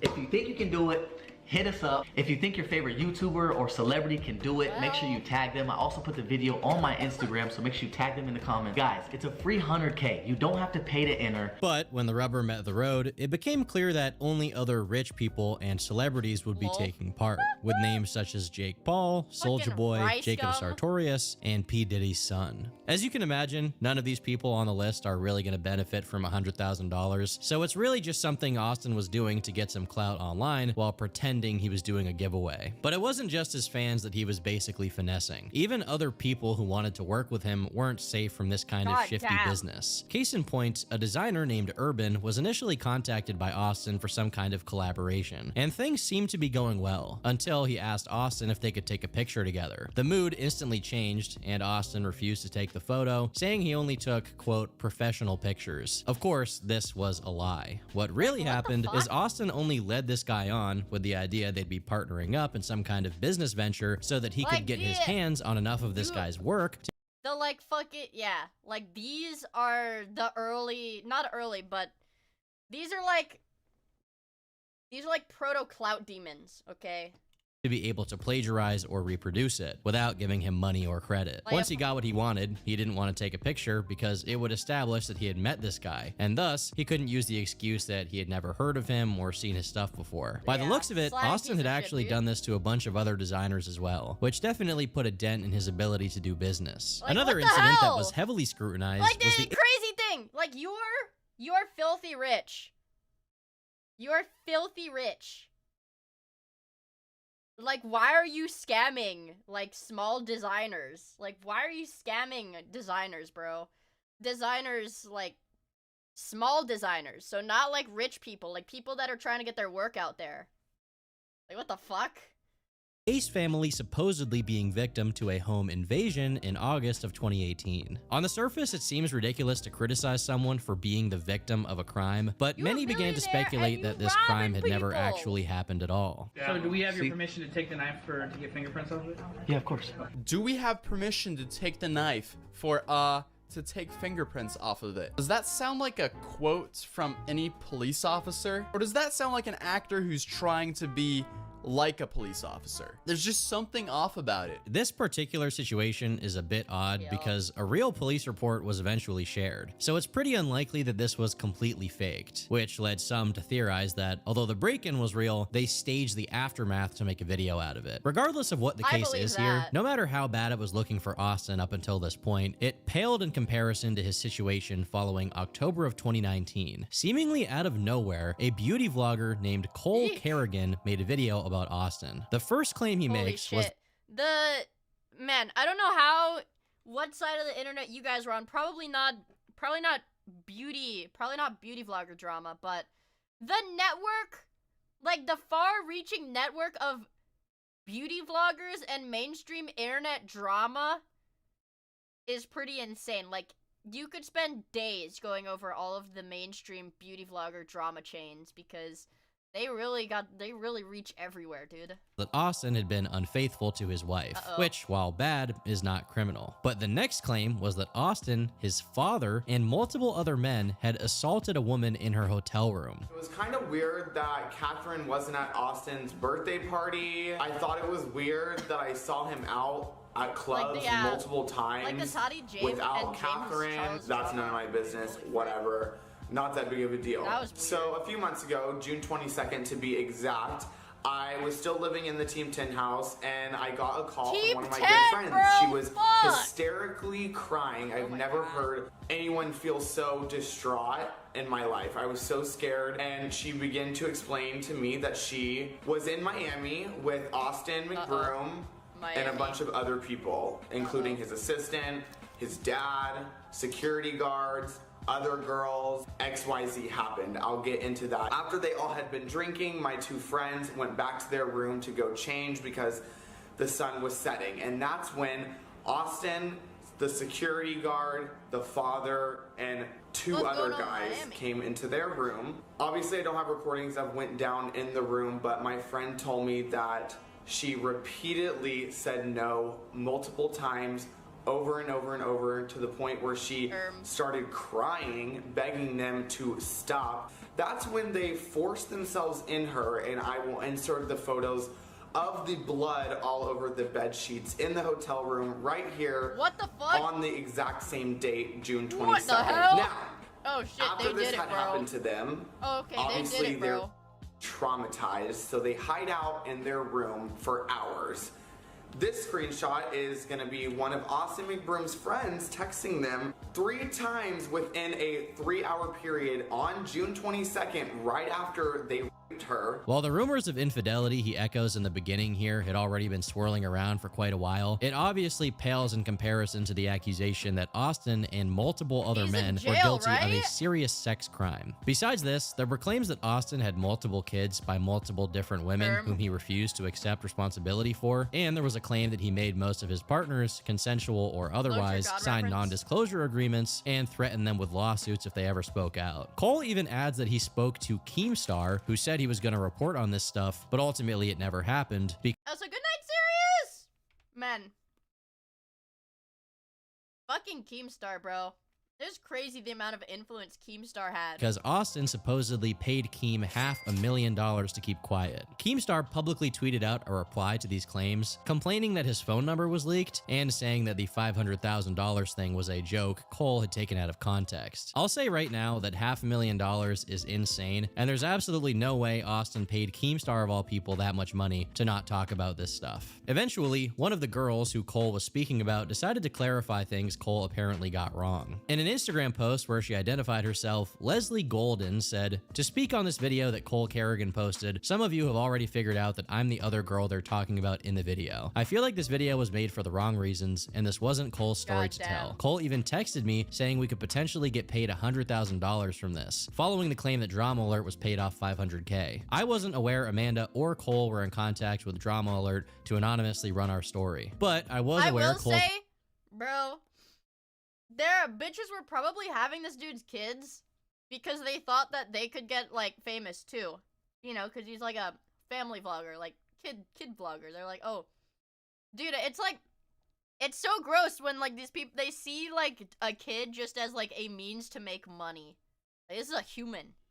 This is a person, video bro. was being made, and I only wanted it to be factual if it was ever going to be posted. I wanted to say that Austin McBroom is not to blame in this situation and did not me or anyone. This is not what I wanted. There's several sides to every story, and this isn't how I wanted to tell mine. Once again, this was met with speculation that Leslie too was being paid to not talk about whatever happened, but clearly at this point, this was reaching a point of baseless rumors and conspiracy theories. Thanks to Leslie sharing text messages that showed Cole apparently planning to use a version of her story to get $100,000, Keemstar was vindicated, but the story was still without a proper resolution. Eventually, Catherine herself started tweeting about it and making fun of all the claims, and suggesting that they're all fake. The only thing is, there was still a lingering accusation that one of Austin's good friends had viciously assaulted someone, and like, Austin's response seemed to implicitly admit to being unfaithful to his wife. This was pretty much confirmed in a video that came out later of Austin with another woman at some club. But again, there was absolutely no evidence that he had ever assaulted anyone or had children with other women. After Austin announced that he'd be taking legal action against the people slandering him, Cole's video was ultimately taken down.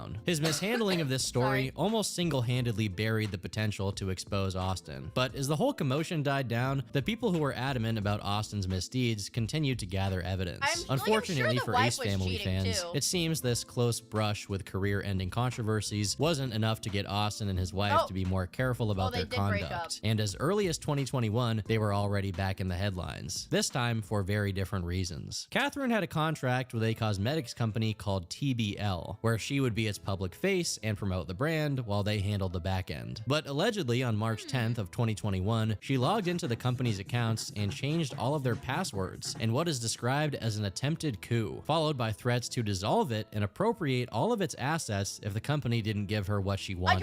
This is an insane financial maneuver, and it was serious enough that the company actually sued her for it. And this was taking place around the same time that the Ace Family channel was starting to experience a serious dip in viewership. Austin, meanwhile, was trying his hand at influencer boxing, which led many to speculate that Catherine's actions were some desperate attempt to make some money to maintain their luxurious lifestyle.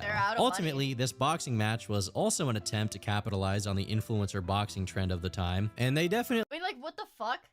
She got a deal with a cosmetics company, changed all of their like, I mean, how do you do a partnership with a company where the lady that, like, the social media figure you're working with has access to all of your passwords? What the hell? Yeah, these people think they can do whatever they want to anyone with, like, no repercussion. Well, because they're not very smart.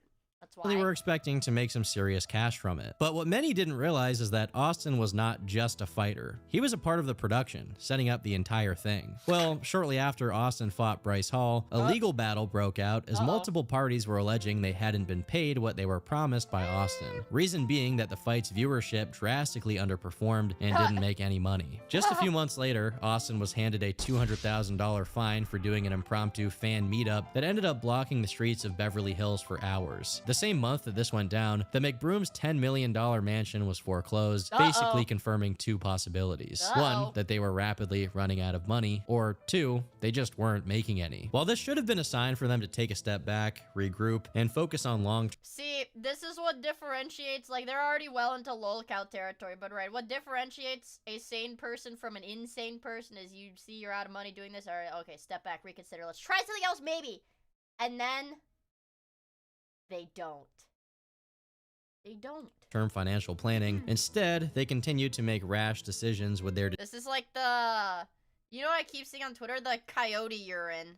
Where he's got like all the straws, they're all going into the pure coyote urine, and he like throws up each time he takes a sip of it. Deteriorating brand. In 2022, they decided to slow down their content creation efforts to host an Ace Family Festival, which they were going to charge $300 per ticket for. I don't know what kind of low watt NPC you'd have to be to even consider going to an Ace Family Festival at a $300 price point, but clearly the family was desperate enough to try anything at this point. The most scammy looking part of this was that they were selling the tickets before they even had a location or precise date. And on top of that, they even sold a VIP gold ticket for $500. What do you get? What do you get? You get an autographed poster. You get a meet and greet. You get a meet and greet. Which also granted you access to Austin's next boxing match, which also hadn't even been booked. To no one's surprise, the Ace Family Festival was a complete catastrophe, with extremely long lines of people under extreme heat, tents breaking down, and ridiculously expensive food. The whole thing was documented by commentary YouTuber Atozy, where even among the many issues, you can see how empty it was. I'd probably say maybe 300 or 400 people are here. While the public doesn't have access to the financial details, given the lack of attendance, it's very unlikely that it came close to breaking even. It seemed like the Ace family had intended this festival as their exit plan from YouTube. One final swing at squeezing some money out of their audience before they disappeared. But by the time they put it on, Dude, and the crazy thing is, they had 18 million subscribers. For some, like, all you have to do, like, it doesn't even matter if your new videos perform poorly. Dude, like, you've got billions of views racked up on the channel already. To keep getting ad revenue, all you have to do is just, like, not be a piece of shit, not get in legal trouble, not get in criminal trouble, and just, like, keep posting once in a while. Like, they had it. They had it, bro. That's too hard. Reputation was already in the gutter, and no one cared to even show up. In mid-2023, they tested the waters to see if a return to form was possible, and while the video did get millions of views, they wouldn't upload again in the immediate aftermath, with no explanation given. Ultimately, it seems the answer may have been relationship troubles, as in January of the following year, they came forward to announce that they were getting a divorce. As happy as many were that the Ace family was finally coming to an end, it wasn't- Would you go to a Miia festival if it had a $500 ticket where you can shake my hand once, and then you gotta keep moving? $500. Okay, good night, Cypress! Not even for free? What if I paid you $500 to come to my festival and shake my hand? Who's gonna tell her? Not even if I paid you $500? You guys don't want to shake my hand because I might get you sick? What? I do wash my hands, and I use hand sanitizer, and I use lotion, so my hands are silky soft. You don't want to double it and give it to the next person? Okay. I'm gonna sneeze on you then. I'm gonna cough and sneeze on you then. The satisfying crash. Hey! Wow! Hey, viewer, nice to-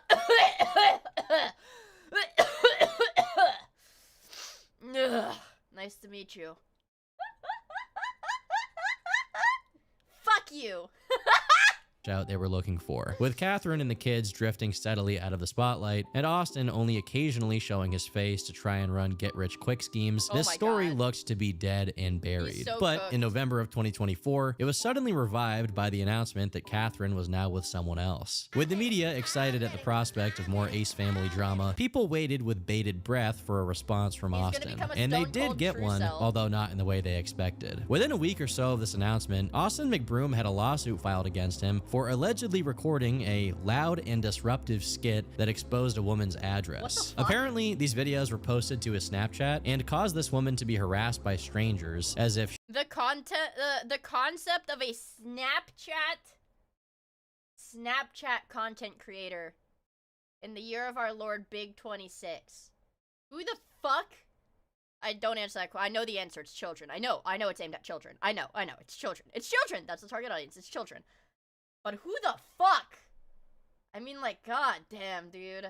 she was somehow connected to Austin, when in actuality, he just picked a random person's house to do a sketch wherein he pretended to be getting kicked out and having his belongings all scattered on the front lawn. The driving factor behind the lawsuit is that the harassment this woman received required her to temporarily move out and pay double rent for a month, all thanks to Austin's antics. He and Catherine's name popping up in news outlets led to a resurgence in attention, and sharks from their past began circling as they smelled blood. That's good. Case in point, Cole Kerrigan came back to revisit his controversy after having been completely silent about it for years. You guys remember this little like, video? why? This isn't even your drama to and spill. Real ones will know when that video was posted. Austin and his team posted a statement calling me a liar, and to this day, I get called a liar when it comes to accusations because I outed him and his dad for my friend at the time. But I just want to say, after that happened, Austin hand-delivered me $40,000 cash just to not say anything after his team posted that and to delete my video. What the fuck? Here's some proof, but if y'all want to... Oh, okay. Well, you know, wasn't that the shit that was happening with David? The singer that was talking to those kids that had the child girlfriend that he killed? Wasn't he, like, literally paying her friends, like, thousands of dollars regularly to not bring, like, famous people do this shit.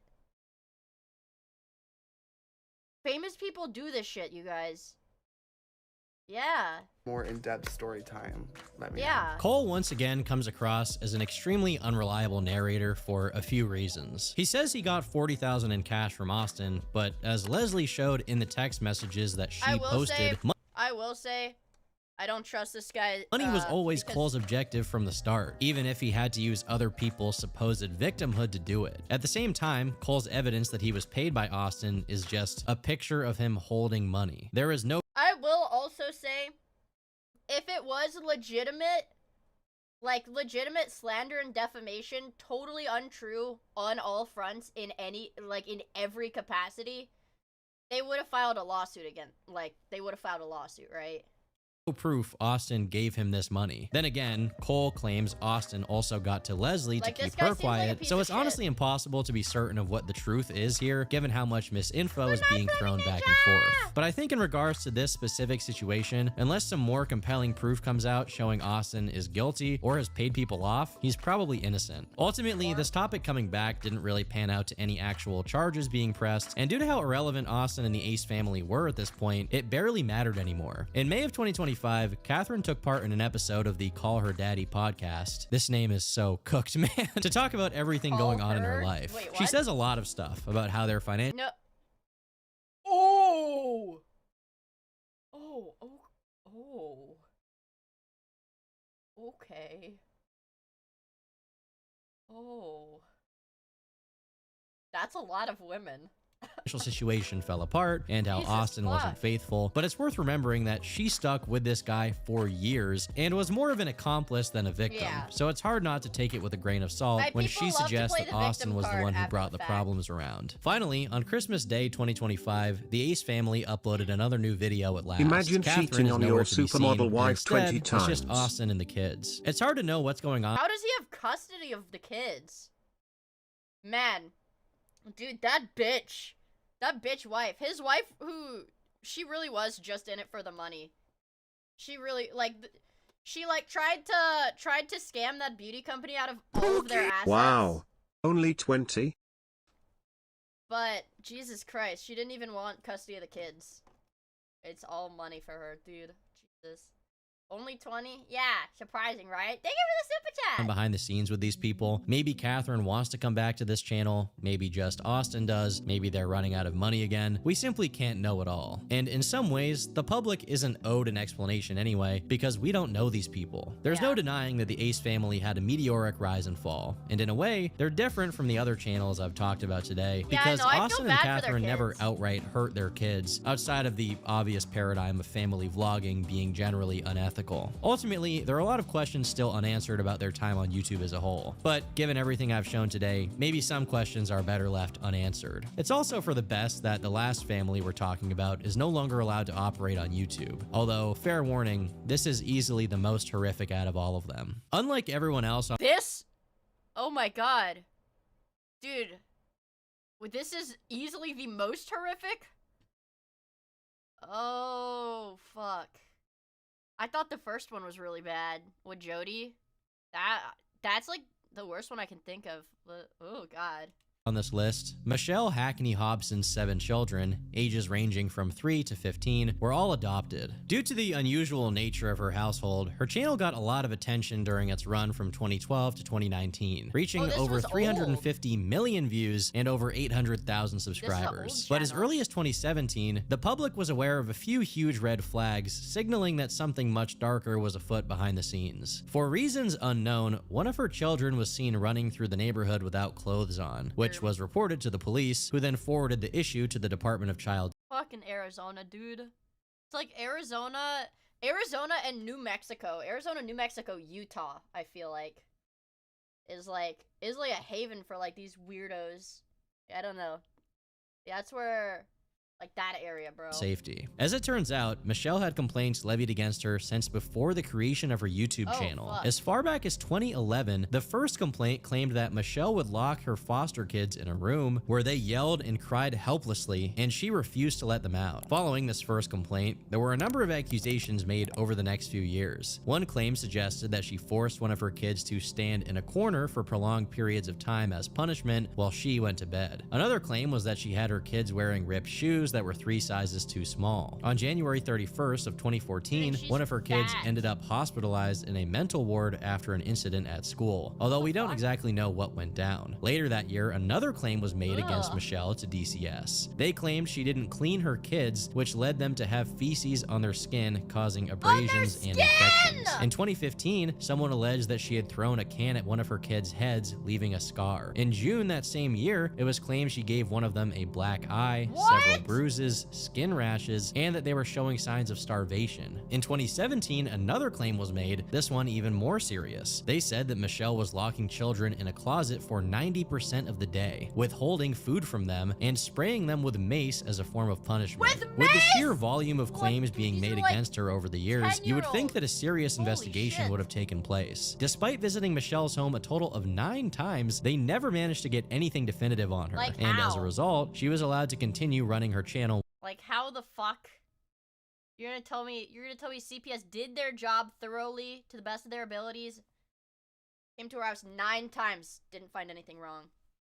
I feel like in a lot of districts, it seems like CPS is willfully negligent. With no issues. For several years, Michelle flew right under the radar, completely unfettered, making videos prominently featuring the children she was actively hurting. The suffering wouldn't end until March of 2019, when one of Michelle's biological children, Megan Hobson, decided to step in, and the police were called to perform a welfare check. What they found wasn't just confirmation that all of the complaints to DCS were real, but in actuality, it was much worse. As reported by the Maricopa City Police Department, the children, one of which was 3 years old, looked malnourished with dark rings under their eyes and pale complexions, substantiating the claim that she kept them inside and didn't allow them to have regular sleep or sun exposure. One of the daughters immediately offered up information to the police, saying that she was kept in a closet for days at a time with no food or water, pepper sprayed, forced to have like, dude! How the frick are you pepper spraying? You're pepper spraying a kid! What the hell?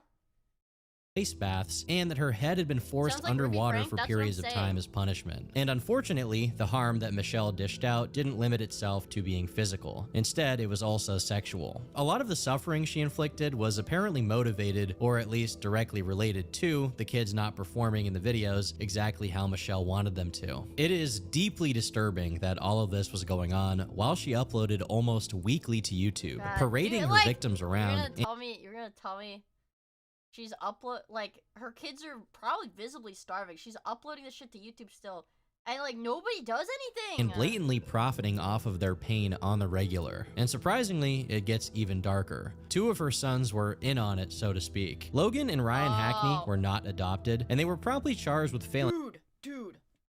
Like this happens in so many of the child abuse stories too. It's like the half siblings, step siblings, whatever. Like, whatever non-biological siblings, like, get abused by the biological family, even like including the kids, and I don't understand why. To report the crimes taking place inside the house once it became clear that there was no way they weren't aware of what was going on. For whatever legal technicality, these two had their charges dismissed. But as it turns out, years later, both of them were once again charged with felony sexual misconduct with minors. Although it's unclear if these charges are related to their foster siblings or if they're about unrelated crimes. One piece of information that is available is that one of them, Logan, is alleged to have been in contact with 2 minors under the age of 15 between the years of 2008 and 2013, while the other one, Ryan, was in contact with one between 2011 and 2012. If these victims are indeed their siblings, it adds another degree of perversion and evil to this whole story. Michelle, meanwhile, didn't end up serving her full sentence, as she died in November of 2019 at the age of 48. And tonight, the prosecutor leading the case against Hobson says her death is actually a good thing. On the surface, family vlogging channels present a glimpse into someone else's world. What could be more wholesome than smiling families opening presents and having fun? It's all the more disturbing then when the curtain is peeled back and some of them turn out to be more cruel than any viewer would have ever imagined. But for me, it's not just the bad apples. The entire genre is essentially predicated on robbing kids of their youth and blasting it out to the world for everyone to see their every moment. Have we not learned from how developmentally stunted many child actors turn out to be? I guess the answer is no, we haven't learned. And everything I've talked about in this video will probably be repeated again. I've been Turkey Tom, thanks for watching, and until next time, leave me alone. I missed my Tomothy time. My Tomothy time. The Ace one seems pretty tame compared to others. Yeah, well, because the other two actually were, like, mistreating their children, or 3 actually, sorry. Because it was her, the pranks, and then her. Like, they were the only ones that weren't actually, like, abusing their kids directly. Yeah, and there's, like, dude, okay. I hate, like, the vlog, like, family vlog channels, because there are so many that do pander to creeps. Like, they'll put their kids in, like, revealing clothes, swimsuits, whatever, film it, and, like, they are very aware of the fact that creeps are watching these videos and sharing them with other creeps, and they just let it happen because they're profiting off of it. Like, dude, the lengths that some of these people go for money is so terrifying. Genuinely. Like, oh god. Like, some of these people are freaking demons. Demons and human. Okay, wait. Disclaimer. I lied. No, I lied. One more. Very few fitness I influencers. lied. I think Pippa posted a screenshot from this video on Twitter. Or of this guy. It was one of the clips of him lifting. There's always something off with wholesome channels. Yeah, for the most part. For the most part. Not always, but I think it was Pippa posted a picture of this guy. Maybe my bitch got autism. Yeah, the my bitch got autism thing. Anyways, so certified funny. Okay, let's get caught up on our toms. Let's get caught up on our toms, and that'll be it for today. Also, thank you for the super chat, Jonathan. Yeah. Pat and Coic Bros. Maybe tomorrow. Influencers have emphasized inclusivity and compassion more than Scotty K. So you can imagine how shocking it was to find out he had been making fun of people for being disabled on his main account. But that was just the beginning. After posting the home address of one of his haters, Scotty's detractors unraveled a web of lies so huge that it spanned Scotty's entire life. Now, I have to pause. So, now I'm getting close to my mic. I do have to be a bit quieter than normal, because I am currently sick. I'm sick. I'm sick right now. Usually I'm really loud, though. Don't worry. I'm a sickened Andy. Yeah. No, usually I'm really loud, but... yeah, I'm wicked. I'm wicked. Nah. Dude, I've been sick for almost a freaking week. Once promising star of the fitness community has his reputation in the gutter, and it's unlikely that it will ever recover. I've built this entire platform on inclusivity and kindness, and I lost sight of that. You know, he kind of reminds me of, like, video game NPCs like video game NPCs where when they talk, it's just their mustache like wiggling a little bit and you don't see their mouth at all.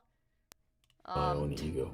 While he had already been making successful videos since That's what it kinda feels mid-2024, like. Scotty really jump-started his online career the same way that many fitness influencers do, going after and mocking really low-hanging fruit. In his case, criticizing V-Shred. V-Shred is another fitness YouTuber who's been posting for about 10 years, and he became notorious for pushing completely baseless exercise advice. He quickly became one of the most hated people in the entire fitness community, to the point where it was very easy content to make fun of him. One of the biggest mistakes for women who want to lose weight is eating cortisol-triggering foods. What?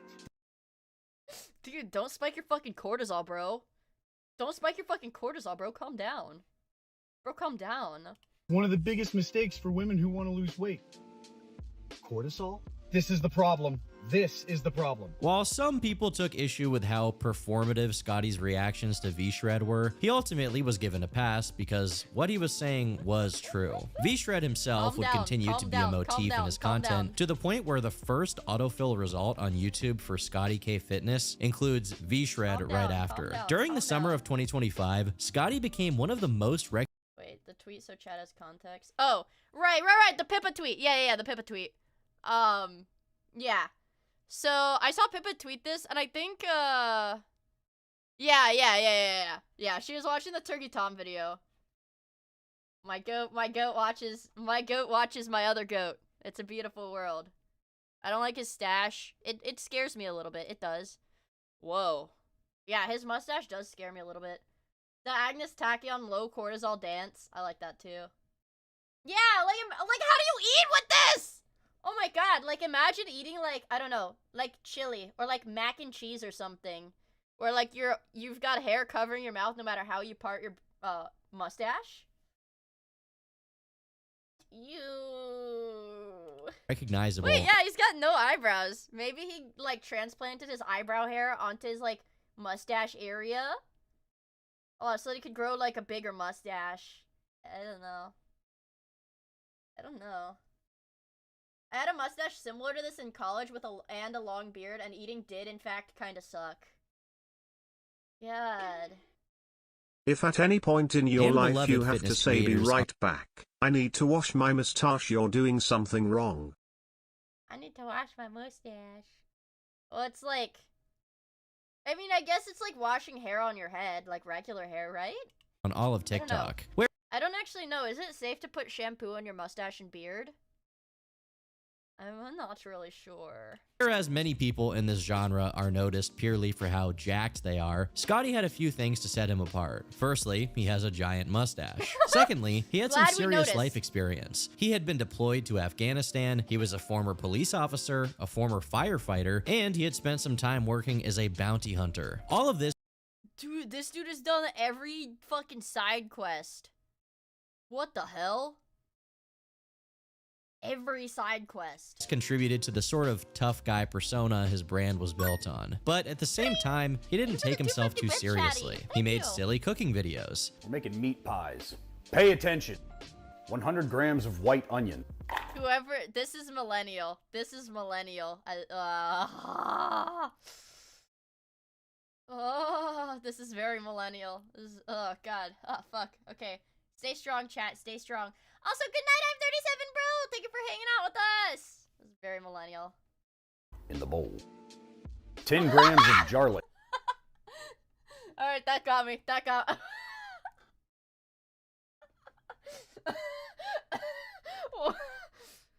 I fell for it. That got me. 100 grams of white onion. In the bowl. What the fuck? I'm not gonna lie, that got me. Unk humor wins again. 10 grams of garlic. It's fine. Get a skillet. Lightly spray with olive oil. Sweat your veggies. Why do you suck? And he shared the more nerdy parts of his personality, like his obsession with Fallout. It went so far that his entire home Holy gym shit. theme was Holy shit. Wait, fuck. Wait.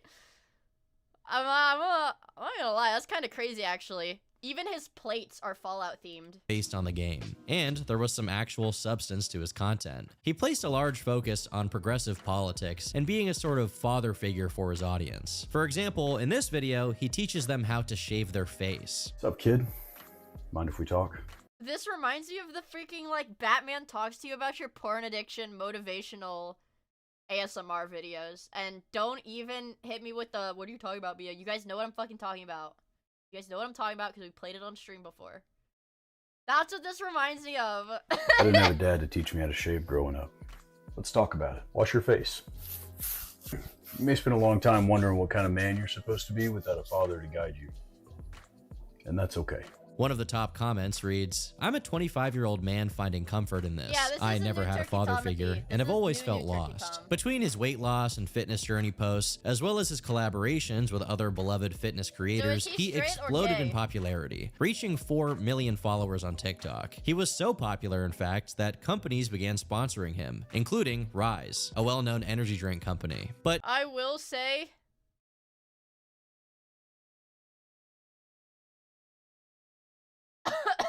I would eat the I would coffee cake flavored protein powder. That sounds kind of good. Began sponsoring him, including Rise, a well-known energy drink company. But Scotty had a problem on his hands. You see, if you build an audience by doing whatever that audience would want or expect you to do, you sort of lock yourself into pandering to them. Eventually, you may find yourself doing things out of your comfort zone, just for the fact that you think your audience will like you more for it. Of course, this bracket my home office for tax reasons. I am in my luxurious home office. Hey, this is my home office. I can do whatever the fuck I want here. Cough in my mouth. Ew. Oh, omega lol. Cough here, please. There you go. I was supposed to fake cough, and then it sent me into a and then it sent me into a real cough fit. There you go. You've got germs now. Tends to lead certain content creators into making unwise decisions. And that's how Scotty took the first step toward his ultimate downfall. As a reaction to the recent shootings involving ICE, he decided to make a video to denounce ICE. Oh my god. His cap is pissing me off. Buy a new one. Let it go. I did not even notice the fucking state of his hat. What the fuck? Let it go, bro. It's time. Let it go. Me when I'm not making enough money for my brand deal, so I have to political grift. I have to political grift in my short form content to get money. Donald Trump and anyone who supports them, which got almost 30. Dude, and what makes me mad is like, and profit he fucking did. And profit from the grift he fucking did, dude. And profit he did. God damn it. Million views on TikTok. While Scotty had always been somewhat left-leaning, making an outright political statement like this did come out of left field for many. Whether you agree with him or not ultimately doesn't matter. What matters is that this attracted him some level of negative attention from those who did disagree. One of them being Runvis Coaching, who brought a new piece of information about Scotty to the public. Anti-science-based lifter club. This is like clavicular vibes. Whereas, like, no, I'm not gonna work out. I'm just gonna do meth and inject tren, and I still get muscle. You're clearly very amped up about what you deem an excessive response to something that was not that problematic. But if that's the case, dude, they've all got these mustaches! They've all got these silly mustaches. You be consistent with that across everything. So, say somebody, like, said you looked like a gay guy, and then you doxed him, his job, his address, and his entire family. Would that be something that was too excessive? Runvis's claim here is obviously extremely serious. Curtis Connor. I know Curtis Connor is guilty of the stash. But Curtis Connor's been rocking that stash for like 10 years. Okay. So he gets a pass from me. Because I've never seen, he has shaved it before, and he definitely looks way better with the mustache, so Curtis Connor gets a pass. He definitely looks way better with a mustache. If he hadn't provided proof, it's likely he would have had a serious problem on his hands. But as it turns out, he did have the original video of Scotty archived. Scotty opens by saying that he has no problem with receiving hateful remarks, as it's something every creator deals with. I think this is a healthy response. All right, you know what? Solid response. So like I'm of the belief, like, if you're gonna post like political shit, like, fucking whatever. If you can take the heat from it and you don't care, like, fine, do whatever you want. I don't care. I'm not the target audience, so whatever. Do whatever you want. He says he's okay with getting criticism. All right, perfect. We've got an A+ response here. What is his next step? He says he does have an issue with is homophobia. He then highlights a comment reading, "You look like the gay brother on Ozarks that gets pounded by the FBI agent." But what Scott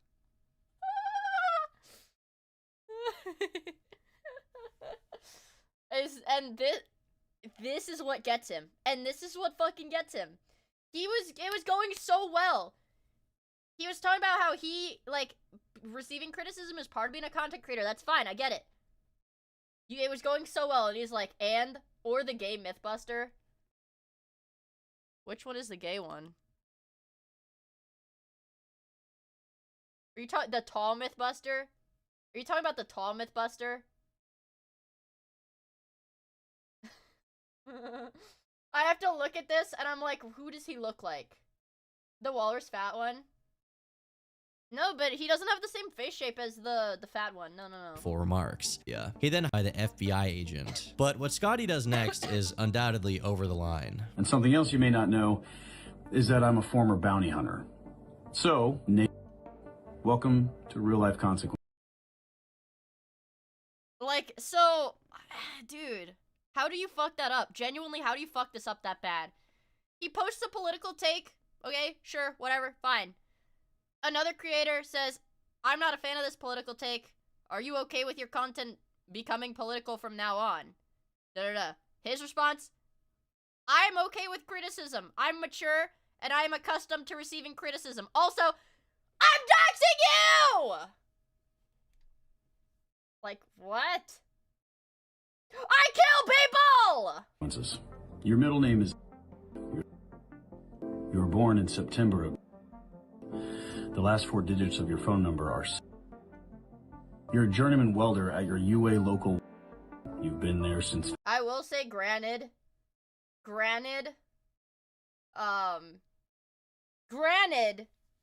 if you have someone's first and last name, which, like, a lot of these creators do attach their real-life names to their content, like, these fitness, like, influencers, whatever.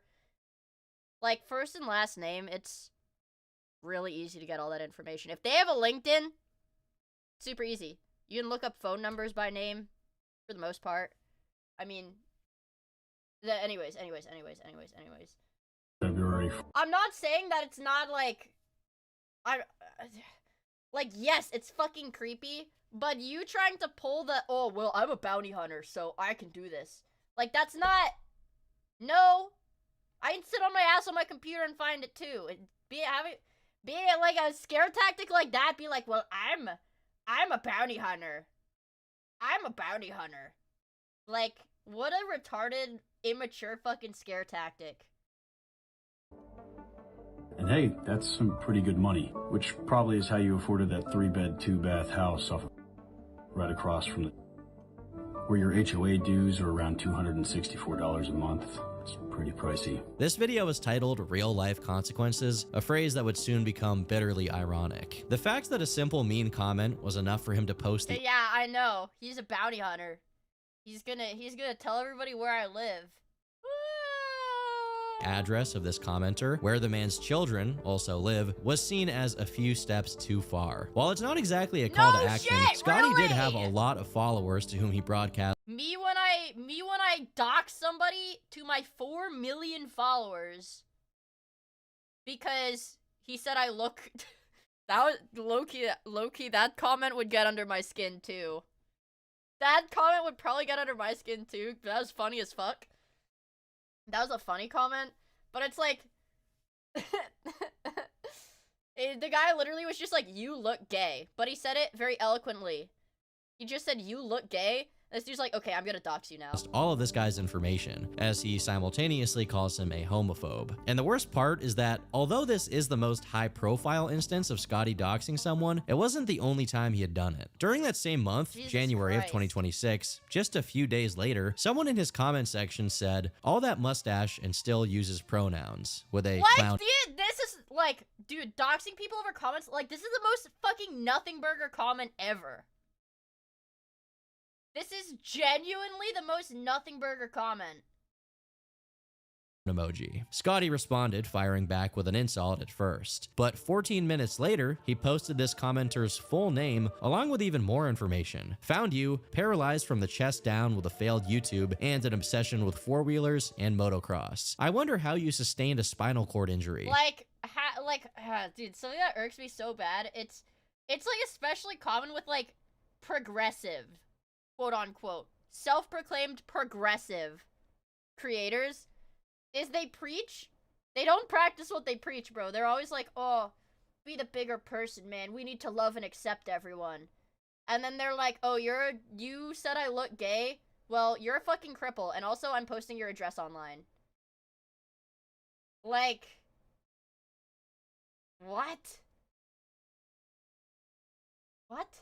Promoted from Leans Chud to Chud? Dude, Drifting in the snow looked fun, though. This comment officially broke through Scotty's persona. Now, not only was he doxing his critics, he was also making fun of said person with that information for being a paraplegic. Multiple times, Scotty had gone out of his way to make videos with his disabled sibling, Wesley, wherein one of the main focuses was statements about how bad it was to marginalize people. I will say,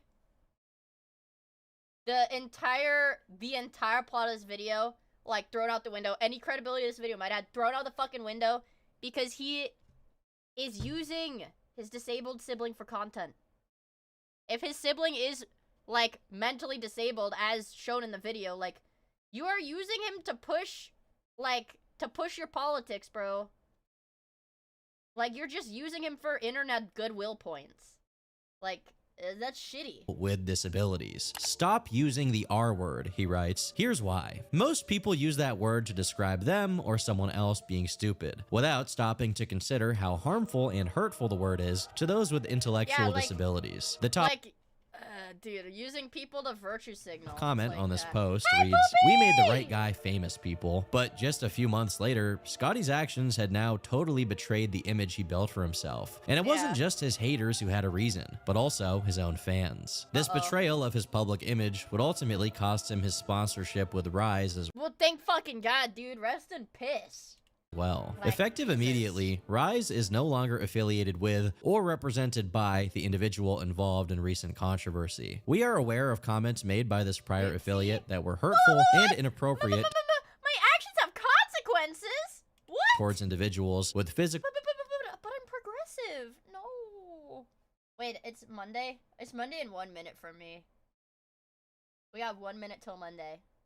And mental disabilities. While Scotty had previously maintained silence on this issue, now that it was affecting his bottom line, he knew he had to.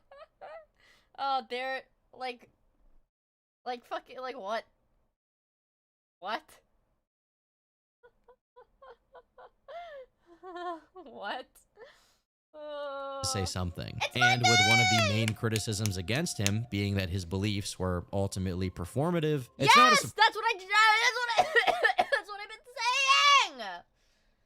That was literally the first time he posted his quote-unquote personal beliefs like this.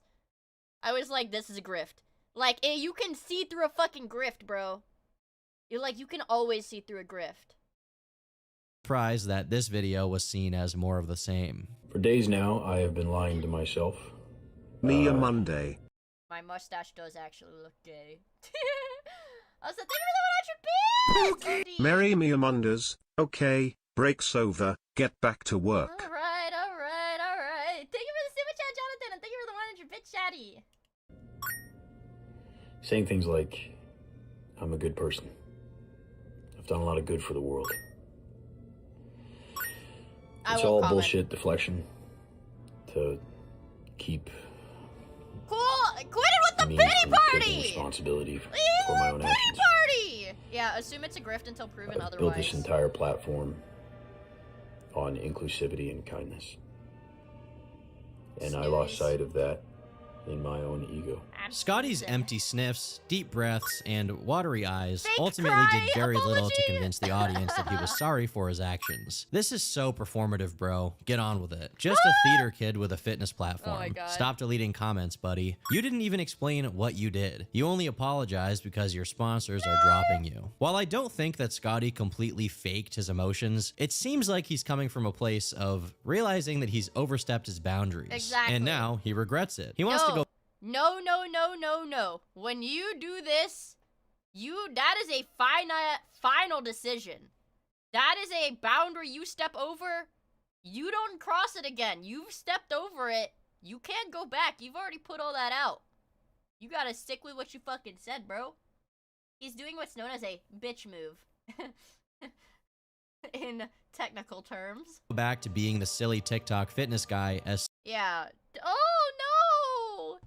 I regret the consequences of posting this content. No, I thought it was gonna actually make me more money, but it's making me less money. No, no, no, no, I didn't mean it. I didn't mean it. I didn't mean it. Yeah, it's a conscious friggin' decision to hit the upload button, man. Like, he doesn't even, this is not even live content.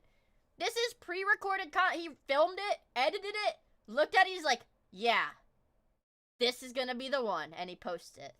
Like, you had so many chances to not post it, but you did. soon as possible. If his apology had been more convincing, that actually could have happened. But once people dug into his past, they began realizing that with or without this event taking place, his career was probably doomed from the start. While the internet was eating Scotty alive, he posted a new message to his Discord server. That was in the video. That sound effect was in the video. That got me too. That's in the video. Reiterates his apology, but then states that the that was in the video, you guys. situation had earned him some real-life consequences. He claims a few people had showed up at his family's home, forcing them to skip town. Oh, what? Well, I've been doxing people, but I got doxed? Guys, this is not good. People should not be doing this. What was he saying to the people he was doxing? Real-life consequences. Like, fucking shut up, dude. Meanwhile, internet sleuths began digging into Scotty's past. They quickly found that Scotty wasn't his real name. In April 2025, he had filed to change his name from Matthew Scott Kramer to Scotty Knox Flynn. What? Now, this wasn't exactly something he was hiding. He had posted an explanation for what happened long before the controversy. Let it go, dude. Let it go.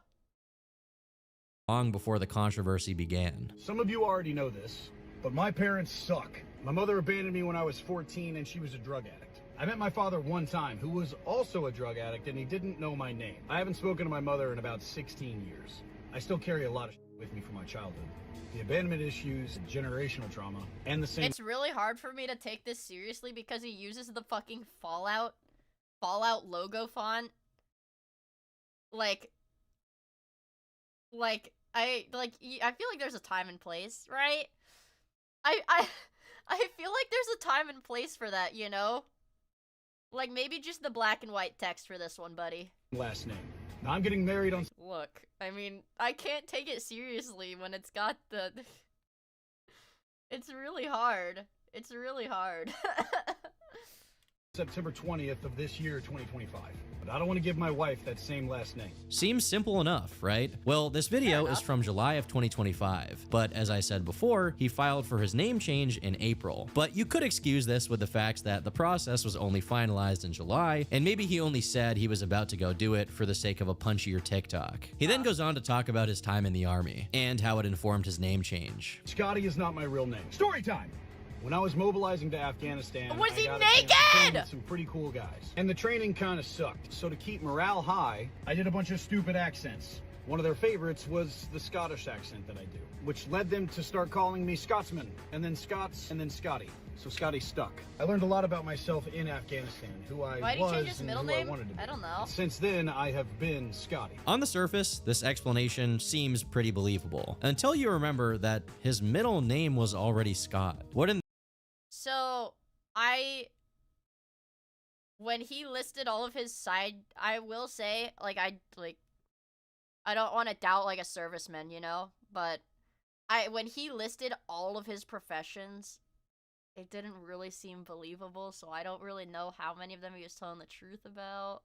That be a much more typical reason to call him Scotty rather than the fact he did a Scottish accent while deployed? People began to seriously question the reason for his name change, thinking there could have been something he was hiding. Sleuths managed to find his marriage license, which revealed that he had been honest about his marriage happening soon. His past also seemed to check out. Court records showed that nearly 2 decades ago, his mother had filed a protective order request against who is assumed to be his stepfather. There's also a separate report of Scotty's mom being charged for domestic assault and battery. Once again, checks out with his past. After this protective order was filed by his mother, Scotty's own records only really start in 2013, when he got a charge of forcible entry, which was promptly dismissed for unknown reasons. Just so we don't have to revisit this, there are actually 3 other instances of forcible entry charges, at least one of which is apparently tied to an eviction procedure, and one of them also involves someone else who shares a last name with Scotty, probably a brother of his. Then, in 2014, we have a marriage license application related to his first wife. 3 years later, Scotty filed for a protective order against one of his brothers, although it was dismissed for insufficient evidence. Finally, in April 2020, Scotty filed for a protective order against his wife, which resulted in her having to surrender all firearms to law enforcement, and it was promptly succeeded by a positive drug test from her and divorce proceedings. At this point, Scotty and his ex-wife had 2 kids, so a lengthy custody battle ensued, which resulted in a joint custody arrangement where Scotty kept the kids for the most part, while his ex-wife had weekly visitation rights. As of February 2026, there are still somewhat regular updates to the case, and it seems that the kids have had what is called a guardian ad litem since October 2025. I should preface this with the obvious disclaimer that I'm not a lawyer, and I also have an IQ of 65, but from my general understanding, a guardian ad litem is when a custody battle develops to the point where the court appoints— He said it wrong? Well, it's okay.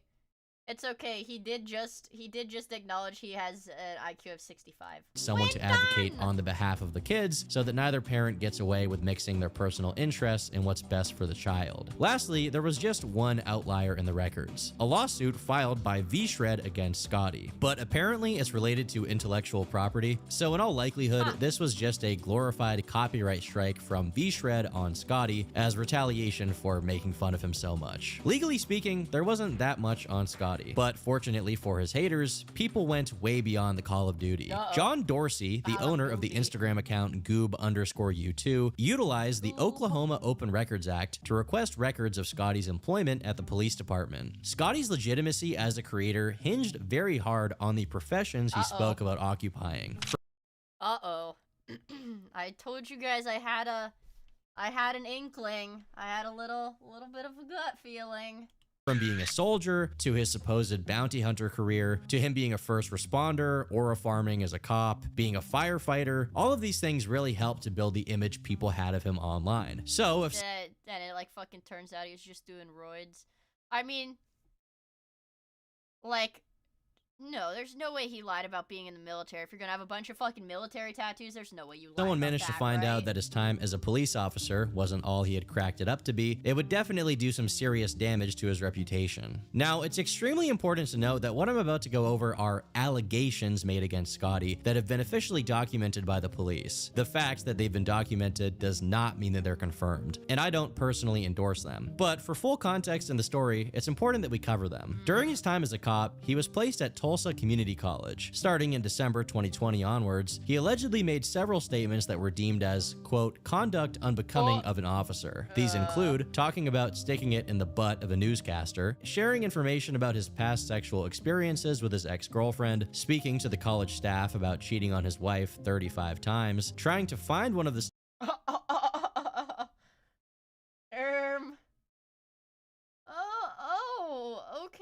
students on Facebook once he noticed that she wasn't wearing a bra, telling a student life employee he was going to start an OF account, and lastly, making inappropriate statements about a female student. By mid-2021, an internal investigation was being conducted on him as a complaint about his behavior had already been made. You're a lot fun. I really ought to watch more of you. Thank you for the super chat, Red Arrow Cross. Don't say paid chatter. Don't say paid chatter. I'm gonna get mad. Thank you for the super chat. I really appreciate it. A lieutenant began to keep track and take notes of the things Scotty said. Establishing that this was a consistent pattern was easy, as according to this lieutenant, he personally heard Scotty talking about getting head. And when an attempt was made to intervene and counsel him against that sort of behavior while on the job, he was found to, quote, not take counseling very well, shut down. Please, dude, imagine you're like a grown-ass man. Imagine being like an adult man. Like, you know, HR comes in and is like, hey, you know, we need you to stop trying to talk to the other employees about blowjobs. You're making them really uncomfortable. And he pouts. And he pouts! Like, they took his toys away.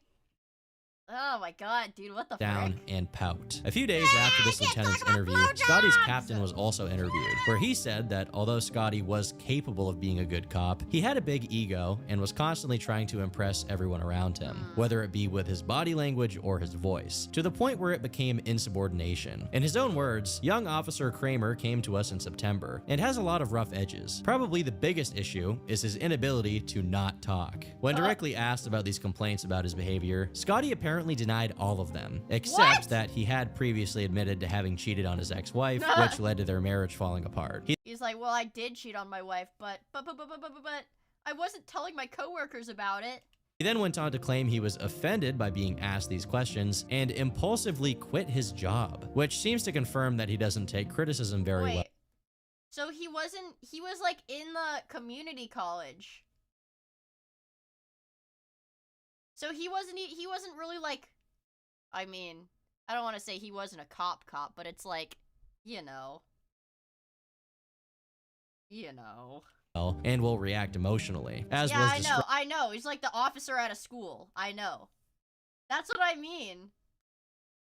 Dude, I remember my high school police officer was pretty chill, but it's like, you know, you're not really doing much.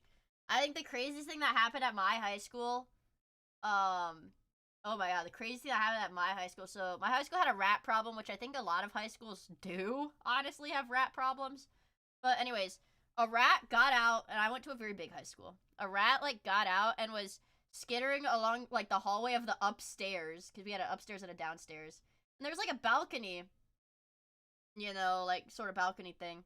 And the kids were trying to, like, a class had, like, run out, and people were trying to, like, get it in, like, a trash can. Like, it was a big rat.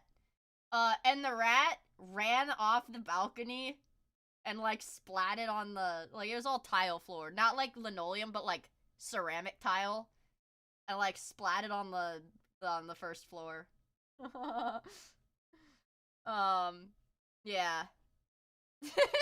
And I remember going out of my classroom to watch, and one of the, like, everybody recorded it, like, put it on Snapchat, and then one of my classmates, like, airdropped me, like, the Snapchat video of them, like, chasing, and then somebody on the bottom, like, it didn't die when it hit the bottom floor.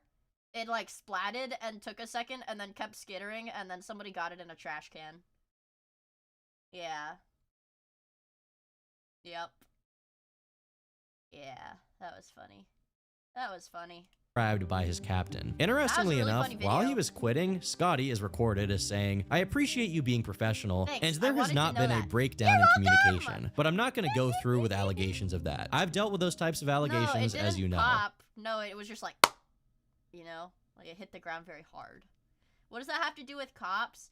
Well, because we were talking about cops at schools, and then I was like, yeah, the cop at my school was really chill.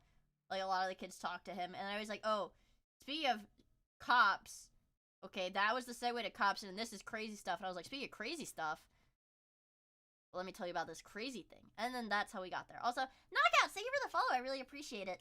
I'm not looking towards building a pattern of allegations, so no thank you. There were a few more interesting pieces of information coming from these documents, such as his captain saying that Scotty was never career military, as his deployments were as a contractor. Although at this point, it was unclear what his job as a contractor was. Due to how many videos Scotty had posted talking about being deployed to Afghanistan, or posts of him in military clothes, some people immediately saw this report and assumed it meant that Scotty had lied about having served at all. I'd personally say that Scotty does go a bit overboard with the tactical LARPing on TikTok. He plays I was literally about to say LARP, LARP, LARP, Sahur.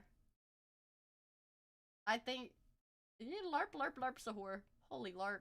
Holy mother of LARP. Fast and loose with the truth, often interspersing references to having been in the military for 11 years, with recent photos of him taking part in the Oklahoma governor's 20 marksman competition. This does not mean he doesn't have any legit experience working with or for the military. It just means that he carefully exaggerates just as much as he can without losing the plausible deniability of having lied.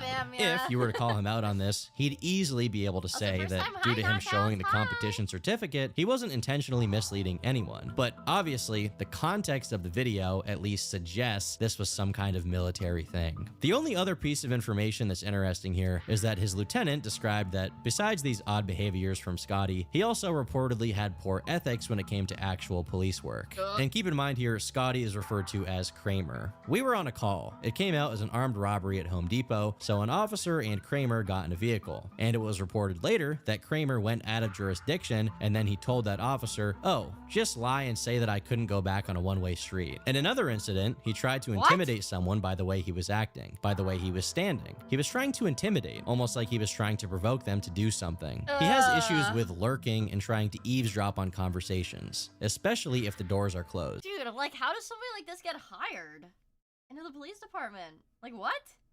They've got, like, all of these reports. He eavesdrops frequently if there's closed-door meetings. With this information making its way to the public, a few other claims were also made, all of which were reported on by Runvis. For example, there was one allegation from a jiu-jitsu instructor that Scotty had threatened her. "I'm a female jiu-jitsu instructor that helps out with women's self-defense seminars, and to test me, he held me down by my throat and told me he could kill me right then, and it would be easy for him to get away with it because of his police background." Holy LARP, dude. Oh my god, like, what the fuck is this? Also, good night, Ezra!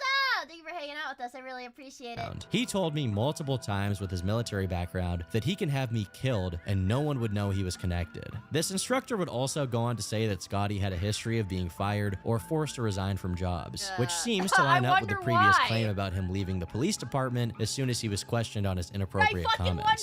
The image Scotty had built for himself was now officially past the point of no return, as Runvis's most popular Instagram post about the issue now had almost 170,000 likes. Hey Fitness, here I am again. Or should I call you Mr. Safe Space? With his past mostly dug through, at this point you would think the controversy would be over. But as it turns out, in the process of Scotty attempting to walk back from the situation, he may have told another lie. Remember that Discord message where Scotty said that people were coming to his house, putting his family— Is this fucking Death Note music? This is Death Note music, isn't it, in the background? in danger? Runvis Coaching came forward once more to address this claim from Scotty, stating that his friend had requested public records to see if Scotty had actually called the police about this issue. What they found was that Scotty had called them, but he made no mention of anyone showing up at his house. I'm calling to request a increased patrol at my home address. I'm heading out of town, and I'm a social media content creator with almost like 10 million followers. I'm receiving death threats, and I have family at home. I'd like to... Bro talks about having thick skin, receives one death threat. Receives one death threat and calls the cops. Like, I mean, come on, bro. It's all over if Clav gets the cortisol note. Okay. Now, if somebody showed up to my She's just like, okay. house in a threatening way, I would call the police and I would mention that. People were immediately skeptical of this entire thing because why didn't he mention that people had been to his house to the police themselves? And furthermore, if he felt his family was in danger, why did he leave? Wouldn't it have made more sense to stay and protect them? To be totally fair to Scotty, the phone call was made on January 27th, while the Discord announcement was made on January 29th. So it is possible that someone showed up at his house after the phone call, but before the message, sometime within that 2-day window. At this point, he had yet to provide any proof of anyone showing up at his house, but we'll keep this point in mind for later. Runvis also points out that Scotty is not and has never been a registered bounty hunter, meaning he was either operating illegally or this was simply untrue as well. He then accused Scotty and his wife of being swingers, which is a claim that I've seen no proof for. At this point, Runvis had Matonian flower. Some of this drama shit is so absurd. Because they've got, like, these legitimate, substantiated claims. And they'll be like, and tack on some evidence, like, here's this, here's this, here's this. And also, you're swingers! No proof whatsoever. Just be like, I don't like you, you're a swinger. Just like some weird, like, sexual jab at these people, like, just like the cherry on top. He knows because he was at their orgy. Maybe, dude. Also, Unverified Chatter, thank you so much for the 17 months! I really appreciate it, dude. Thank you. Well, I heard he smells funny, too. Positioned himself as Scotty's arch nemesis, and more people began reaching out with their own experiences. One of the more hilarious claims was regarding Scotty's time. Oh, yeah, and like, oh, and by the way, one of his balls is like half the size of the other one. As a fireman. He claims that the reason he wears a hat in every video is because of an incident which burned his scalp. But no, it's just because he's bald. He's just regular bald. But as Runvis points out, the real explanation is simply that he is bald. So why I wear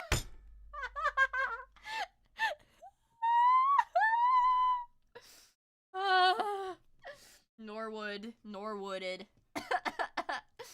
All the time. This is Norwood 7, look at it. I had second and third degree burns all over my scalp. I was out of work for like 3 months until I could go back. I went back to work and like legit a month later I had a knee surgery. So No, but seriously, why would you tell such a tale that's very easily disproven? Does this look like a scalp that's so badly burned you have to wear a hat all the time? It's the same all the way around. Like, you guys know what, I assume you guys know what scar tissue looks like.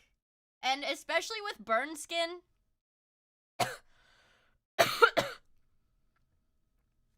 There's a lot of, what is it? Shrinkage in the skin, like it contracts. Like, his head, if he had, especially third-degree burns, even second-degree burns, if he had second-degree burns, at the very minimum, his head would be all, rough, bumpy. It would be bumpy. Like, do you guys, the scar is pretty much gone for me, but do you guys remember way back when, I don't think it would pick up on the camera, but I do still have a little scar. When I had that dark spot on my hand, I had a dark spot on my left hand that I would show you guys, like a circle spot, from when I got a second-degree burn from a hot glue gun. Yes, I got a second-degree burn from a hot glue gun. It burned through, like all of my skin. It was really scary. I had a scar. I had one small second-degree burn on my hand from a hot glue gun, and I had a scar, a visible scar on my hand for almost 2 years. Dude. So I'm just saying, easily disproven lie. Very easily disproven lie with this guy. Does this look like a scalp that's so badly burned you have to wear a hat all the time? It's the same all the way around. He's literally just bald. With enough... Yeah, I got that in the cosplay making war. The great cosplay making war of like 2022 or 2023. Yeah. The harsh world out there, you guys. Of these rumors festering, Scotty finally decided to make a proper response to go over everything that had been claimed, starting with him doxing his haters, which he outright denied. Starting out, did I respond to a hateful comment with hate and making fun of somebody who is a paraplegic?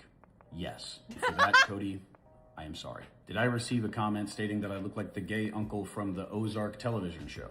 Yep. I really can't believe that's what fucking set this guy off. Like, that's what started his doxing spree, is somebody said he looked like the gay uncle from Ozark. And he's like, that's it. That's fucking it. Which is true and objectively hilarious. And from that comment, I made a video where people have redacted information to make it seem as if I have doxed this person. I gave this person's name, profile photo, place of employment, and how long he worked there, state that he lived in, birth month. So you doxed him? Yes, so you doxed him. Yes, that is what we typically online refer to as doxing. Yes, he don't got internet, guys. He don't know. He don't got. It's not his fault. He don't got internet. He don't know. Birth year and 3 random first names as possible associates. All of those. Didn't he literally name his children? Isn't that what he did? He said 3 random first. Didn't he literally name that guy's children? Curious. The war messed with his head. It's not his fault. Those things were on his public Facebook profile. The things that I did give in the video that were not public information, I got off of Google, not because I used to be a bounty hunter. That information was the last... Dude, like, you can't try to fucking backpedal. Because at the beginning of the video, when he doxed the guy, he said, I was a bounty hunter. Look at what I can do. He literally prefaced the video with, I was a bounty hunter. This is my skill set. Look at what I've just done. And he's like, well, it was a joke. Well, actually, it was a joke. Well, it was a joke, actually. 4 digits of his phone number and the name of the street that he was last listed at residing at. While it is probably true that most of the information he got was from Google, the same applies to most of the information people got about him. They simply searched up his name and started digging from there. Additionally, Scotty did directly publish all of the information he found to his millions of followers, undoubtedly raising the risk of someone doing something crazy with that information to this random commenter. His post was originally made to his TikTok, which has 4 million followers. He then reposted it to Instagram, where he has 2 million, and then Threads, where he has 140,000. This brings the exposure up. Wait. He did very specifically say he had 10 million followers when he allegedly called the police. Okay, well, I won't comment on it. To at Me though, when somebody asks about my follow count, I round down. I always round down. Humble Andy. least 6 million people. He's like flexing on a dispatcher! Or more who could have seen this guy's private information. It wasn't some lapse in judgment. It was deliberate. On top of that, while he tries to play off the bounty hunter thing as a joke, the things that I did give in the video that were not public information, I got off of Google, not because I used to be a bounty hunter. Based on the original video, he was being serious. And something else you may not know. Okay, thank God Tommy's gonna bring this shit up, bro. Is that I'm a former bounty hunter. See, dude, literally, he prefaces the video with, I'm a former bounty hunter, look at what I can do. But this isn't the only dishonest thing he does in his response. Let's take a look at how he addresses the claim about people showing up to his house. And most of this started as in response to the ICE video that I made, and whenever that video went live, I did start getting death threats. And I've gotten death threats before, so I handled it the same way I did last time, where I called in a watch order on my home. Usually it's just internet trolls.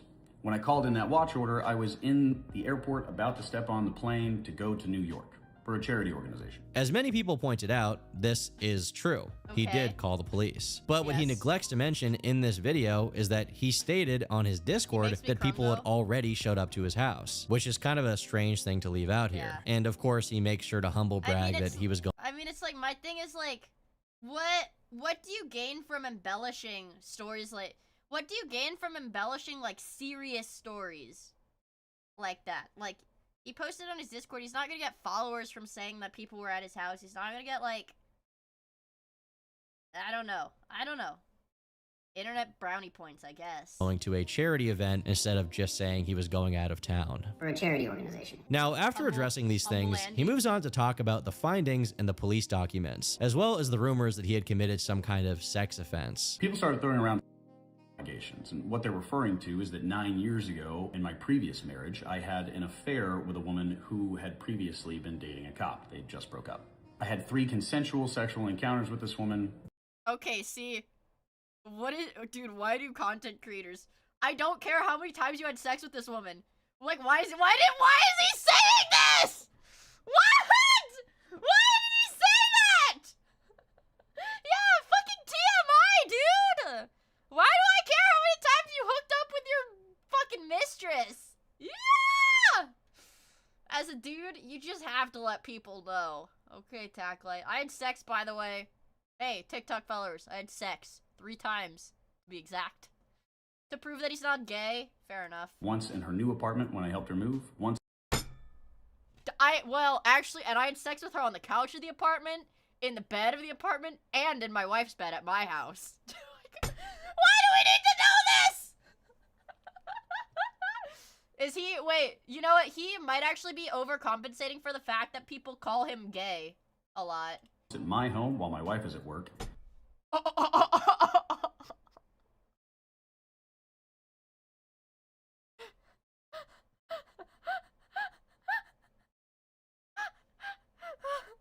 was joking, bro. I was a bad husband. And the third, at a part-time job an hour outside of town when I was working. He was fucking her on the job! Dude, what the fuck? He's saying it because people accuse him of sexual assault? Literally, all he could have said was that he was having an affair with his wife. Like, that's all he had to say, dude. Not, I had sex in the apartment. Sex in my bed. Sex at my job. Okay. Okay. I didn't think that bit about her being able to see 5 seconds into the future was true on Mia's, wiki article, but it is. I do tend to astonish people with this skill. I can't control it, it just happens sometimes. Working security at a construction yard as an off-duty law enforcement officer. Afterwards, she told me that she still loved her ex-boyfriend, that she was going to get back with him and tell him that we had slept together. The day after that happened, I was asked to leave the department. I was fired, which makes sense because it's a cardinal sin to sleep with another cop's girl. Again, I sucked. While this story definitely could be true, it once again reeks of the humble bragging he usually does. I mean, humble brag, I fucked this girl so much, you guys. I fucked this girl, I cheated on my wife. If he was involved with another cop's girlfriend, wouldn't that be brought up in all of the HR interviews conducted about his poor conduct? Isn't that literally the kind of thing human resources exist for? Besides this, he is at least being consistent in denying the claims that he was inappropriate at his job, which is something he also did while being interviewed by his lieutenant. However, I'm not sure how cheating on your wife with another cop's girlfriend gets mistaken for cheating on your wife 35 times, which is what was actually claimed in the documents. He continues. Not just because of that, but because I was 22 years old and lacked the critical thinking skills that it takes to... Guys, I'm only 20. I'm a 22-year-old child. I lacked the critical thinking skills that tell me that cheating on my wife is wrong. I was 23 years old, you sick fuck! Curious, he had the critical thinking skills to get married to a woman, but he lacked the critical thinking skills that told him that cheating was bad. Cheating is bad? 22-year-old discovers empathy. Be a good police officer. I drove 130 miles an hour everywhere I went because, again, 22 years old and I had a cop car. If I got into pursuits or aided other departments in pursuits, I would cut off other cops to try to be a hero. I would drive 70 miles an hour down dirt roads. At one point, I actually ran a person off the road and didn't even realize it until 3 hours later when he called the department and was gunning for my badge. I got written up all the time for these things. Once again... Why? Well, he's just, like, saying this. Like, what? He's trying to win us over with cool stuff. It's not working. If all of this is true, and he got written up about it all the time, why would this not be in the documents? I don't think he was in any pursuits or running anyone off of dirt roads without realizing it. This is just another case of him trying to sound like his life is a TV show. He was a glorified security guard in Oklahoma. I don't think a lot of hot pursuits were going on. So his cop job, okay, and so he's just talking about his quote-unquote cop job. Let's circle back to this. His cop job, he was the school resource officer. He was the police officer that sits in a school. That was it. That was his assignment. That was his job. He was a school cop. He wasn't doing pursuits. He wasn't, you know, at Tulsa Community College. It really confuses me on why he's using these weird lies as examples of why he's a bad cop, instead of the mutually verified claims made by his captain and lieutenant. He then abruptly ends his explanation about his time in the police and moves on to the bounty hunter thing. Now I moved down to Texas and I became a bail enforcement agent. A lot of people are saying that that's false. I was sitting in the office one day, learning how to do my job, and my boss came in and handed me 2 certification cards. One was for private investigating, one was for bail enforcement agent. And I said, "Sir, I didn't take these exams. How did I get these?" And he said, "Stop asking questions, son."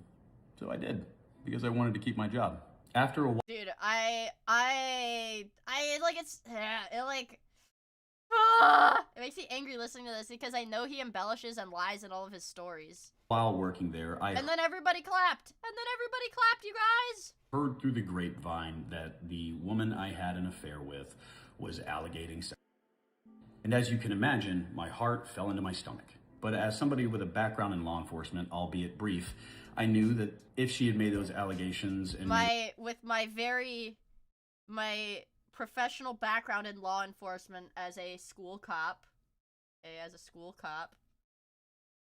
My boss's name, Albert Einstein. report that there would be an investigation and that Yeah, we like, would what get the through fuck? that. And because it didn't happen, I wasn't worried about it. But there was never such an investigation nor report.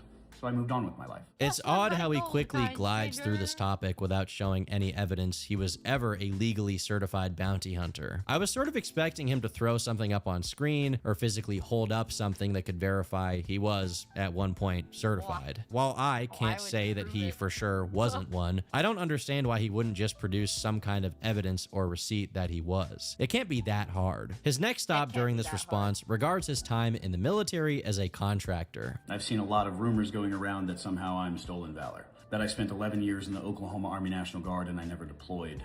Well, that's true. I never deployed with the Oklahoma Army National Guard. I deployed with a company called Triple Canopy. And here's a video of me in Kabul with a geolocation on it. My job title in Afghanistan was Armed Guard Level 2. I was a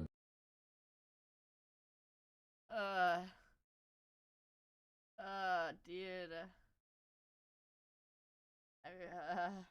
gate guard, entry control point, ECP, and sometimes I was in machine gun towers. He was a fucking gate guard. He was a contracted gate guard on base.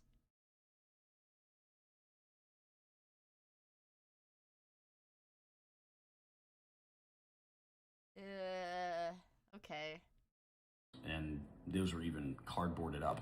Glorified security guard. This is probably the part of his response He's like, I wasn't stolen valor.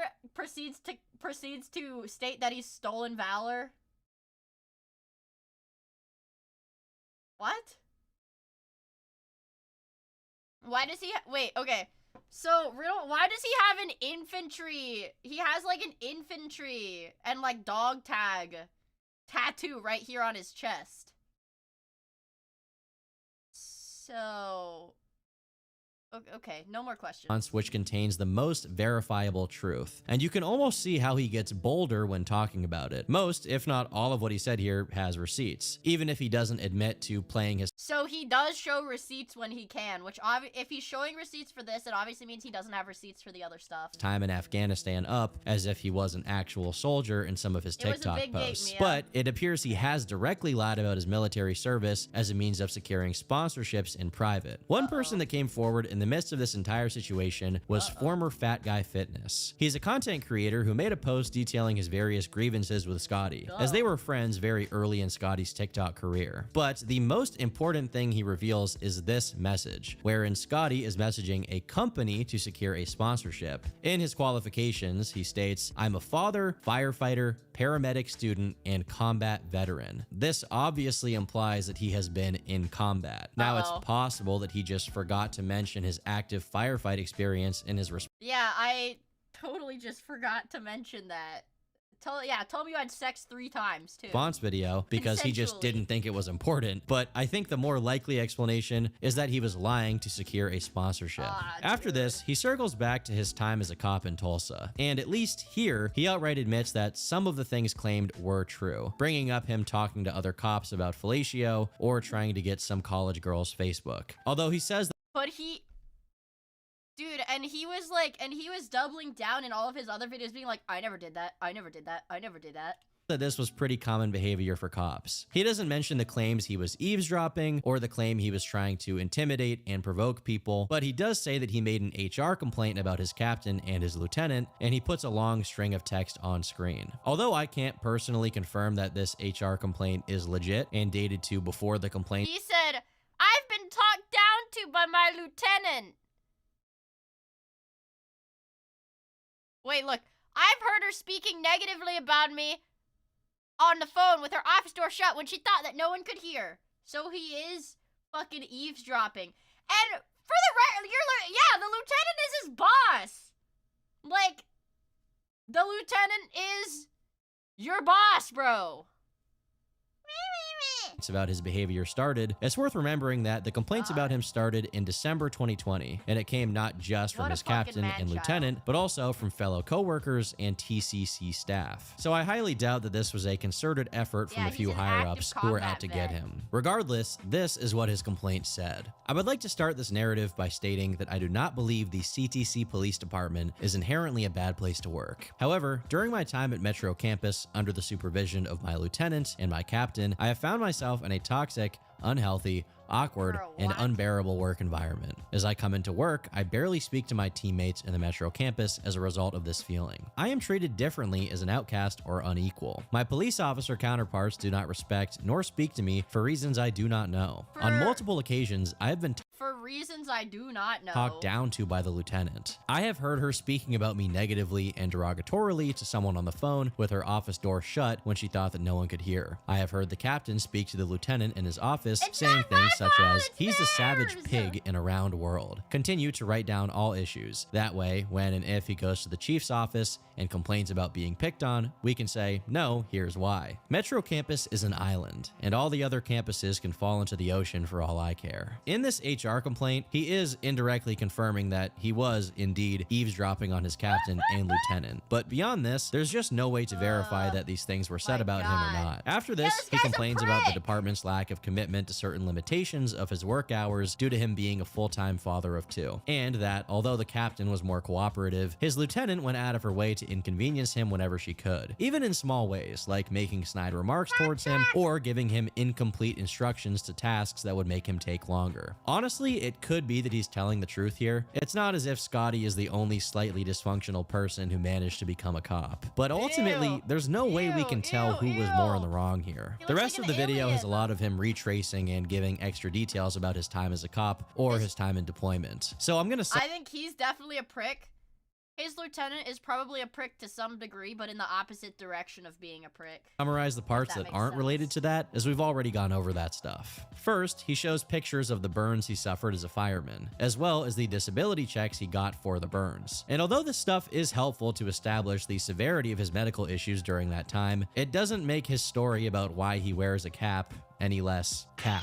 He probably does just wear a hat because he's bald, and I don't blame him for that. The day the Reaper comes for me, get ready for a whole new line of beanies and hats because I'm gonna be needing them. Secondly, he addresses the claim that his coaching business is a scam, saying that he's always been open about having other people do the actual coaching in his business because he can't personally handle every client. Because I haven't seen any credible claims that he's gone out of his way to mislead people about the nature of his coaching, I'm inclined— Will Mia drop beanies when it comes for her?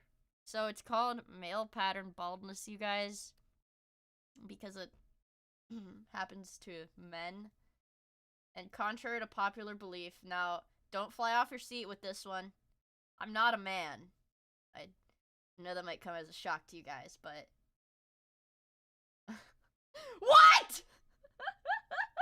the fuck? What the fuck? What the fuck? What? I'm not a man, you guys. I've been lied to! Source? What? Unfollow. Dropped. I'm sorry, guys. I didn't think it would be, such a bombshell to drop on you guys. Why not? Why not? Why are you not a man? I don't know. If any woman balds, I think it's you. Thanks, Bonatide. Thanks. Fix it.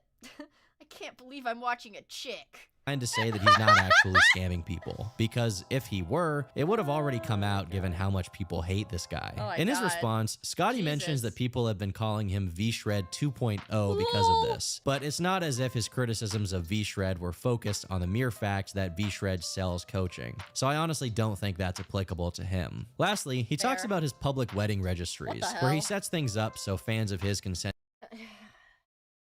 If you showed me this and told me it was, like, from a flashback scene in, like, the Sonic movies, I might believe you. There's, like, a 60% chance that I'd believe you. God damn, dude, he really needs to get rid of that fucking mustache. send him donations and Yeah, he gifts. does look like, yeah, that's what I'm saying. He looks like fucking Eggman. Which is something that some people took issue with, describing him as an e-beggar. However, I think, especially in this day and age, everyone who's a content creator has a decent brunt of their online existence revolve around donos and things of that sort. So unless you're going hard in the paint and sympathy baiting people into donating to you, I don't think it's fair to turn this. Wait, who is this girl? Is this the $5? Who is this?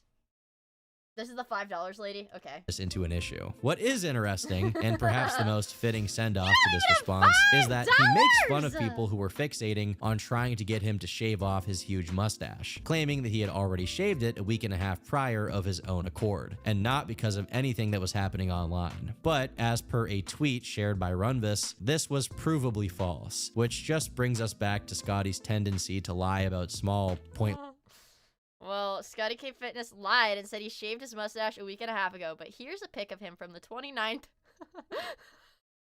With full penis car wash.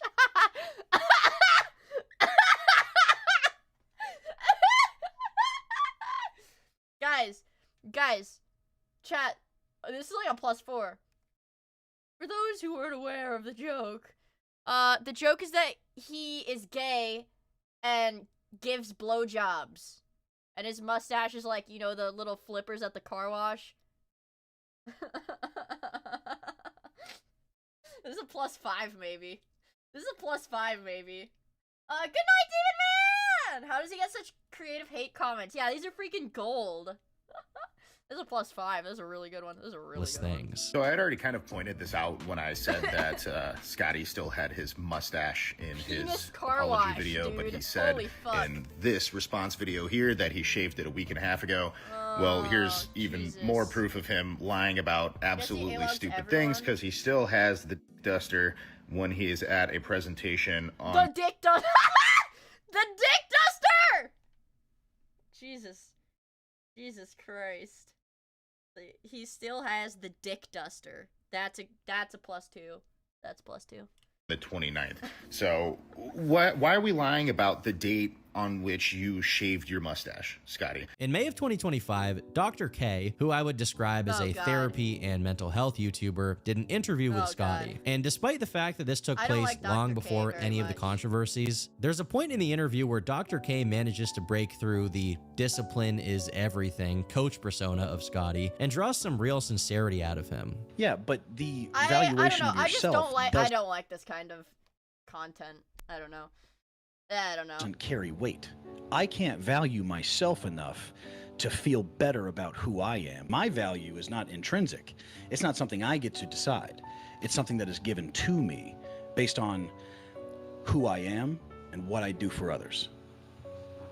I think it's cringe, for both, like, mostly for the person that he brings on, but I also think that some of the Dr. K, like, interview, whatever, therapy things are, like, very, what is it? Like, very guided in a very specific direction to get very specific responses, if that makes sense. I believe that. Do not bring race into this, bro. No, that's not a great look, but I believe that. Have you seen the Dantes one? I did. That was okay. It's ironic that he couches this admission with, it's not a great look. Seemingly, everything for Scotty is partly about how it looks for others, which is why he so frequently resorts to socially engineering how other people see him. The only problem with that is, when you lie that frequently to impress people, it doesn't matter how small the lies are, you will get caught. When you're uncomfortable with yourself because of whatever internal issues you may have, people tend to strongly project how they want to be perceived, because they're insecure. But this shouldn't come off as a surprise to anyone. If you keep up with the commentary coverage of online fitness figures, you'll quickly find out that a lot of these guys are screwed up in one way or another.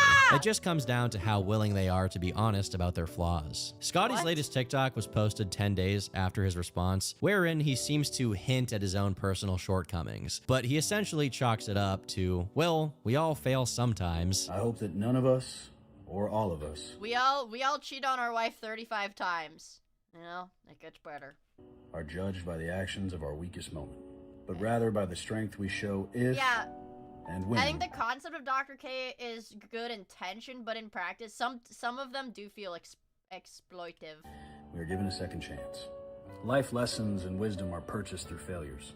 You're allowed to fail. He ends the video by drinking a Red Bull. Meanwhile, Runvis posted this. It feels nice exposing the lies, but it kind of leaves a bad taste in my mouth, so.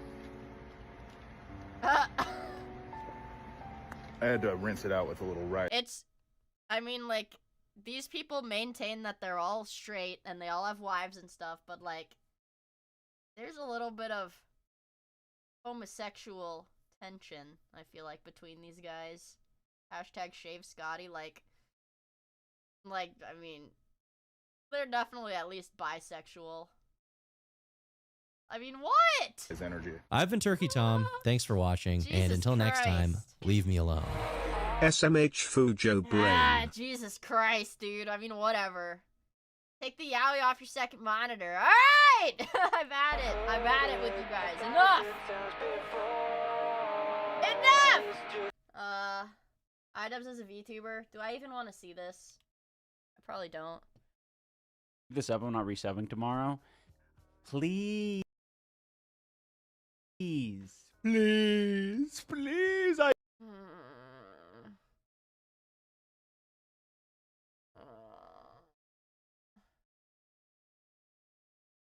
You're hurting me. You're hurting me. Don't show me this shit. You're hurting me. Frungu. This bit got him more subs than literally anything else he's done. I need your subs. Look. Look at this. The Denny's patrons. They're rapidly declining. We need your...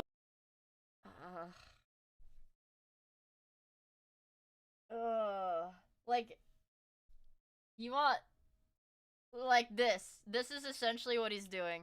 Okay, hold on. Sorry for flashing you. I zoom my head really far in like this. And I go, please. Hey, now imagine I had my total sub count displayed on the screen. I need more subs. Look at how many subs I have. It's not enough. Please. And imagine I sit there for like 5 minutes straight and I'm like, guys, my sub count is going down. Please help me, guys. Please, please, please. Please. Oh, my sub... Stop it. Stop! Stop it!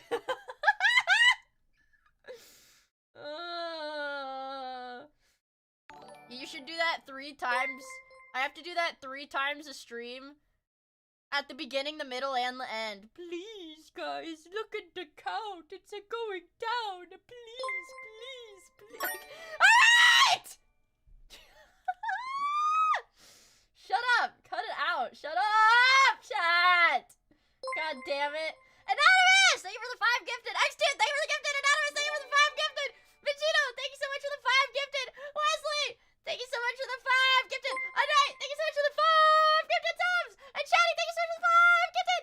And Philly's favorite horse, thank you so much for the 10 gifted. And Say, thank you for the 5 gifted. And Country Abby, thank you so much for the 5 gifted. And Super Iron Bob, thank you for the 10 gifted members. Alright, see, now I feel like a piece of shit. Now I feel like a piece of shit. The Denny's patrons, you guys. The Denny's patrons. Oh, the Denny's patrons. They are... Oh, they're all gone. Stop! Stop! All Thanks, right, Mia. bit's over. Very cool. Stop it. Stop it. Stop it. Stop it. The bit's over. Stop it! The bit's over now. You've had it. Anonymous, thank you for the gifts of the Asmongold. Thanks. I love it when Asmongold has a sub to my channel. Also, Poopy! Thank you so much for the 5 gifted. And yeah, thank you so much for the tip. Jesus Christ. Thank you so much, dude. Thank you so much. Ah! Guys, I wasn't supposed to end it with an e-begging bit. Guys. No. Your subs. We need them now. We need them now. What the fuck is he doing? We need them now.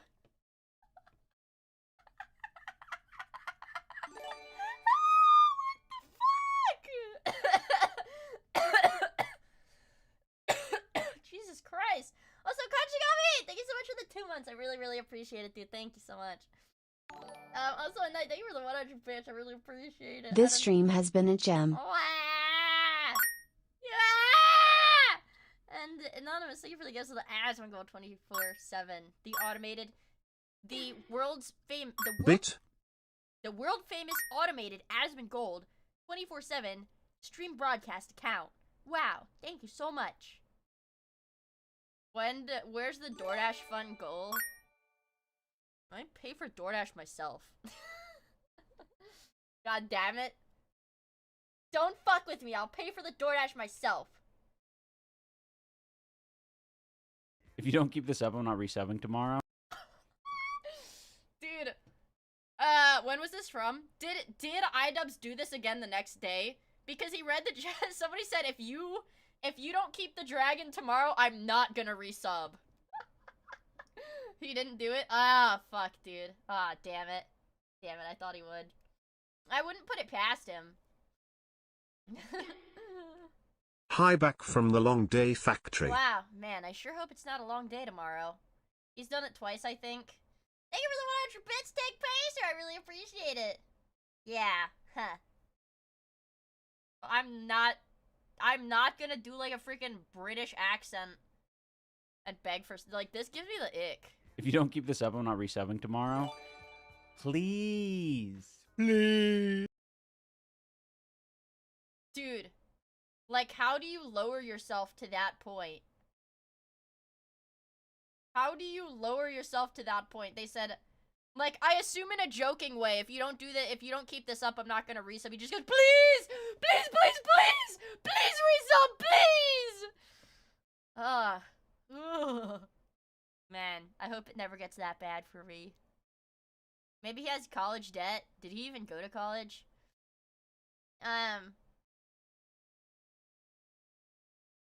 He did. I mean, yeah, I guess he did lose a lot of money from the boxing thing. Okay, now I'm unsubbing. Okay, Tacklite. Tacklite can never sub to my channel because here's the thing. Tacklite, you'll get, I mean, in Minecraft, you'll get banned. Once the card information, like, cross whatever, or like the billing information or whatever gets gets linked. No, Anonymous! Don't give him what he wants. What the fuck? You get more CCV than this man who used to get millions on a video. Well, I don't want to discredit, like, I don't know. Happy Miia Monday. Happy Miia Monday, Flower. Thank you for the 18 months! It does make me really sad, though. Not, like, I don't feel like, oh, like, let me gloat over this. It's like, like, as a kid, like, I really liked that stuff. Like, those videos, like, I really liked it. It's sad to see what time has done, I guess. So it's like, it just makes me a little sad. Reminisce on better times, you know? You gotta try to fuck up as hard as he did. I don't know. Well, no, actually, to fuck up in a manner like he did, to, like, very quickly bring me down to, like, that point, I was gonna be like, oh, I'll just, like, say a slur or something. No, to not get banned from the platform, and to do that would actually be pretty hard, I feel like. Just don't get sissy brainwashed and you'll be fine. I guess. Trolls remorse. I feel like what he did goes further than just trolls remorse. You know? You can feel remorse for your actions without pushing other people down. You know?